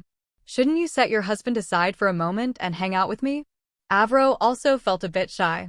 Of course I should. While she was listening to Jabori talk, she happened to see the men behind her with scared, gloomy faces. So, Avro. It seemed Avro herself was distracted by Jabori's words. For some reason, those knights looked scared. She didn't notice and continued speaking. My friends really want to talk to you. Avro thought of something. Oh, no way. Could it be that they're afraid of Aislos?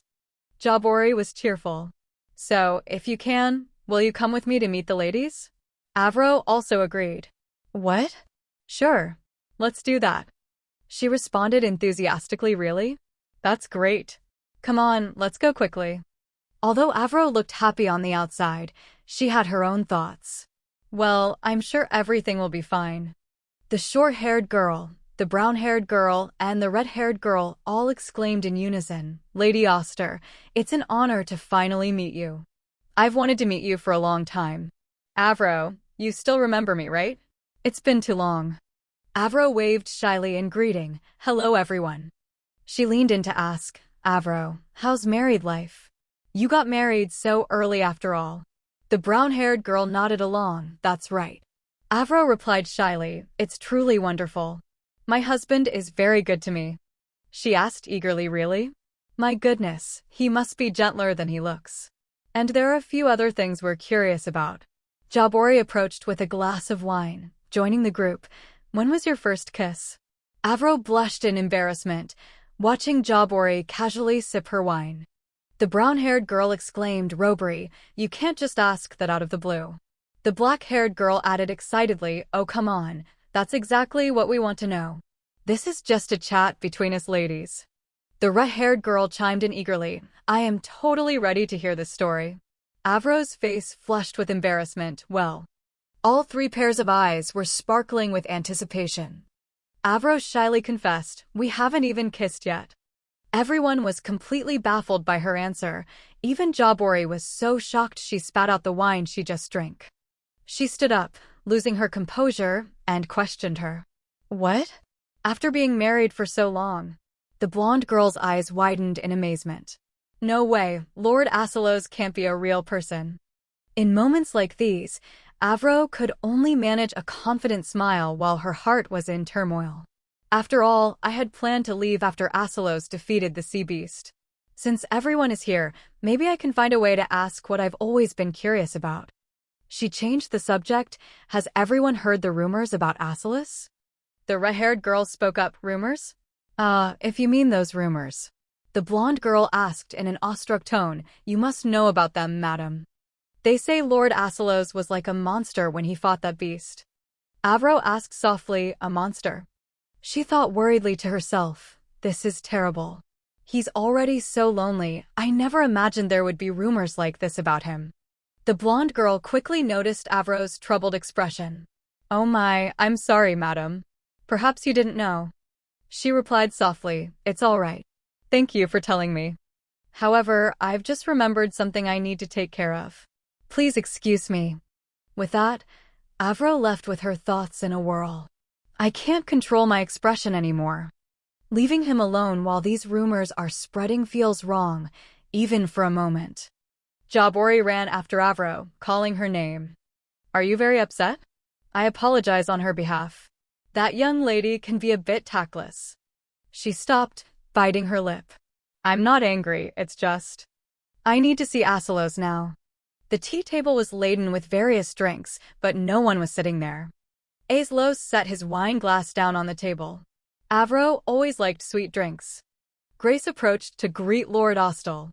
He turned his head to look at him with a scrutinizing gaze. Aislos greeted him, Grace.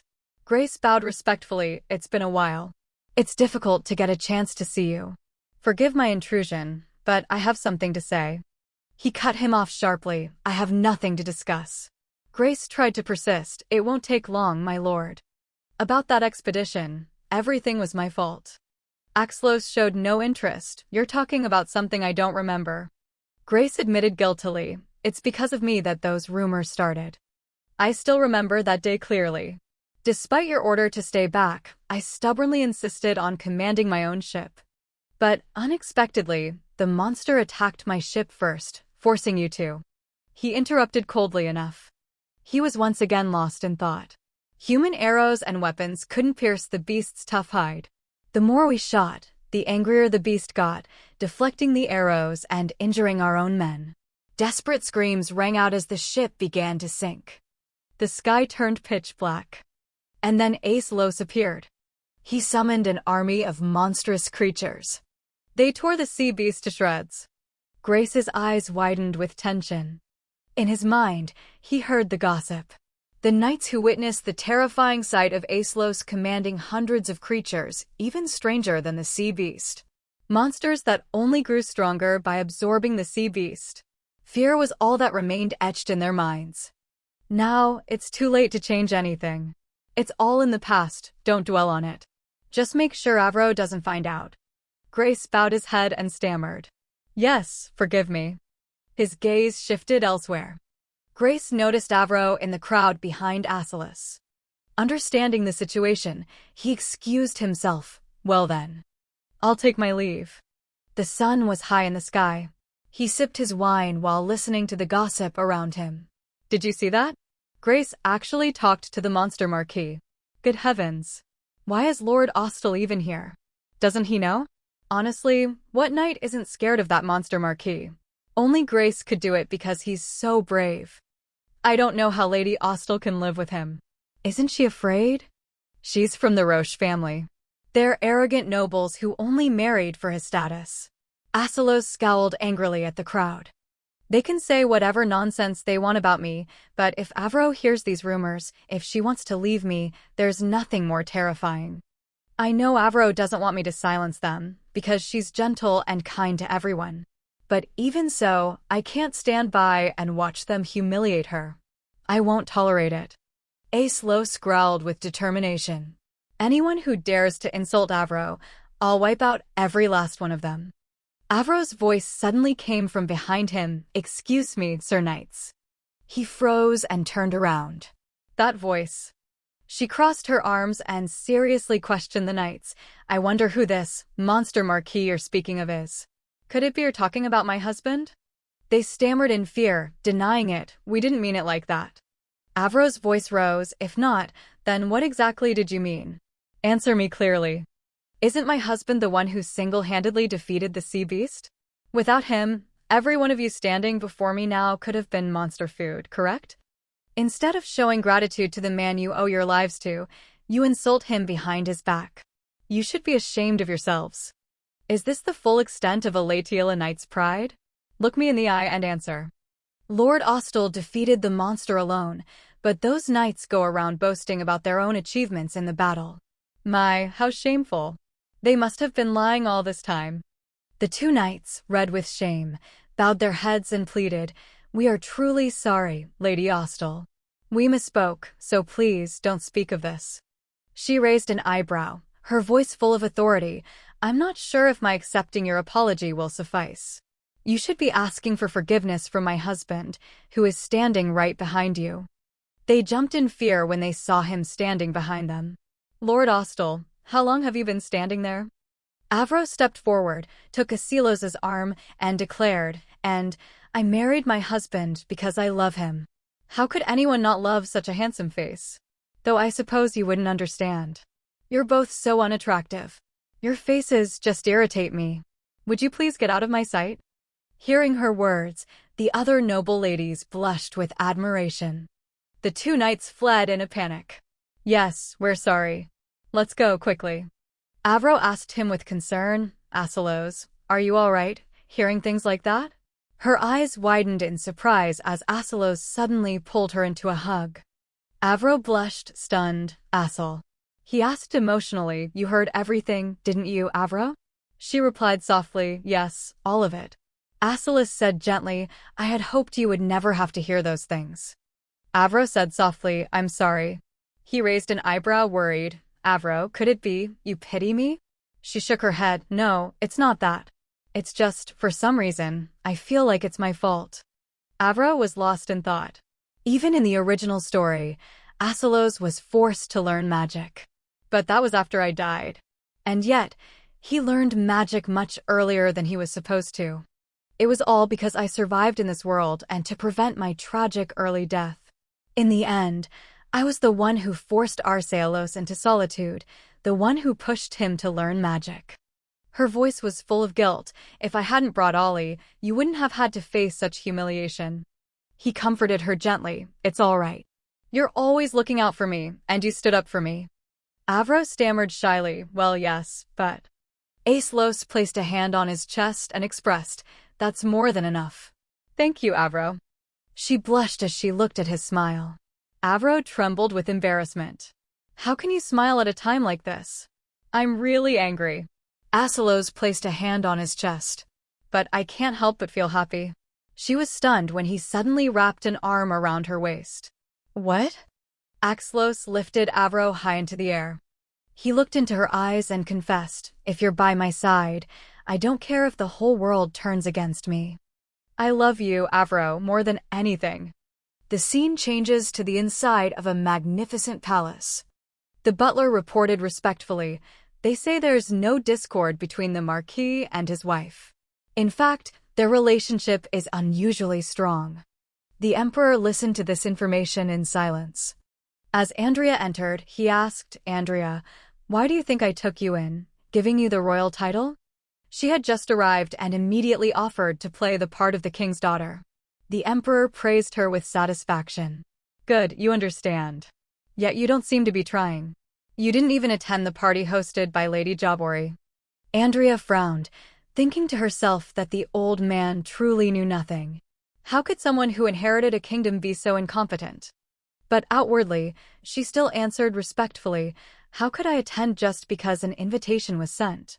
Lady Jabori and Lady Ostel are best friends. Everyone at that party clearly supports the Ostel couple. If I attend, not only me but the entire royal family will become the target of gossip. And the monarchy's reputation will immediately suffer a blow. Hearing this, he roared in anger, is that so? And we're just going to let that Oscar be? You know very well that I'm not just worried about your marriage. Andrea remained calm and persuasive. There's no guarantee the Marquis isn't plotting a rebellion. The Emperor lost his temper and shouted even louder. How would you know? No one can see into another's heart. She sighed to herself. So he's just worried about the noble faction's power growing, even though the monarchy is already a joke. Andrea was lost in thought. For the past 9 years, the sea beast has terrorized the kingdom, and unfortunately for the king, the hero who emerged from the chaos was Lord Ostel. Since the Ostel family traditionally aligns with the noble faction, the hero's appearance severely weakened the monarchy overnight.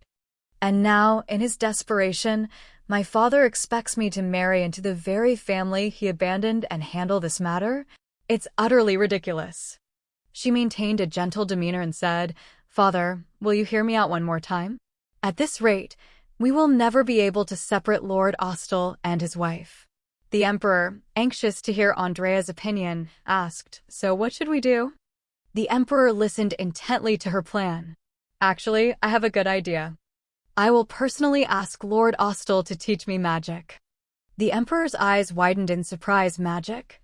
Andrea placed a hand on her chest as a guarantee. Yes, I've actually already passed Lord Ostel's assessment. His eyes widened with joy. Is that really true? She sneered inwardly. Of course it's a lie. Andrea explained, I've already arranged things with Lord Ostel, and I will be studying at the Ostel estate from now on. The condition is to quell the rumors, since I'll no longer be at the royal palace. Therefore, you must keep my absence a secret. The Emperor cleared his throat to regain his authority. Very well, do as you wish.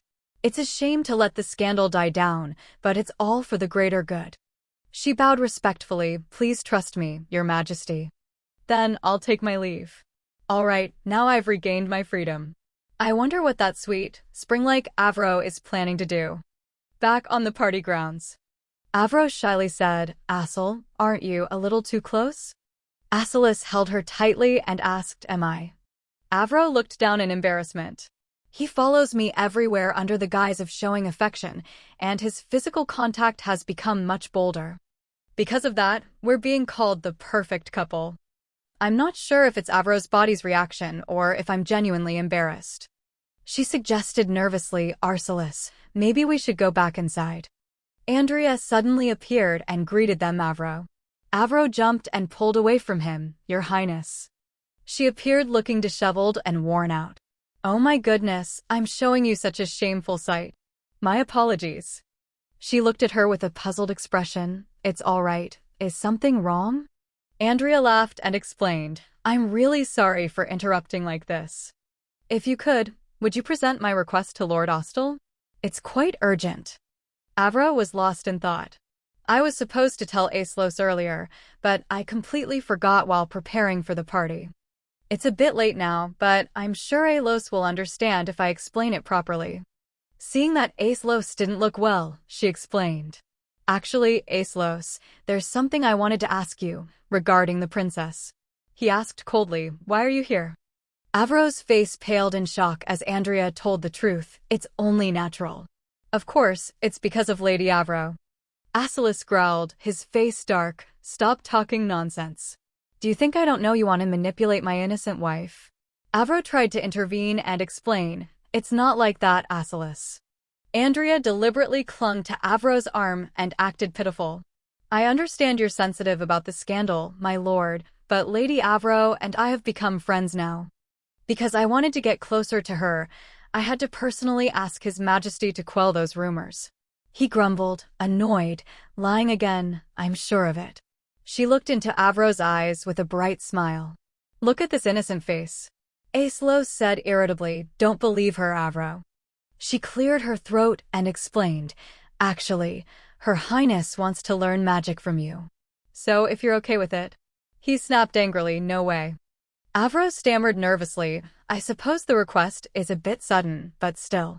Aislos said seriously, "I said no, and I mean no, Avro." Andrea laughed and explained, "I'm truly sorry for coming and going so suddenly, but I must leave now. Could you let me know your final decision after you two have discussed it?" "I'm sorry, but please help me with this." "Avro." He suddenly snapped, shouting, "Wait, who gave you permission to call her Avro? Don't be so familiar." She was shocked. "Is that really the problem?" She ignored Asilos and gave Avro a playful wink. "You're getting in the way of our friendship now, Lord Ostel, but I'll become close to her anyway." "Avro." He continued to rage, "If you call her Avro one more time." Andrea said mischievously, "Well, I'm off then. See you later, Avro." She left, leaving the two of them stunned and bewildered. Aislos voiced his opinion, "Avro, I have absolutely no intention of teaching the princess magic." She wanted to explain nervously, Asilis. He gritted his teeth in anger. "First you used her to demand a divorce, and now you want me to teach her magic. You may not see it, but she is extremely manipulative." Avro looked up and pleaded, "Asel, even so, we really need the princess." She was also a little worried. "I know it's unreasonable to ask for this without an explanation, but I'm sure the princess is also preparing for the future based on the original story." A smirk appeared on Axelos's lips. He immediately agreed and made a request. "All right, then promise me one thing." Avro asked, puzzled. "A promise? What kind of promise?" "The princess said I could be a powerful mage, but my magic compatibility is lacking. I don't know how useful the princess can be, but she's Avro's enemy. She just twists Avro around to serve her own purposes. Even though I knew about this obstacle, I still..." Aislos started the conversation. "I've been waiting for you to bring that up." She replied with a guilty tone, "I'm sorry for not explaining everything sooner." He interrupted her, "That's not what I wanted to talk about, Avro." Alikos lifted Avro's chin and expressed, "I've been waiting tirelessly for the day you would cancel your request for a divorce. If you want me to teach the princess, then promise me this first." She blushed and whispered, "What is it, Asilis?" He placed a kiss on Avro's forehead and proposed, "The promise that we'll divorce when we find someone we like. Can we get rid of it? That's really all I want." After being together for so long, it's only natural for these feelings to develop. I see the way he always looks at me, the way he never leaves my side, and how all his joy and sorrow revolve around me. No matter how oblivious I am, I know his actions go beyond simple affection. And she knew it too, but Ace Los needed an heir, and with this magic intolerance, I can't bear his child. A noble family without an heir, there's no way Assel doesn't understand how ridiculous that is. Avro hesitated and stammered. Asselos, you already know Ace Los affirmed once more, I love you, Avro. I can't imagine a life without you. In her mind, she recalled the painful memories of her past life of love. Even the situations I witnessed firsthand were ones where people's emotions were disregarded, filled only with resentment and anger. Love, does that emotion really exist? Avro felt a little uncertain about what Asselos said. Love, maybe he's just blinded by a fleeting feeling right now. But in 10 or 20 years, will he still be able to say he loves me? Eventually, he'll want someone who can give him an heir. And then what will happen to me, who only lives for his love? Will I end up living like my mother? She took a step back and said softly, I'm sorry, I can't. Avro always had a negative mindset. I've always sworn I'd never love anyone, because I don't want to live like my mother. She clenched her fists. Avro looked up and straightforwardly expressed her stance. Ace Los, I hope you don't love me, because I can't break your curse, nor can I make you truly happy. Only the princess can lift the Ostel family's curse, so please, go to her, Asselos. And please, forget about me. I'm so pathetic, foolishly wanting to be by his side a little longer. Even though I wish for his happiness, anything is possible. All I can do is covet a position I don't deserve, and I've even hurt him. I never meant to bring up the princess so suddenly. I'm sorry, I'm so sorry. She returned to her room and threw the door open. Avro hurriedly packed her belongings. It's not too late. I can grab the bag I prepared and leave. His heart may ache for a short time, but the pain will soon fade. She tremblingly wrote a letter to him, please forget me and live happily. Avro left behind just a few words, forgive me for wanting a place by your side, a place I don't deserve. Asselos quickly chased after her. He turned pale with shock when he saw the scene in the room. Asselos's pupils dilated in disbelief. Avro flinched when she heard him call her name, Avro. Wait, I won't be able to understand if you don't tell me what's bothering you. When you defended me at that party and with everything that happened at the estate, I thought we shared the same feelings. Even if your heart isn't completely mine yet, I believed that if I tried harder and made progress, things would get better. She was determined and picked up her suitcase. I'm sorry, Asselos. Asselos asked in confusion, my confession, was it too much of a burden for you? He stood frozen, watching Avro walk away coldly. Asselos snapped out of it when she walked past him and left a message. I hope you live well, Asselos. His face darkened as he broke out in a cold sweat. Asselos couldn't accept the reality. No. Don't leave me, Avro. Why do you keep trying to abandon me? You've made it so I can't live without you, so why do you keep thinking about leaving? It's fine if you don't love me yet. If I try, you'll eventually come to see me. But if you leave, that chance will disappear too. I can't accept it. Don't leave me, Avro. Don't abandon me. It seemed as if his thoughts manifested and affected Avro. Ace Los panicked when he saw her collapse. Avro. He rushed to catch Avro before she hit the ground. Asselos trembled with fear. It's because I can't control my magic properly.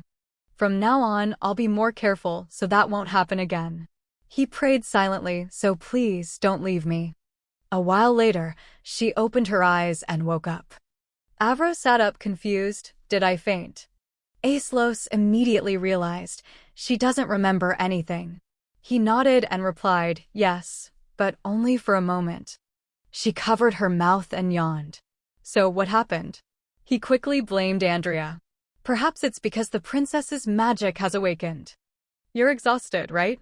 Get some rest, you'll feel much better. Avro laughed obliviously. I do feel a little sleepy. Ace Los said guiltily, I'm sorry, Avro.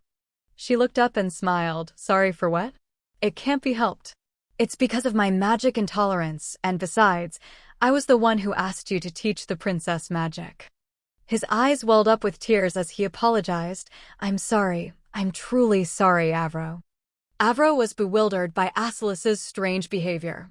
What? Magic intolerance isn't something he can prevent. Why is he apologizing so much? She asked anxiously. Asilos, are you crying? It's not your fault I fainted. You don't need to apologize. Avro guessed to herself. Don't tell me you're sad because I'm sick. She leaned forward and touched his cheek comfortingly. I'm really fine. Can you hold me for a bit? The fresh air will probably make me feel better.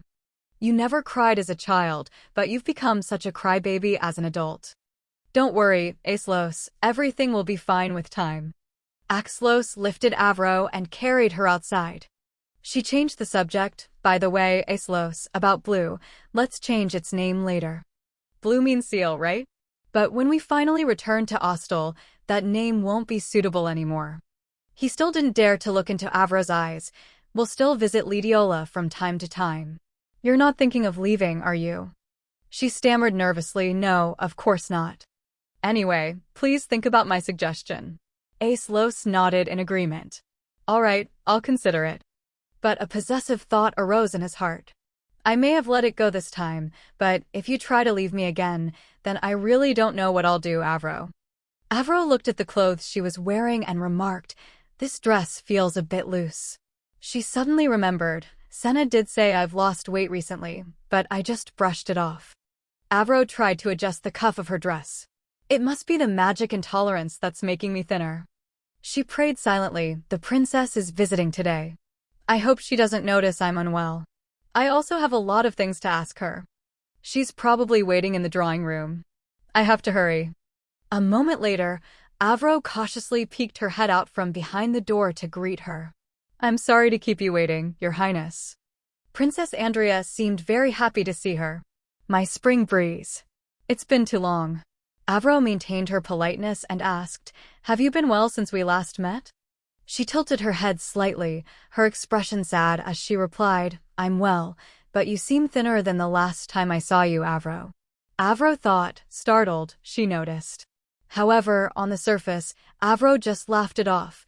The doctor said it's simply due to fatigue, nothing serious, so please don't worry. Princess Andrea still seemed unconvinced and asked further, if that's the case, then I'm glad. But you're eating properly, right? She reassured her, of course, Your Highness. Please don't worry. Avro quickly figured something out. Could this be why Asel has become so overprotective lately? Ever since I fainted, he's even added more guards. Everything has become excessive. She observed quietly, as if deep in thought. The one who can break the Ostel family's curse, the hero of this world. If it's the princess, I'm sure Arcelis and even the entire world of this novel can be safely entrusted to her. With that thought, Avro spoke up. Your Highness, this may be a bit sudden, but could I ask you for a favor? Princess Andrea turned back, looking always ready to help. A favor? Of course, go ahead. She reached out and touched the other's hand with a silent hope.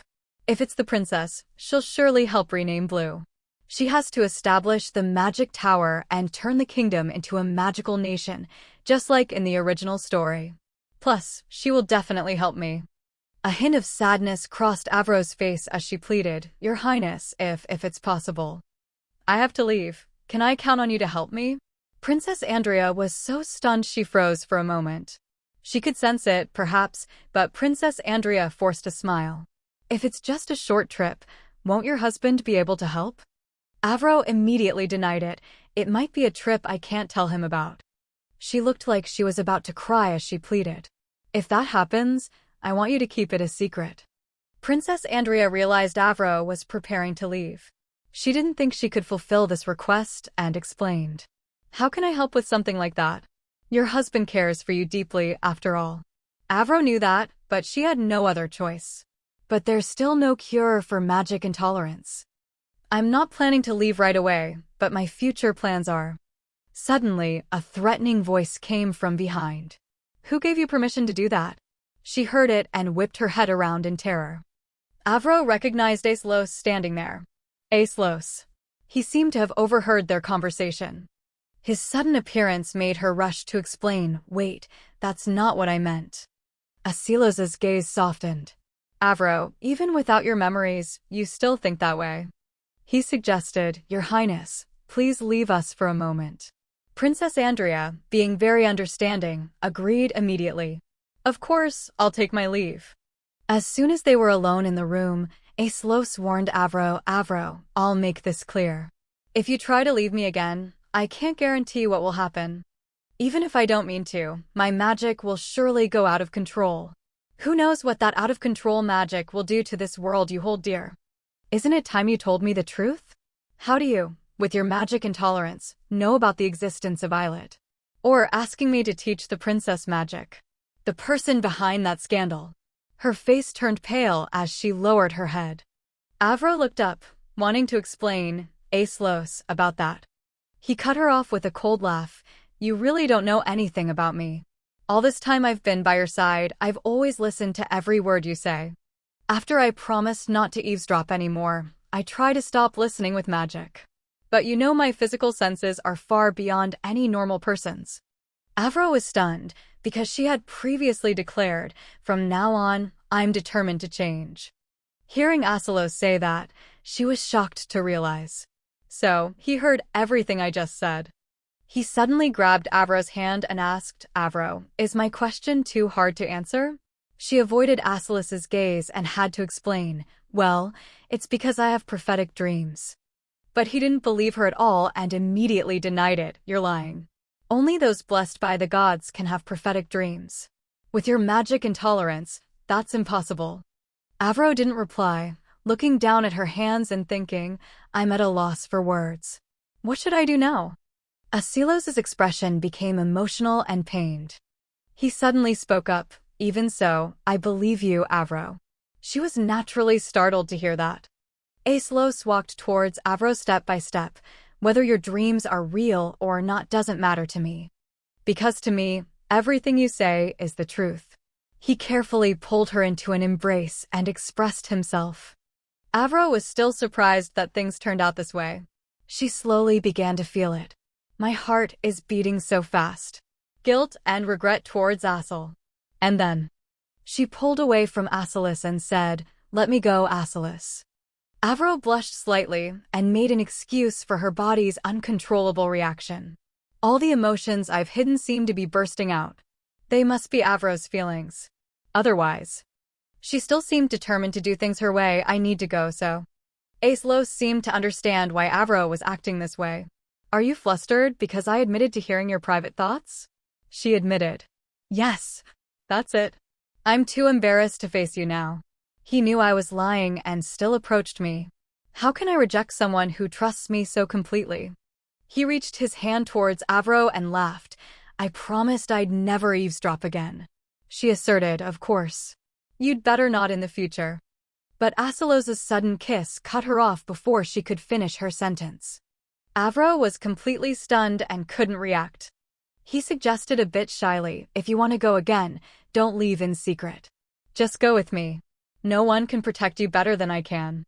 That sentence made her entire face turn bright red.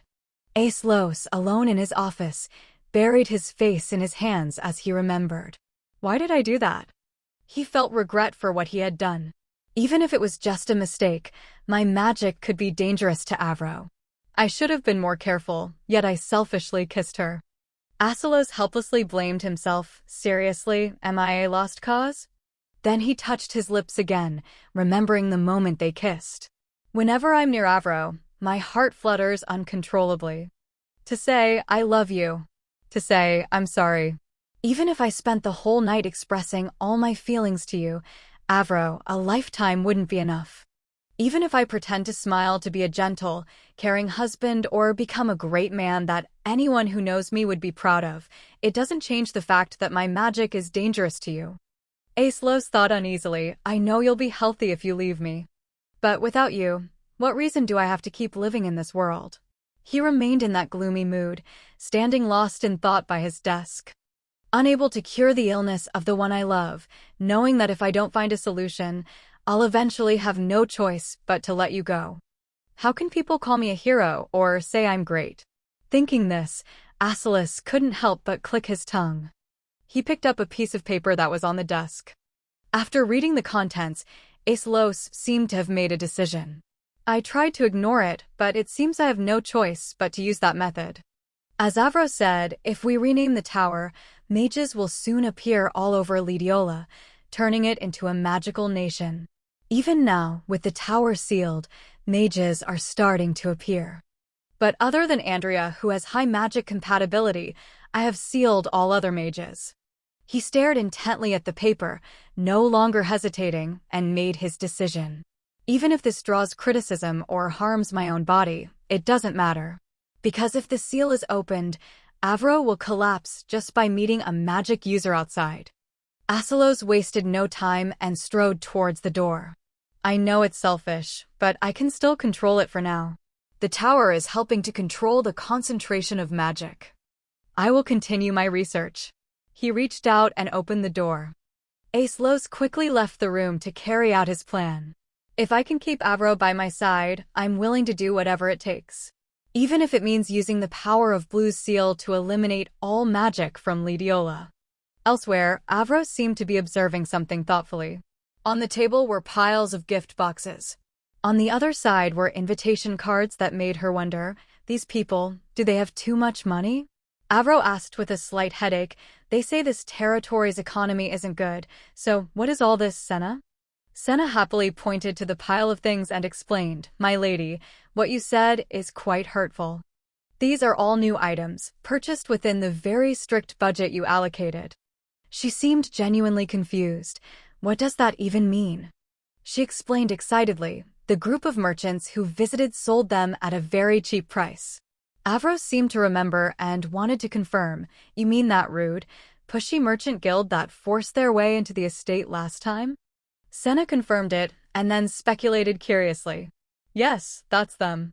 Apparently, our estate wasn't the only place they visited. They went to other houses too. They're from the Empala Empire, it must be part of their culture. They mass-produce items, making even expensive things affordable, and they conveniently deliver them right to our estate. Avro heard the familiar name and added, the Empala Empire, that country is famous for trade, but mass production sounds a bit unusual. But she, on the other hand, didn't think much of it. At first, I found them suspicious too. But it's clear that it's a tactic they came up with to eliminate the inflated prices from other Empala merchants. They asked me if I could help balance the market. And I happily agreed. Senna was still excited as she recalled. Also, I finally bought that beautiful silk ribbon at a cheap price. I've always wanted a gray ribbon. After hearing the story, Avro thought seriously. No matter how you look at it, it's suspicious. Selling goods for less than the cost of materials and trying to create a new trend. Looking closer, the quality is strangely poor. She suddenly spoke up. Wait a minute. Senna still didn't understand what was happening. My lady, are you going on a break? She quickly threw on a set of clothes and denied it. No, I'm planning to go into town myself. She then excitedly jumped to another topic. You want to go on a date in town with Lord Aeschylus? I'll go inform him right away. Avro had to seriously remind her. I'm going alone. Aeschylus is busy with research right now.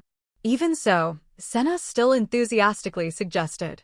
This is also a good opportunity for Lord Aeschylus to get some fresh air. She had to confirm again, Aeschylus is busy. I don't want to bother him. Avro was still a little embarrassed when she remembered their kiss.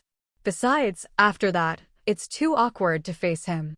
If I go dressed as a noble, I won't be able to uncover the true intentions of that merchant guild. She felt the clothes she had chosen were perfect for the situation. Before leaving, Avro had to carefully give one last instruction. Anyway, I'm going out with Senna today. No need to tell Aeschylus. Senna's expression didn't look very pleased.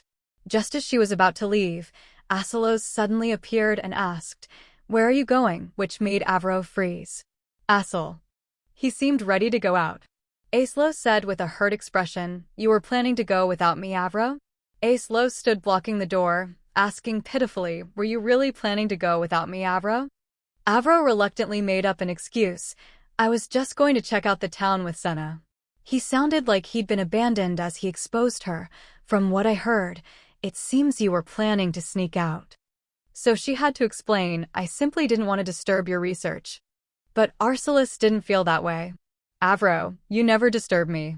Avro added. Besides, I find it strange to report to you every time I go out. I just want to investigate the recently famous Merchant Guild. He quickly understood her meaning. You mean the Merchant Guild from the Empala Empire? Acilos suggested, actually, I also find that guild suspicious, so let's go together. Avro didn't seem very convinced and advised him. Really? If you're only going for my sake, you don't have to. But he immediately denied it. That's not it. This investigation is necessary anyway. If Acil comes along, nothing dangerous will happen. We're dressed as commoners, so we don't know how the Merchant Guild and passers-by will react. She imagined the worst-case scenario of being caught by the guild members. Why are you investigating our guild? In the end, Avro made a decision. All right, but we'll dress as commoners. Acilos naturally agreed. Okay, of course, Avro. Senna even excitedly added a reminder. Don't forget to buy me a gift. Avro had no problem with this request. I'll buy you something even more beautiful than the last ribbon.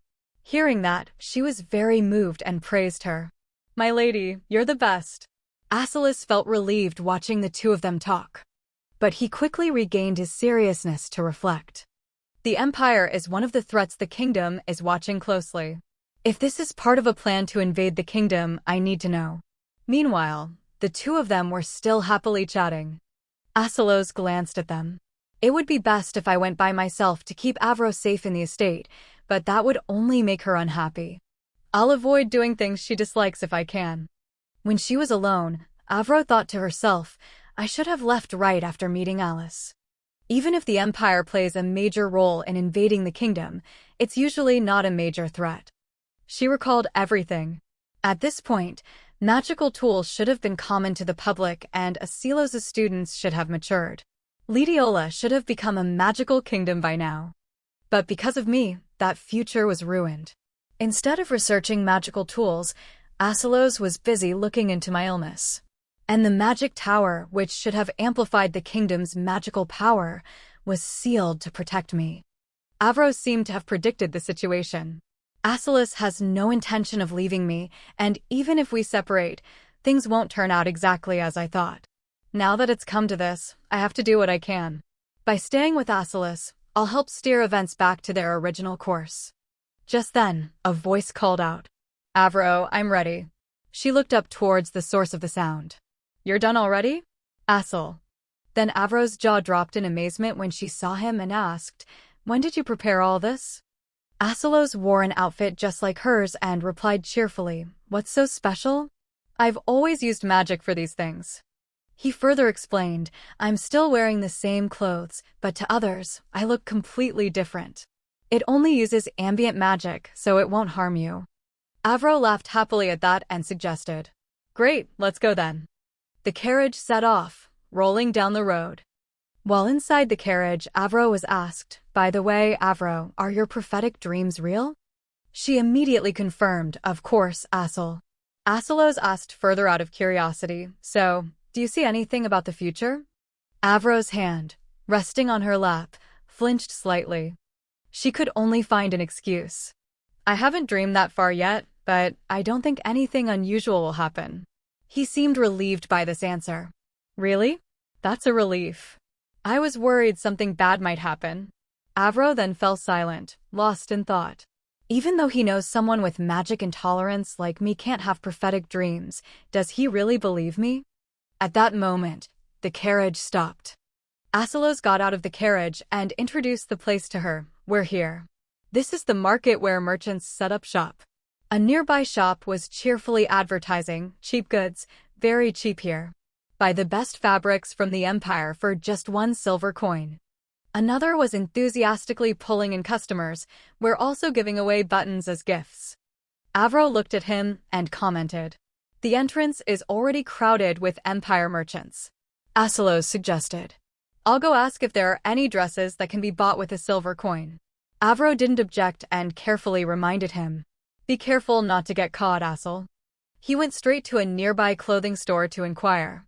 Excuse me, my wife heard that there's a place that sells noble-style dresses very cheaply.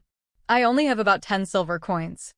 The clothing store owner enthusiastically welcomed Asilos. That's more than enough. I see you're interested in our goods. With the Empire's technology, we can easily make a beautiful dress for just 10 silver coins. He added, even Princess Andrea recently bought a dress from our guild. Avro looked incredulous. Is that so? The clothing store owner immediately brought out a few outfits from his shop to showcase. Doesn't that prove the credibility of our guild? Come on, pick whichever one you like. She feigned surprise and asked, oh my, how is that possible? Just the fabric alone costs more than that. He felt this was very normal. It's all thanks to the Empire's techniques. The people of Lidiola are simply being overcharged. Everyone on the continent buys at this price. Avro still wanted more information, so she asked, have you always traded with Lidiola? The clothing store owner finished explaining and then realized, thanks to Lord Ostel opening the trade route, we can even sell cheaper. But you're not really interested in these dresses, are you, madam? She quickly denied it. No, that's not it. Just then, Asilos beside her spoke up, that much is a bit difficult. He was trying to help Avro. That's all I could save. You see, I know you're excited because it's been a while since you've been out, but please choose one quickly. She also understood Arcelus' meaning. He's indirectly telling me not to dig any deeper. Avro said with a disappointed expression. Well, I think Andrea already chose a prettier one. He said sincerely to me, whichever dress you choose is the most beautiful. She picked up the yellow one. Really? The clothing store owner, seeing this, enthusiastically agreed. Exactly, that yellow dress is perfect for you. Avro didn't linger any longer and made her decision. Then we'll take this one. He was very happy and laughed loudly. Thank you very much, madam. Thank you. The two left the store, and the owner even waved enthusiastically after them. Please come again. She looked at the paper bag in her hand and thought, he gave me a folded dress. Avro remained vigilant and thought carefully. His behavior seemed sincere, but this guild has only recently been licensed to trade in Lidiola. The prices are extremely low, and even though they say it's because of the Empire's production methods, it's still very suspicious. She judged that this was even lower than the wages paid to ordinary workers. Aislos also noticed the abnormality and offered his opinion. It's absurd for a merchant to pursue profits lower than the cost like this. Avro completely agreed. Exactly, it's all absurd. He considered, it would probably be good to investigate who's backing them. She didn't seem to understand. Backing? Asilos explained in detail, they might be colluding with high-ranking officials of the Empire, or they could be spies trying to infiltrate the kingdom. Avro felt a little uneasy and thought it over. Merchants can certainly access information easily, but who and why? Selling goods this cheaply requires huge financial backing. No, there's only one person who could do something like this, the Crown Prince of the Empala Empire, the one who declared war on Lidiola when it emerged as a magical nation. Although that person will surely disappear when Asilos takes action, his appearance isn't even clearly described. But he's depicted very clearly as a ruthless person willing to do anything to achieve his goals. She couldn't seem to remember clearly. I only remember his hair was described as being red as blood. So Avro asked, Asil, who is the current crown prince of the Empala Empire? Asilos told her briefly, Hyman. He was recently made crown prince. He works very aggressively to consolidate his power. She was a bit startled by that and immediately denied it. No way. Avro's footsteps stopped.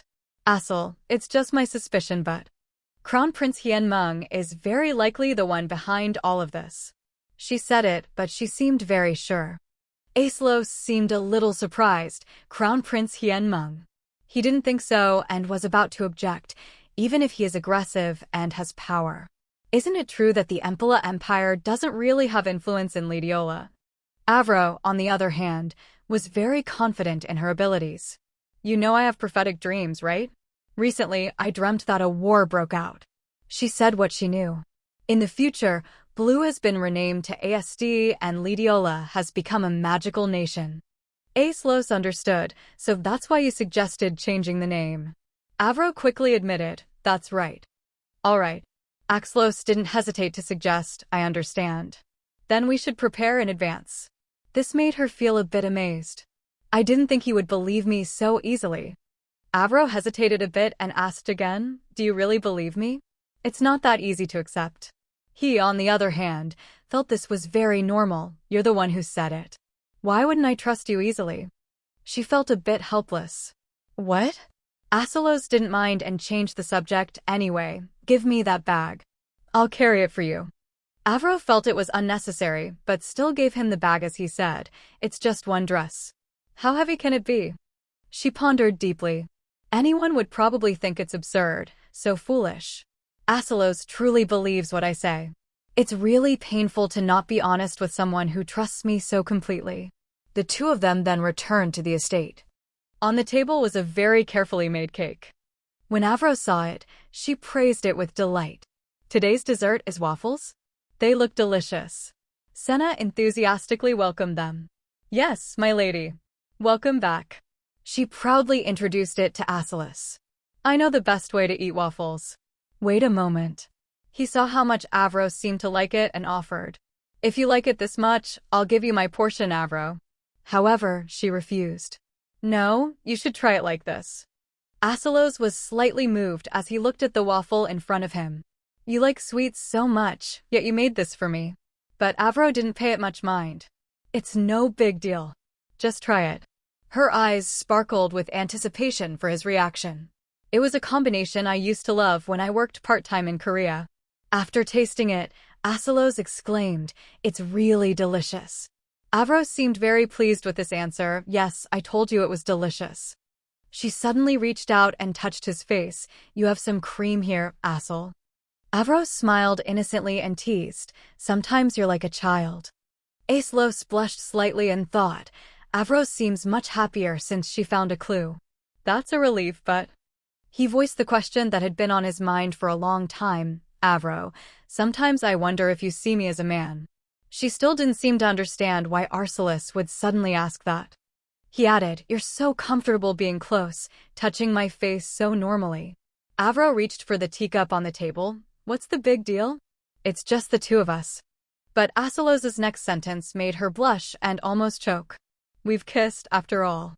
Avro exclaimed in embarrassment. Asal. He leaned his face close to hers and asked. You didn't like it when I kissed you? Avro quickly reminded him. I was able to forget about it, but now. Asalos asked again. Was it so unpleasant that you wanted to forget it? Hearing that, she quickly denied it. It wasn't unpleasant. It's just that I'm the only one. Then Avro abruptly stopped, as if she had realized something. She saw two maids standing there with gossipy expressions and wondered, what? When did Senna and Rio get here? When Aeslos saw Avro wasn't focused, he called out, Avro, where are you looking? I'm right here. He got even closer and pressed. What were you about to say? It wasn't unpleasant, and then what? This made her shout in embarrassment, your face is too close. Her face was flushed and her head was spinning. He seems to have realized I have a weakness for that face. Aeslos smiled gently and suggested, perhaps if we do it again, you'll realize your feelings. Avro panicked and refused immediately. No, I'm fine, really. Just then, Odin rushed in and pushed the door open to announce, my lord, my lady, the merchant guild has arrived just outside the estate. She frantically pushed him away and ordered, the merchant guild? Let them in. However, he added, the problem is, it's the merchant guild from the Empala Empire that visited last time, and the atmosphere is quite tense. Hearing that, both of them were slightly startled and composed themselves. Avro rushed towards the door to confirm, the merchants from the Empala Empire are back? Odin confirmed firmly, yes, it's strange for them to return so soon after their last visit. She seemed to have calmed down after grasping the situation. Actually, it's not strange for merchants to come to the estate. Odin is a veteran head butler, he must have noticed something suspicious too. If the guild arriving at this time is Delochi, then this is really troublesome. Because that guild is. A voice from outside announced, head butler, The merchants have broken through the estate gates. Someone outside was aggressively chastising. What? How dare they be so disrespectful? Her expression turned serious because that guild is personally run by Crown Prince Embla. The person waiting outside had fiery red hair. After observing, he let out a small laugh. So this is the place? Crown Prince Hienmeng asked with a mocking tone, the home of the esteemed hero. Odin reminded him without hesitation. Didn't I instruct you clearly to wait outside the gate? Are you not aware that this behavior is disrespectful in Lidiola? He didn't seem angry and explained. I don't understand how merchants coming to sell their goods could be considered disrespectful. Our merchant guild has many quality items.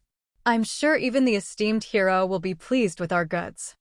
Avro listened to them talk and wondered anxiously, approaching so aggressively and rudely, what exactly are their intentions?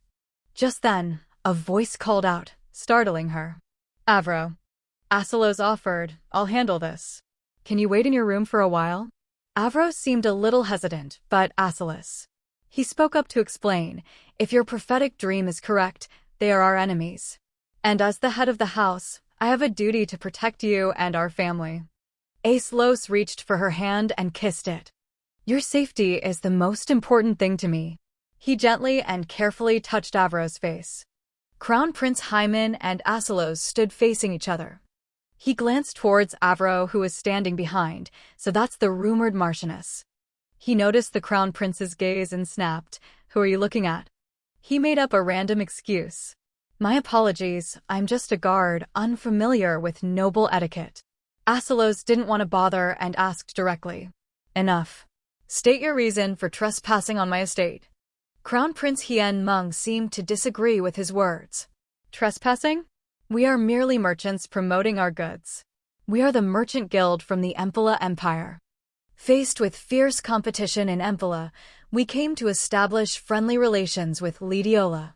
Asilos's face showed clear annoyance and disbelief. He ignored his expression and continued, and among the families here, we want to establish a relationship with the most influential one, the Ostel family.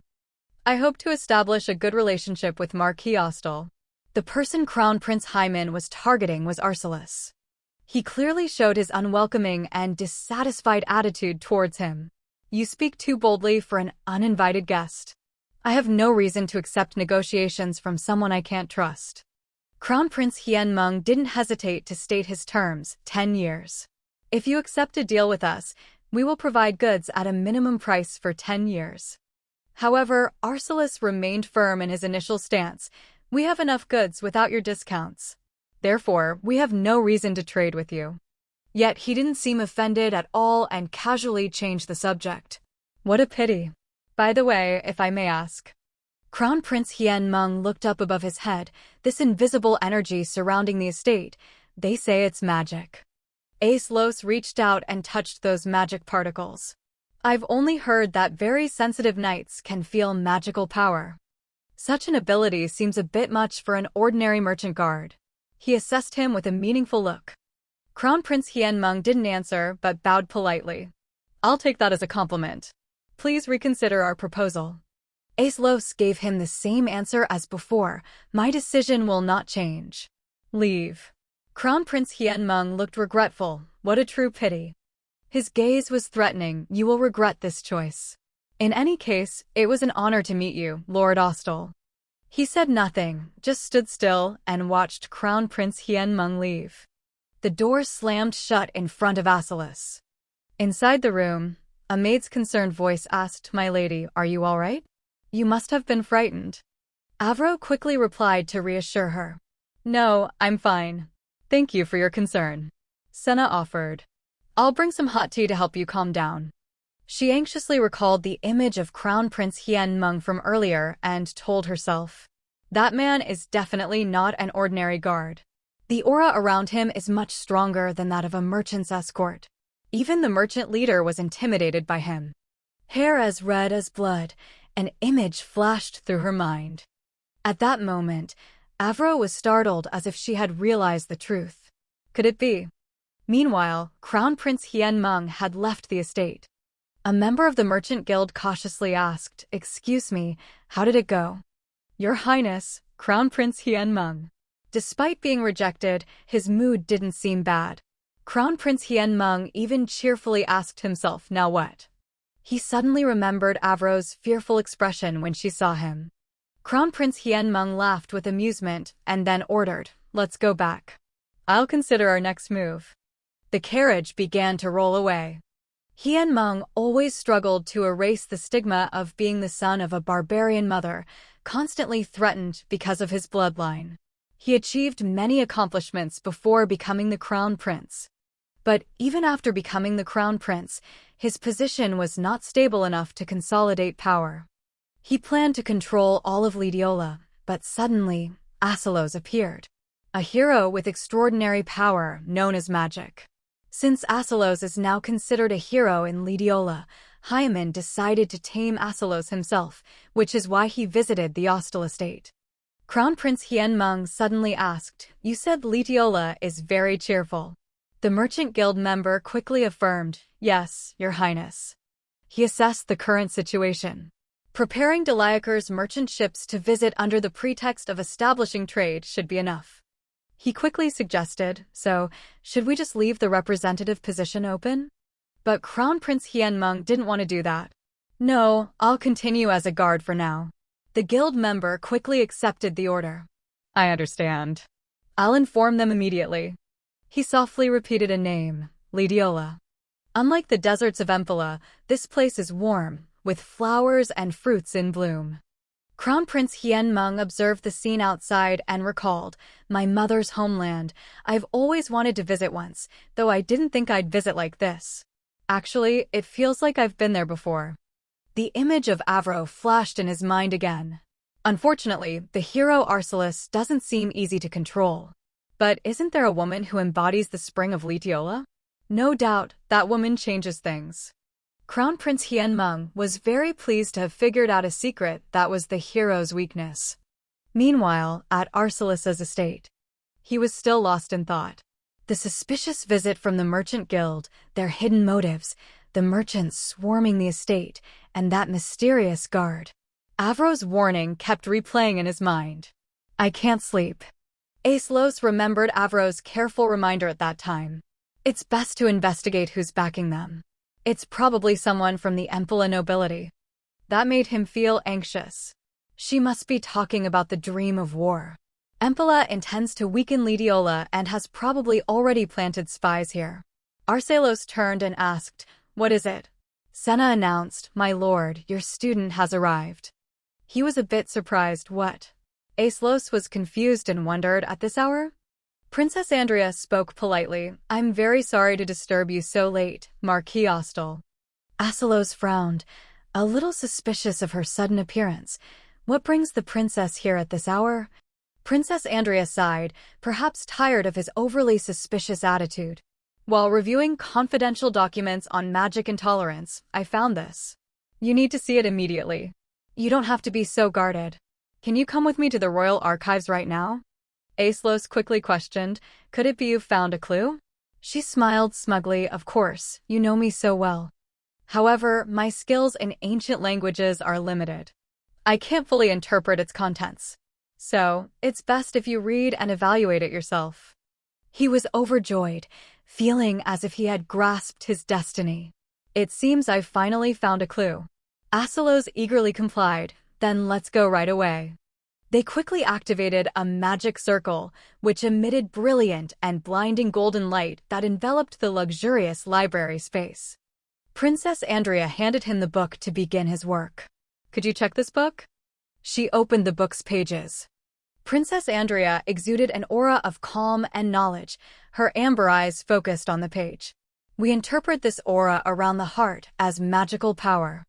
The heart on the left surrounded by an aura represents high magic compatibility, and the withered heart on the right represents magic intolerance." Aeslos pointed curiously. "So this phrase, 500 years later, what does it mean?" She spoke like a professor. "According to another book I've read, priests often wrote down their impressions right after receiving a prophecy next to a symbolic image. Those notes are valuable clues for interpreting the prophecy." Perhaps 500 years later means it can only be interpreted now. The atmosphere seemed to freeze for a moment as the truth was revealed. He appeared unusually solemn. Following that logic, our current discovery of magic matches the prophecy of 500 years later. Princess Andrea pointed to the picture of the tree in the book. However, I don't understand the next part. Since magic originates from the heart, interpreting that aura as magic seems logical. But what do this dagger and sacrificial bowl mean? Literally, it means to carve out a heart for a ritual, but there must be some other hidden meaning. Perhaps if we ask the great sage for help, we might get a different interpretation. The atmosphere once again grew heavy as Arcelos's question was uttered. So you know the great sage. He was extremely suspicious. I never mentioned him directly to her. She glanced away and explained awkwardly, well, that's written in the royal archives, and Avro mentioned it too. Arcelos felt a pang of jealousy. You two seem closer than I thought. Princess Andrea said proudly, Avro and I are good friends. He was grateful for her cooperation this time. Anyway, thank you. Next time, I'll teach you how to send messages properly. Her eyes sparkled with flattery. He rarely agrees to teach things like that so easily. He feigned coldness, but he was actually soft-hearted. Well, I am your teacher, after all. Arcelos was so annoyed that he even came up with a plan. I don't like the way the princess clings to Avro, and her sudden visit might make Avro misunderstand. I have to cut ties quickly. He quickly teleported back to his room. Arcelos's steps were heavy. Islet must be at the peak of Yosha.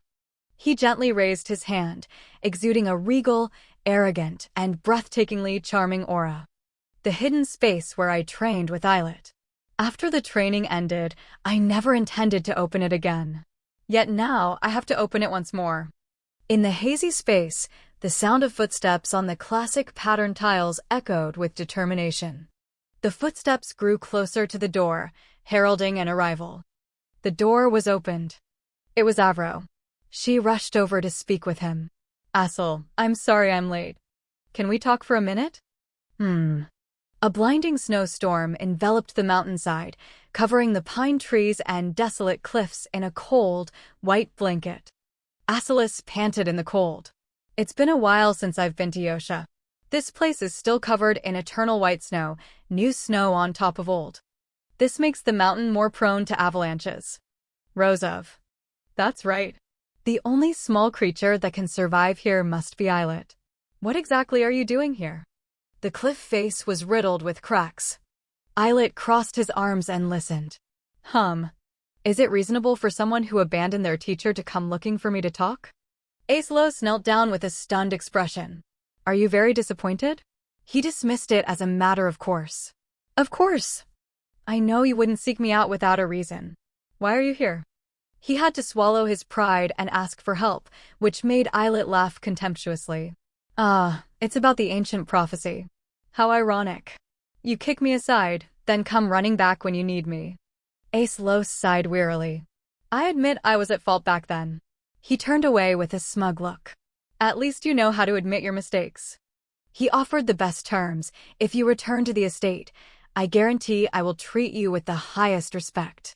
Islet didn't care about that at all, and delivered a cutting remark. Is that little girl still doing well? Acelus snapped. If it weren't for Avro, I wouldn't have come looking for you. He smirked, of course. If you've seen the prophecy, you probably already know what your ancestor did. He bowed his head slightly. I understand clearly now. In the secret letter the princess gave him, the document stated that the Ostel family were traitors. The first king exiled the traitorous Ostel to the peak of Yosha. But as a consequence, the northern lands were cursed.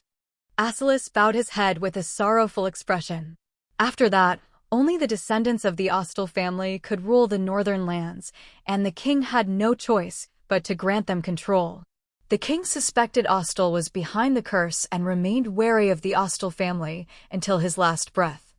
However, I believe the opposite. If the first Ostel had truly cursed the north, the family would not have continued to pass down the mission of breaking the curse. Clearly, someone else cast the curse. Islet carefully analyzed the document in the book. The prophecy appeared exactly when Ostel was cursed. Aeschylus was eager to know, do you know what that means? But he avoided the question by complaining about the cold. Who knows? The peak of Yosha is too cold, my fur is severely damaged, and my thoughts aren't clear either. He, with a worried and pleading expression, begged earnestly, please, just a small hint. Eilert would point to the ancient script to explain, the heart is the source of life. What that little girl needs is her people. Give her your heart, filled with magic, and the magic intolerance will melt away like snow. Axelos's body froze, his mind in turmoil. My heart for Avro. He continued with amusement, no matter how precious she is, to give your life. Axelos couldn't believe what he was hearing and asked again just to be sure, really. Are you really saying my ordinary heart can save Avro?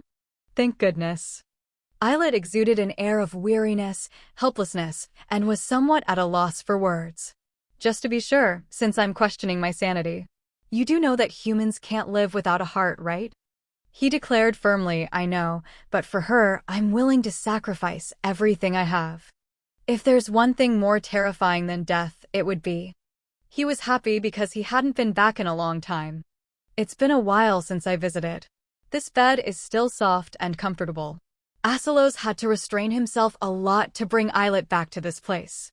He quickly left. Well, I'm off. He said goodbye coldly. Yeah, get out of my sight. Aeschylus gently closed the door. Eilert slept soundly on the soft bed, creating a very peaceful and adorable scene.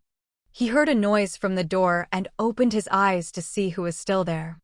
Rio politely offered, excuse me, I've come to help you make the bed. Eilert's eyes went on high alert. He yelled at her mercilessly. Get out.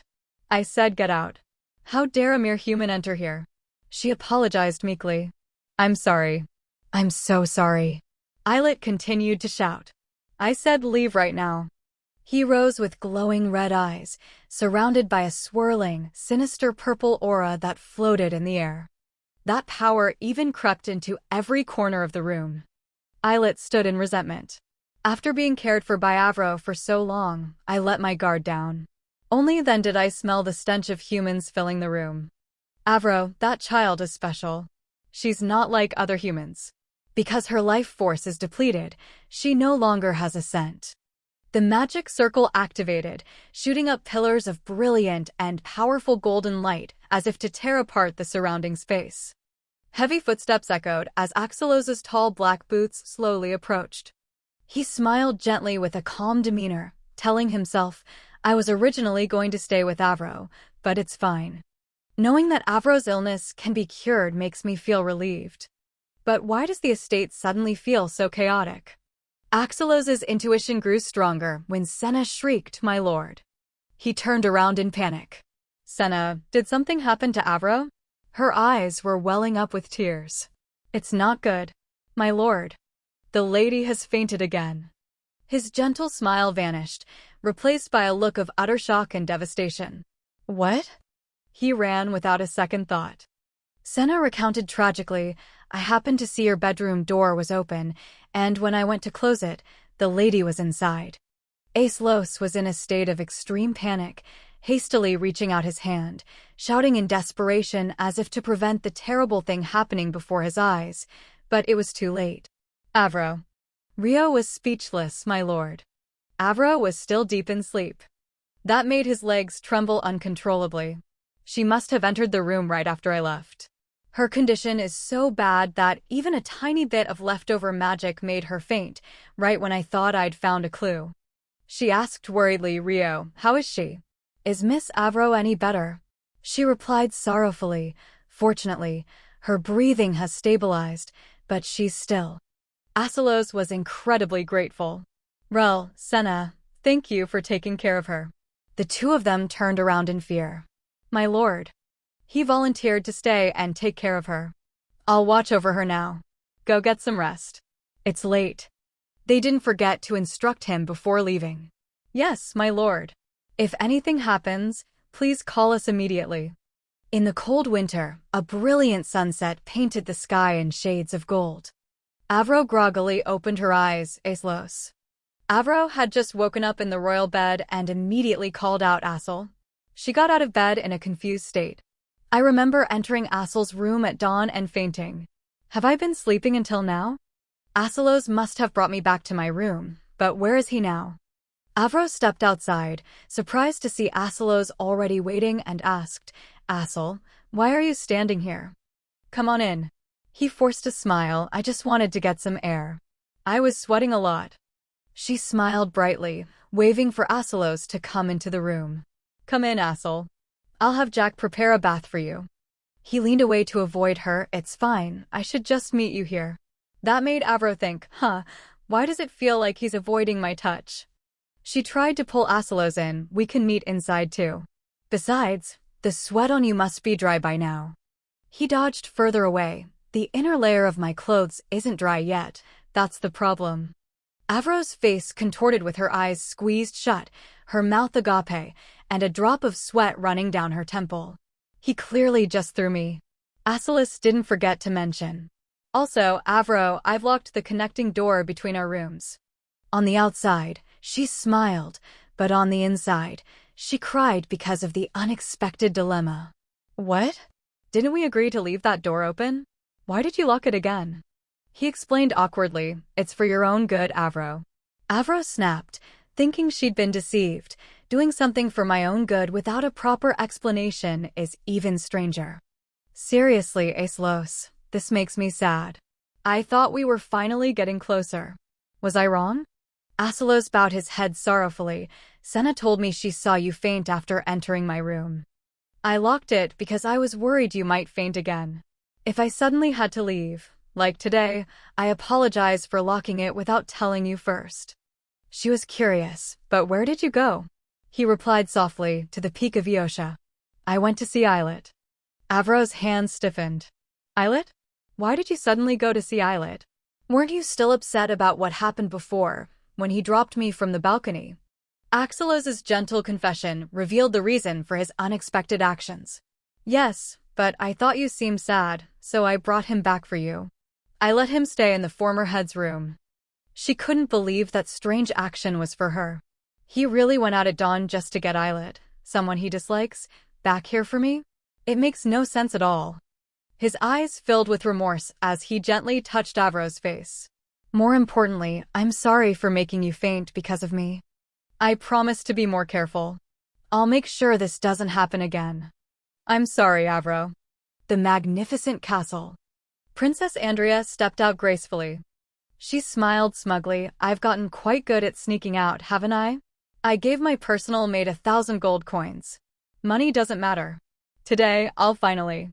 Princess Andrea fondly recalled her adorable appearance. Your Highness, let's go shopping. That's why she was even more determined. I'll buy lots of gifts for that spring breeze. Wait for me, my dear Avro. Honestly, I could easily summon the merchants directly, but sending gifts openly to the Ostel house would provoke the king. He should just focus on running the country. Princess Andrea felt disgusted imagining the emperor's tantrum. Imagine scenario, how could a princess be so shameless as to send such extravagant gifts to the head of the noble faction?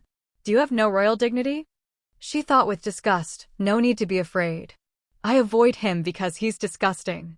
Through the magic spreading around the palace, I heard a sound. The crown prince seems to be discussing taxes for the West. He's even whining to his servants to handle it for him. Excluding me from the line of succession just because I'm a princess, and then making a complete idiot the crown prince. His judgment is terrible. Let's ignore this and go to town. Princess Andrea ordered the carriage to stop here. Let me down here. She stepped down gracefully. It took longer than I thought. I'll have to give the gifts to Avro another day. Today, among all the shops, the Merchant Guild was the most prominent. That shop has firmly established itself among the famous merchants. Because it was so unique, I bought more than I planned. The Marquis's reaction was different from the original story, but there haven't been any serious problems. Thanks to Avro, magic is developing, and being a Selos's student helps me strengthen my position. But for Avro, living with magic intolerance must be extremely painful. Even though I found a few clues about magic intolerance by rummaging through the royal library, even with the Selos's help, deciphering them is still very difficult. We have to find a solution before her physical strength completely collapses. I'm worried if her frail body can hold on. I should go back to my room and review the records again. A look of shock appeared on her beautiful face as Princess Andrea was suddenly surrounded by the sound of a nearby discussion. The voice of Crown Prince Hienmeng rang out, causing her to freeze in place. We want to restructure the Lidiola market. This is the wish of His Majesty, the Emperor of Empela. Princess Andrea turned in shock. Why are people from Empela in the royal palace? He continued to present. Empela will revive the Lidiola market, build factories, develop technology, and increase employment. She noticed the discussion before her. This magical vibration. It's coming from the reception hall. Crown Prince Hienmeng was triumphant. They're openly declaring they will dominate the Lidiola market. Princess Andrea's mind was racing. The king is refusing, but they are overly confident. How dare a mere merchant representative speak to a king like that? I should send more magic to the reception hall to hear more clearly. His threatening voice echoed throughout the estate. This is the Emperor's mercy towards the pitiful Lidiola. We offer everything, from factory ownership to taxation. The glamorous beauty of power enveloped the space. A calculating and smug smirk appeared on Crown Prince Hienmeng's face as he faced such a generous offer. Your Majesty, is there anything unsatisfactory about this? The Emperor's face was pale as he gritted his teeth and thought, I didn't recognize him before because of his disguise, but this person is Crown Prince Hienmeng. Then he silently glanced to the side. When I think about having to wear a mask to hide, I can't help but smirk. My apologies for the intrusion. I didn't think I could get in without pretending to be a merchant guard. I've come for an unofficial visit. You see, I'm sure you'll understand. Princess Andrea, in another location, seemed to sense something and was momentarily surprised, wondering, Crown Prince Hienmeng, what's happening in the reception hall? At the same time, the Emperor finally gave in, covering his face and requesting, give me time to consider. Crown Prince Hienmeng's faint laugh rang out. I'll await a positive response. Princess Andrea seemed to vaguely see the scene and furrowed her brow. They're exchanging official documents, but it's too far to see clearly. I should at least cast a tracking spell to make up for it. In the original story, Crown Prince Hienmeng brought the Continental Alliance to conquer Lidiola, but that was after hundreds of mages had appeared. The timeline has been sped up a lot. Just then, Hienmeng suddenly saw specks of light flashing in the air and wondered, those invisible white lights. His eyes narrowed dangerously. At the same time, Andrea seemed to sense something, and her eyes suddenly widened. A guess suddenly crept into her mind. Could it be, Crown Prince Hienmeng knows magic? He's looking right in this direction. I should probably retract my magic for now. Currently, Asalos and I are the only ones who can use magic in Lidiola. If Hienmeng knows magic, he must have already met Asalos. Asalos probably didn't treat Crown Prince Hienmeng with respect, which means Hienmeng intends to eliminate him, and Asalos's only weakness is Avro. Avro could become Crown Prince Hyman's target. I have to warn them quickly. However, just as she was about to turn away, a pair of hands suddenly appeared from behind, trying to grab her. Found you. White magic. Andrea reacted instantly, spinning around and forcefully knocking Hienmeng's hands away. How insolent, to dare touch a princess. Seeing this, he smirked disdainfully, huh? And is it a princess's hobby to eavesdrop like a rat? Andrea didn't answer him, her mind racing with caution. I intended to pretend I knew nothing, but it seems he's found me out. What should I do? However, Hienmeng didn't give her a chance to think and leaned in close, his voice filled with excitement. Interesting, very interesting. I thought the only mage in this tiny kingdom was Lord Ostel. Andrea, having regained her composure, smirked mockingly. What a baseless boast. You seem to be just as foolish yourself. It seems you've never seen real magic. Allow me to demonstrate what it looks like. The moment she finished speaking, something invisible shot past Hienmeng's face before he could react. By the time he ducked and looked back, a window pane behind him had shattered. Although surprised, Meng quickly stood up straight and defiantly questioned Andrea. Are you aware of who I am to speak to me like that? She calmly shrugged, unafraid. Oh my. And you still laid a hand on me, even though you knew who I was. Right? Try touching me again, and I'll show you magic that's much worse. Hearing this, Meng narrowed his cold eyes and smiled with interest. I thought she was just a foolish princess involved in the king's ridiculous scandal. In terms of magic, she seems quite useful. If I handle this smoothly, she could be valuable. Because he had already made a decision, Meng's tone unconsciously softened. Please forgive my previous rudeness. Then I'll take my leave, Your Highness. I'll be busy from now on, but soon, let's meet again properly. Andrea finally relaxed a little, looking after him with great curiosity. Busy? What is he planning to do? I must inform Lord Ostel immediately. Midway through her sentence, she suddenly realized something and her eyes widened. Wait. In another development, ASEAN has created a target with China. Silos was sitting alone, deep in thought. His hand gently rested on his chest as he thought to himself. Alice said my heart can cure Avro. My purpose in life is to be by her side forever. But if it's to save her, I'm willing to sacrifice this life. This is the princess's messenger charm. At this hour? As soon as Arceller touched the charm on the table, blue letters immediately appeared in midair. Urgent, dangerous carriage, reddish-brown hair, merchant guard, target. He seemed to realize something, and his face immediately turned pale as he softly uttered a name, Avro. The specks of light quickly spread through every nook and cranny. I have to find her. Calm down.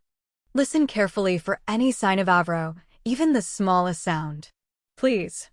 Just then, Arceller heard a very faint sneeze from Avro. He opened his eyes wide and quickly pinpointed the location, the indoor garden on the first floor. An image of a fountain in the small garden immediately appeared in his mind. Then Arceus gently waved his hand, skillfully controlling the specks of light. I'll carefully send the magic message to the princess, making sure none of it touches Avro. She must come to the estate immediately. Wait, they've already. Axlos jumped to his feet and shouted Avro.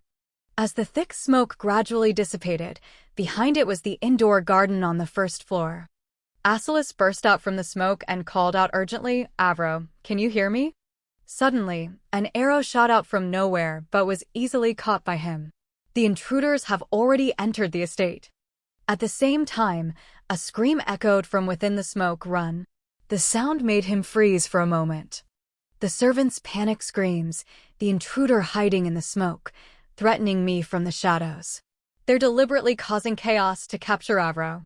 As this thought flashed through his mind, Asilos's pupils constricted and a thick killing intent radiated from him. How dare you? Before he could finish his angry growl, a man rushed out of the smoke to attack. The man's blade slashed towards Arcelus's neck at lightning speed. However, he just calmly waved his hand, and not just one, but a whole group of assassins hiding in the smoke were sent flying. Acelos thought to himself, to plot such a dirty scheme against Avro. He clenched his fist and snapped the arrow, his face contorted with anger as he growled. You think your numbers can save you? Just then, Andrea rushed over from behind. Lord Ostel. Seeing her arrive, he regained his composure. You're here, princess. Andrea suddenly looked up and declared, leave it to me. This surprised Asilos so much that he whipped his head around. What do you mean? She seemed to understand and cut Asilos off, explaining, with the magic you've taught me, I can handle something like this. Avro's safety is the most important thing right now. So hurry to her. Hearing that, Acelos let out a small laugh and exclaimed, even a mediocre student has her moments to shine. Andrea, being teased, retorted irritably, I'm not mediocre. You know that, right? Despite saying that, Asilos still trusted her completely and left the area in her hands. Then I'll leave it to you, princess. Seeing that he had left, Andrea raised her hand as if to warm up. Well, all right then. Facing her were several assassins who were looking down on her and smirking. Andrea smiled excitedly and began to manipulate the white specks of light. Let's review the magic lessons I've learned. Meanwhile, the noise from outside reached Avro's ears. She looked over nervously and asked, Senna, what's that sound? Senna also looked in that direction and replied, I'm not sure, my lady. I'll go check right away. Avro looked down at the paper on the table and felt annoyed. I specifically requested silence while I was organizing documents for the masquerade party. Did something happen? Despite that, she still smiled gently and said, It's all right, Senna. I'll go see for myself. Hearing that, Senna was a bit flustered and advised, But my lady, that's my duty. Avro paid no mind and stood up, walking straight towards the source of the sound. No, it won't take long. But then she suddenly turned her head and wondered, did I just hear something? Why is that person hiding their presence instead of showing themselves? Assel wouldn't play games like this. Xena didn't notice. Thinking this, Avro suddenly called out seriously, Senna.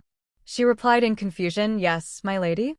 Avro couldn't hide her anxiety as she glanced around and ordered, Bring me a bottle of wine and a pot of tea immediately, please. Senna was also stunned by her expression. Then Senna seemed to understand and obeyed. I understand. I'll be back shortly. Avro gently instructed. Good. Be careful. After Senna left, Avro broke out in a cold sweat and nervously told herself, That's the code, Senna, and I prepared just in case. I'm glad we planned ahead. Waiting alone for Senna to return is very worrying. But I'll be fine. I still have the bracelet Assel gave me. This bracelet even stopped Alice from getting close, so I trust it. Just a little longer. Assel will notice and come to me. While Avro was deep in thought, a few figures suddenly appeared behind her. Avro wasn't surprised and gritted her teeth, thinking, just as I suspected, intruders have entered. A man with a scarf wrapped around his head smirked and said, Hey, are you really okay being all alone? The man next to him pointed a knife at her and threatened, Don't waste your energy. Just come quietly. We don't want to hurt you. Avro lowered her head and complied with them, her mind constantly analyzing the situation. They must have broken the garden's barrier when they entered. Because of my condition, Assel created a thin barrier without using powerful magic. But no matter how weak it is, Assel would surely notice if the barrier was broken. I just need to calmly wait for him. Senna will be back soon too. I'm so scared. What if something happens and I die? Assel. Just as Avro's mind was about to be consumed by fear, Senna returned, shouting loudly, Get your hands off the lady right now. The man with the knife quickly pulled his hand back and turned in surprise. What now? Avro quickly regained her composure and ordered loudly, Quick, Senna. Senna obeyed and threw the wine bottle in her hand. Yes, my lady. Avro, standing next to the man with the knife, tensed up as she watched the wine bottle fly towards her. As long as I have that, I can hold out until Assel arrives. The man didn't stand still either. He raised his hand and shoved her shoulder hard, shouting, Don't let her. You think you can get your hands on that? Avro was pushed hard and missed her chance to catch the wine bottle. And so it fell to the ground, shattering into pieces. The wine inside the bottle immediately spilled out.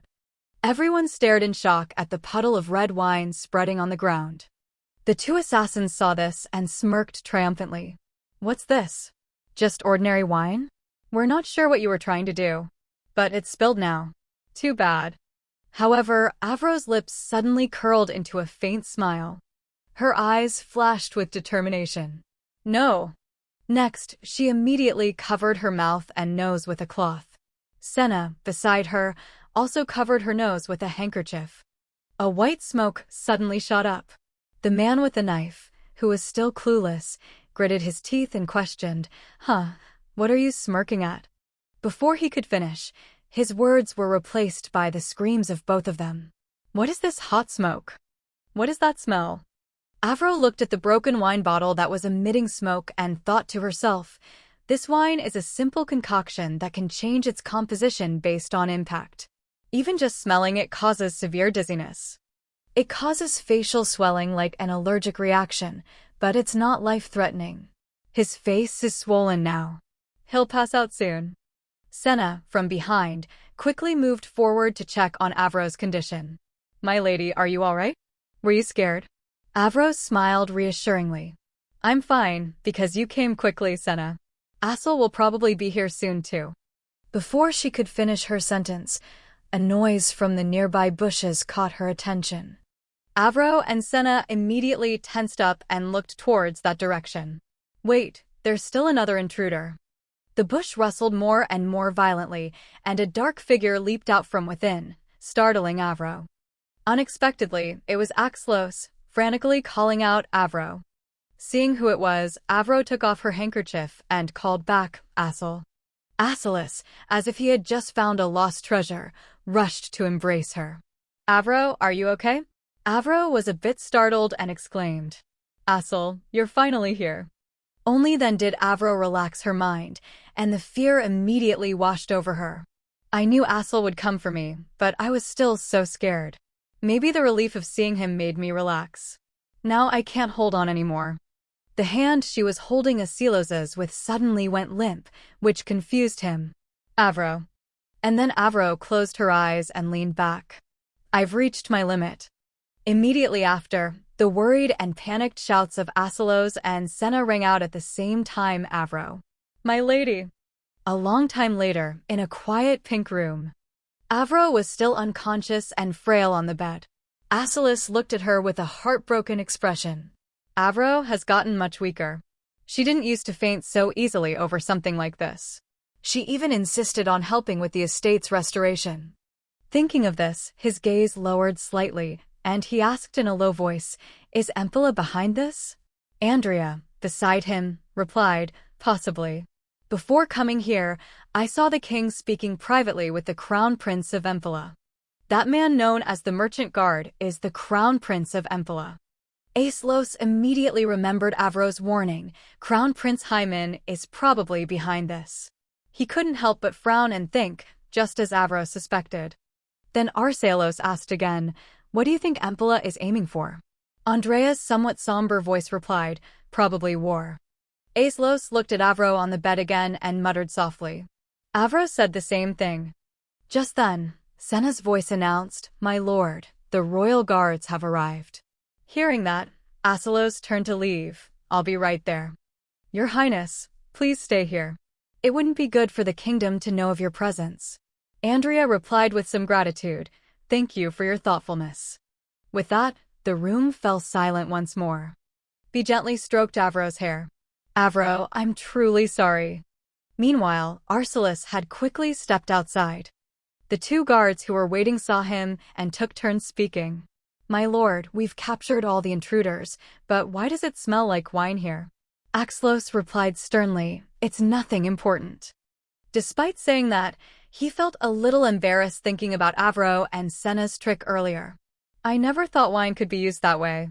Wine made from garden flowers, when combined with unfiltered wine, the leaves create a thick smoke with a sedative effect. I'm surprised Avro thought of using it when I wasn't around. Just in case. I should also give Avro more ways to defend herself. Not long after, Avro woke up in bed.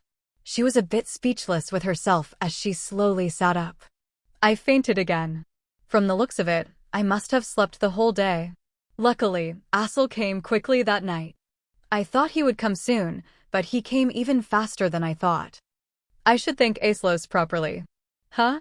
Aselos had peeked his head in from somewhere and was looking at her shyly. Avro, you're awake. As soon as Avro saw him, she beamed and called out Assel. Before she could say anything, she found herself in Arsalos's warm embrace. As soon as she regained her senses, Avro laughed reassuringly. Assel, I'm fine now. You look like you haven't slept at all. Hearing that, Asilos's face flushed with worry as he looked at her and replied. Are you really okay? You were out all day. I was so worried. Avro continued to smile brightly and said, I guess I was just tired. Usually, this wouldn't make me faint. He seemed slightly relieved at that, then that's good. And I'm sorry for suddenly hugging you earlier. Avro was puzzled when Aselos quickly stepped back and asked, Why do you have to apologize for that? Her words surprised him a little, huh? Avro then stammered, I mean, if you want to hug me, just hug me. If you want to touch me, that's fine too. What I mean is, I don't hate it when you touch me. Aislos was immediately struck by this cuteness and his face turned bright red. After saying this, Avro was too embarrassed to look him in the eye again. Avro looked down, her eyes glistening as if she were about to cry from embarrassment. Aislos was still staring at her in shock, unable to react. This pink atmosphere made Avro fall into thought. I used to be sure that these feelings belonged to Avro. My heart races every time I see Aisel, making me feel so warm and expectant.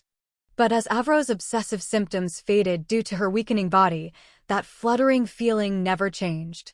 It was always my own feeling, completely mine. Because she had identified her own feelings, she boldly took a step forward. Aislos, if I die, don't be too sad. Hearing these words, Aislos was startled and asked, why are you suddenly saying that, Avro? I've already told you I don't know what I would do without you, so how could you say something like that? Yet Avro was still very anxious. Before she could say anything more, Aislos quickly cut her off. No, I don't want to hear it. Seeing him avoid the topic, Avro could only close her eyes in resignation. She knew very well in her heart. He's clearly so upset, which only makes it harder to leave him. But if I stay with him? Thinking this, Avro gently rubbed her hands together and cautiously spoke up. Aisel, before we leave Lidiola, I want to visit the holy temple. Aislos was still sulking and looking away as he replied, only if you promise to never talk as if you're about to die again. Avro smiled gently and reassured him. I won't. I promise. Only then did Aislos let out a sigh and ask, all right, Avro, besides visiting the holy temple, is there anything else you want to do? She slightly avoided his gaze and replied, there's a lot, actually. Avro added silently in her heart. Although my physical condition doesn't allow for much, thinking back, since coming here, I've hardly ever been apart from Aislos. Unlike before, when I was always alone, I am now always surrounded by Aislos and everyone in this estate. Will everyone be sad if I die? After fainting, I vaguely remember hearing the princess's voice. Just thinking about her coming to see Aislos makes me feel jealous, but it's probably because something happened. Goodness, I used to hope for Aislos and the princess to be together, but now I'm jealous. I really am. While she was lost in thought, Aislos gently asked, are you hungry? I'll bring you some food. Suddenly, Avro reached out and gently hooked his pinky finger, Aisel. Aislos immediately clasped her hand and asked tenderly, what is it, Avro? Avro gently parted her lips, could you not? Do you love me? The moment those words were out, Aislos froze for a good 5 seconds. Avro's heart tightened as she watched his reaction. I was hoping you didn't love me. Their hands were still tightly clasped, but then Aislos suddenly loosened his grip. He guiltily avoided her gaze, not daring to look directly at Avro. Then her slightly relieved voice rang out. That's a relief. Aislos jumped, wanting to explain. Avro cut him off flatly. I was worried you would love me. I just am. At this point, her heart was also in a tangled mess. So why is Aisel so good to me? Guilt, responsibility, or maybe there's something else.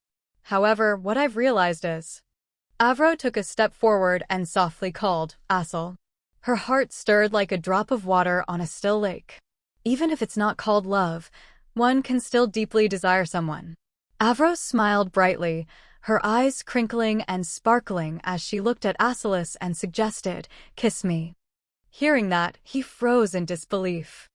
Aislos' cheeks immediately flushed red. He hesitated and asked, Are you serious? Avro just smiled at him, her eyes filled with determination. Maybe my personality is worse than I thought, because this feeling affects someone so extraordinary. Even if it's just a little. She reached out and gently touched Aislos' face. And then they lovingly kissed each other on the lips. The passionate kiss made Avro's heart feel like it was blooming. It was such a happy feeling. A moment later, they both blushed shyly and slowly pulled apart. In another corner, Senna sat on the floor and let out a soft sigh. Oh. If we get caught, we're done for. Beside her was Andrea, blushing and giggling. Goodness, it's not like we're committing a crime or anything. Senna, on the other hand, was in a complete panic and kept hitting Andrea on the back. This is improper. If the Lord finds out, we're in trouble. But Andrea was like a cat that had just stolen cream, teasingly laughing. As long as we don't get caught, it's fine. If you keep screaming like that, we'll be exposed, Senna. With that, she and Senna once again peeked out to look. With his sharp hearing, he probably already knows. Oh. No, we're really caught. The Lord is looking this way. Senna was immediately scared pale by her words. Run. Night gradually fell. A maid saw Avro and smiled. Welcome back, my lady. You were out for a long walk. You. She was still blushing as she waved her hand and replied awkwardly. Yeah, the weather was so nice, so I took a longer walk. I'm going inside now. The maid watched Avro run off in a panic, her head full of questions. Yes, but since you've just recovered, please don't overdo it. Avro quickly returned to her room. Only then was she overwhelmed with embarrassment. What did I do? What did I just do? How am I going to face him tomorrow? Stop thinking about it, just stop. Honestly, I'm surely not the only one who keeps replaying that moment, right? Meanwhile, in another room, someone was pacing back, and then pacing forth. Asilis, no different from Avro, was holding his head and running in circles, screaming silently. He even wanted to shout it for the whole palace to hear in the middle of the night. The next day, Arcelis was still in a daze, sitting alone and muttering, "It's almost time to leave." He looked at the empty room and thought to himself, I have an appointment with the priest to review the Holy Temple's records.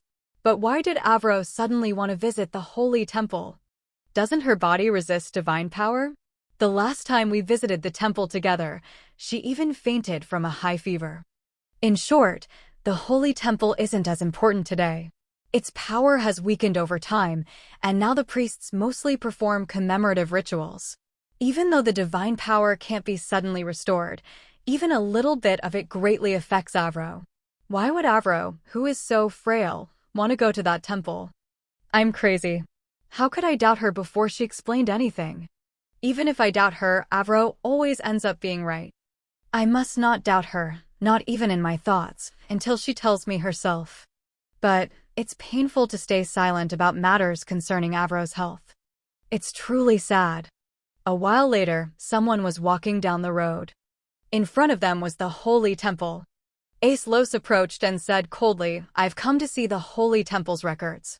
The priest bowed respectfully. Please come in.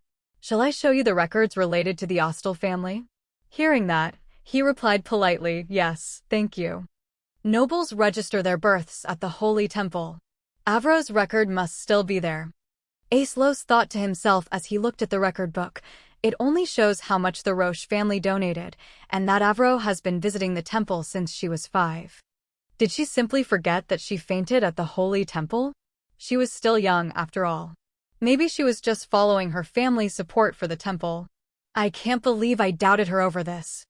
I should suggest another destination when I get back. If I show her these records, Avro will probably understand. Axlos thought as he walked away from the Holy Temple, then his voice suddenly dropped dangerously. Before that, inside the dark prison, the two men who had tried to assassinate Avro heard a noise and turned. Is it time for the guard change? Wait, isn't that Lord Ostel? How did he get into the prison? Guards, there's an intruder. After dealing with those two, only then did Arcelis feel some relief. I should punish those who frightened Avro. Back in the study, Ryu suddenly spoke up. My lord, it's time for dinner. Ace replied in a low voice, I'll be right there. Ryo didn't mind and changed the subject. Also, reply has arrived from Duke Roche. Hearing that, he picked up the letter and examined it seriously. Ace looked at the densely packed lines of text and thought to himself. I invited Duke Roche to the party to ask more about Avro. She said she couldn't attend due to travel and also asked if she and Avro could visit the Holy Temple. His eyes darkened with annoyance as he reread a line from the letter. You seem to have forgotten how much I loathe the Holy Temple. What? Avro, what are you planning to do? Meanwhile, a pair of feet in pretty shoes stepped along the corridor. Avro closed her eyes, a bit frustrated with herself. I was too focused on organizing my diary, now I'm late for dinner. Rereading old diary entries from when I first arrived made me lose track of time. Thinking this, she suddenly opened her eyes wide and stared at a piece of paper. Not long after, Avro smiled brightly and, followed by Senna, pushed open the door to a room. Asel, sorry I'm late. I just took a bath. Aselos's voice came from inside. It's all right, Avro. Come sit here. However, as soon as Avro saw his preoccupied expression, she realized he's unusually quiet today. She quickly sat down and tilted her head to ask, Asel, did something happen? You were out early again today. Is it because of the crown prince? If you're worried, I can cancel the party. Aselos mumbled flatly, it's nothing, Avro. I'm just a little tired. Avro's gaze flickered, and she thought anxiously, he doesn't look well at all. While I was tossing and turning, remembering our kiss, was Asel not affected at all? Avro's hands, resting on her dress, clenched slightly. She hesitated and asked, can I ask what's wrong? Aselos didn't hide it and told her, I went to visit the holy temple. Avro was a bit surprised and looked at the paper he handed her, asking, is this to confirm the appointment? Aselos didn't answer and just reminded her, read the bottom part, Avro. Avro still didn't understand what was going on and took the paper. Isn't this an appointment schedule? Let's see.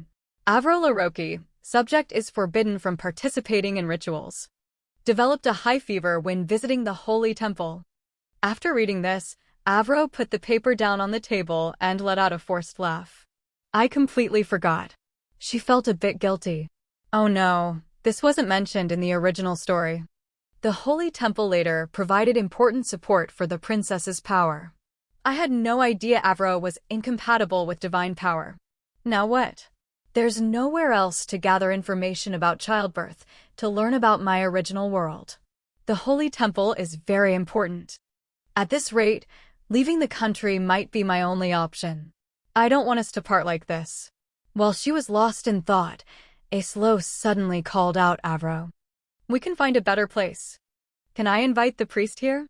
Avro asked with some concern, can you do that? Aselos laughed and confirmed, of course, Avro. There's nothing in this world I can't do for you.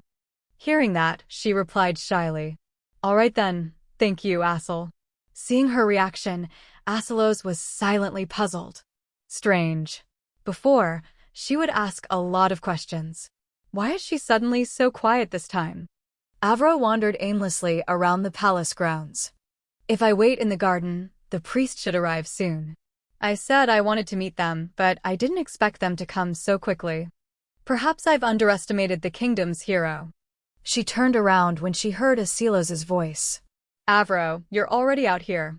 These priests have kindly accepted your request. Avro replied happily.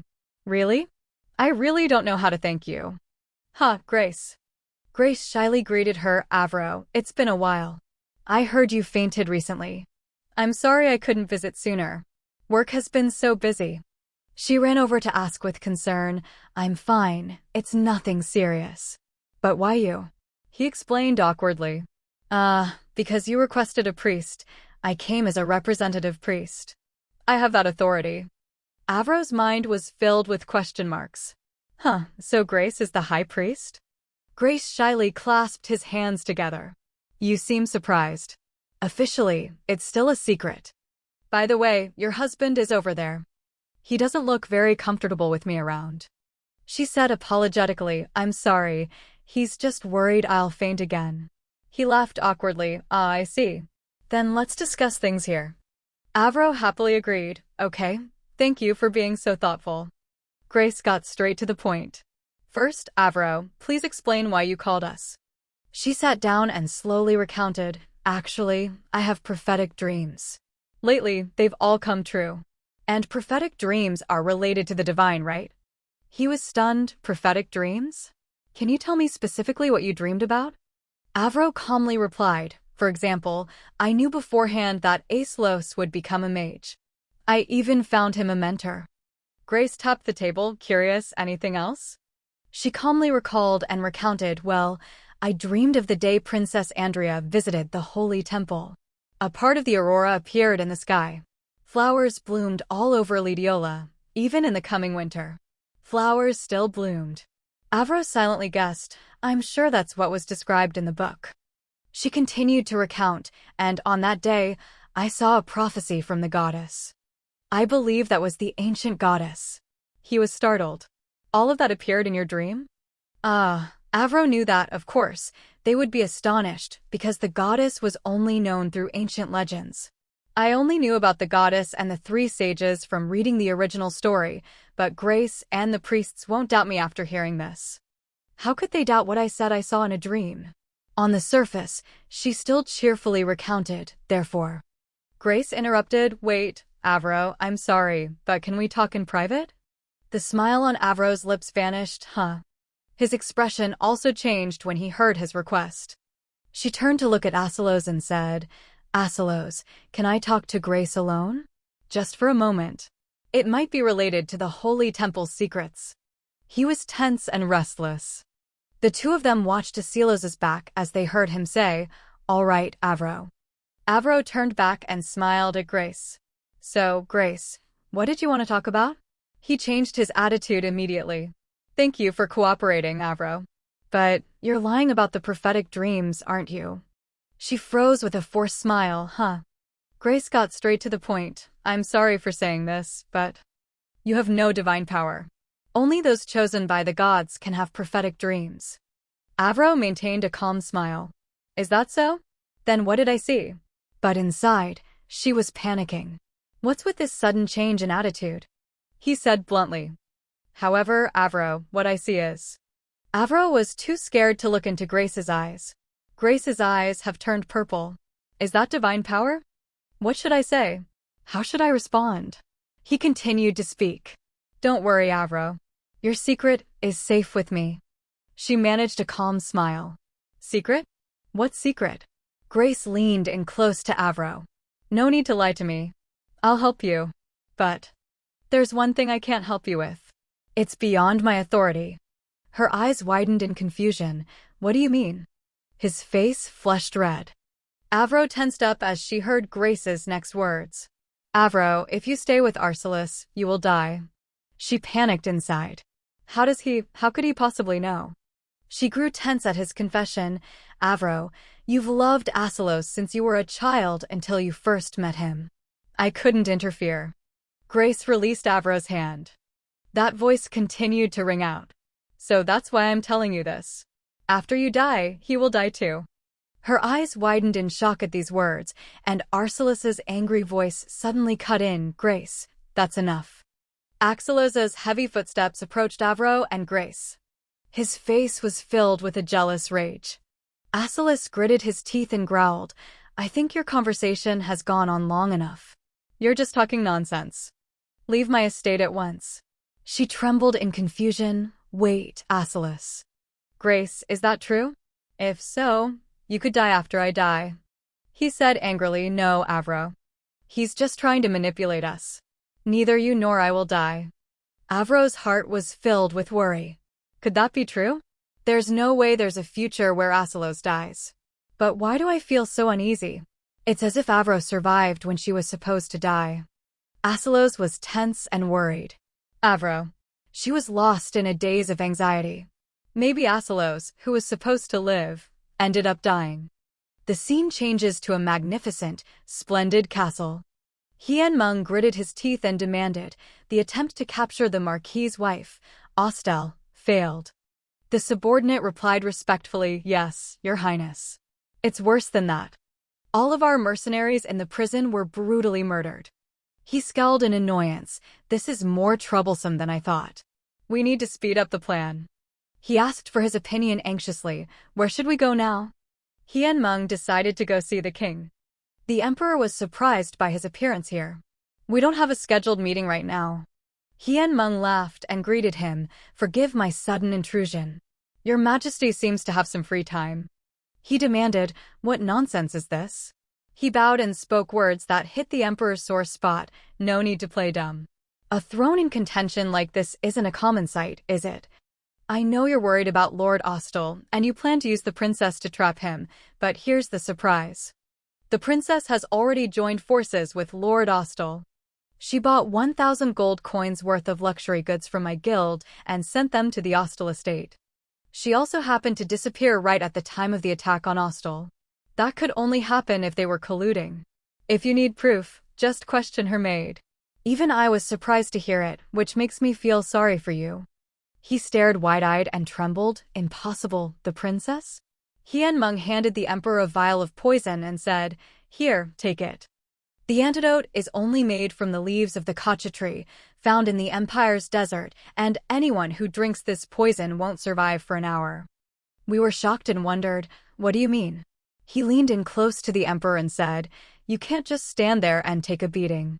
At the upcoming masquerade party, give this drink to Lord Ostel. It's colorless and odorless, easy to use." His eyes widened and he broke out in a cold sweat. The emperor tremblingly accepted the vial of poison. Hienmeng smirked with satisfaction. "Well then, I'll be waiting for news." Then, he closed the door and left the room. As soon as Hienmeng stepped out, he gave an order. "Very good. Investigate Andrea thoroughly. And find all the hidden mages in Lidiola." His subordinate bowed and obeyed. "As you command." He speculated to himself, there can't be only 2 mages. I'm sure others are hiding somewhere. At this moment, Avro was leisurely strolling through the palace grounds. She stopped when she heard Aslos's voice. "Avro, why didn't you tell me about the prophetic dreams?" Avro laughed gently and said, "I'm sorry, it just happened recently, and I haven't had time to tell you." His voice suddenly became deep and shy. "Lately, we've always been together." She replied with a gentle voice, "If I intended to hide it, I wouldn't have discussed it openly in front of you like this. Do you really think I'm intentionally hiding something from you?" Axelos's hands clenched unconsciously. Avro was stunned and panicked when he didn't reply. "Huh? Why isn't he answering? I thought we had gotten closer after that night. Was I wrong? There's no way I would intentionally hide anything from you." Aislos lifted her hand and expressed, "That's not it. Just get some rest, Avro." Avro's heart pounded. Aselos. Her own heart was also racing. It was clearly a gentle kiss, so why am I so anxious? Please, I want him by my side. When Avro wanted to respond, he pulled his hand back. His expression was not pleasant at all. She stared blankly at Aselos's departing back and his parting words, "I'll be back soon, Avro." Today was also a peaceful day, without a single breeze. Aislos walked alone in the courtyard. He muttered sadly, "I acted so foolishly." Aselos was frustrated with his thoughts. When Grace knew something about Avro that I didn't, it made her feel like a stranger to me. Why didn't she tell me first? Unlike the Avro from my childhood, the current Avro is a complete mystery. What she likes, what she dislikes, and most importantly, how she really feels about me. I thought we had gotten closer, but now it seems we've taken another step apart. Still, when I get back. You look so sad, Avro. He turned back in a panic. I have to go back. I was too hasty. The place where Avro was waiting had a very cozy atmosphere. Axlos opened the door and stepped inside. Avro, He froze when he saw the scene inside. When did she slump over the table? Aislos was confused and bewildered. Avro, why are you crying? Is it because of me? He slowly walked towards Avro's place. Aislos sat down and gently called, Avro. She said, shooing him away, go away. He patiently coaxed her, I'm sorry, Avro. I shouldn't have left so suddenly. Avro looked up, her eyes wet with tears. Aislos spoke gently to comfort her. I think I just wanted to be the first to know everything about you. I'm truly sorry for behaving so selfishly, Avro. He pulled her into his arms to soothe her fragile soul. Aislos repeated once more, I'm sorry. Then he carried Avro in his arms like a princess. The atmosphere between the two was extremely awkward. She shyly requested, you can put me down now. We've reached your room. I'm serious, you don't have to carry me all the way inside. Aislos listened and placed Avro down on the bed. He knelt down and offered, can I stay by your side until you fall asleep? She was on the verge of tears and whispered, "I hate you." Aislos chuckled dotingly, "I understand. I was too rough earlier, wasn't I?" Avro shook her head and explained, "No, actually, I don't hate you. It's just, the more I'm with you, the more confused I get." He said, his voice husky, "Does that mean you don't like being with me?" She blushed and confided, "If I didn't like it, I wouldn't be confused." Aislos chuckled in response, "That's true." He reached up and stroked Avro's soft hair. Aislos gently pulled her into his arms. But his heart was worried. "Now even intense emotions completely exhaust me." Aislos saw that Avro had fallen deep asleep. He whispered softly in her ear, "Sleep well, Avro." Aislos quietly left. "I should leave silently without waking her." He suddenly froze in surprise. Aislos was flustered because she was clinging to his coattails. "Avro. Should I stay?" Avro turned slightly and mumbled in her sleep. He lay down beside her. "All right. If that's what you want, I will never leave you." As if Avro had heard him, she replied, "Aislos."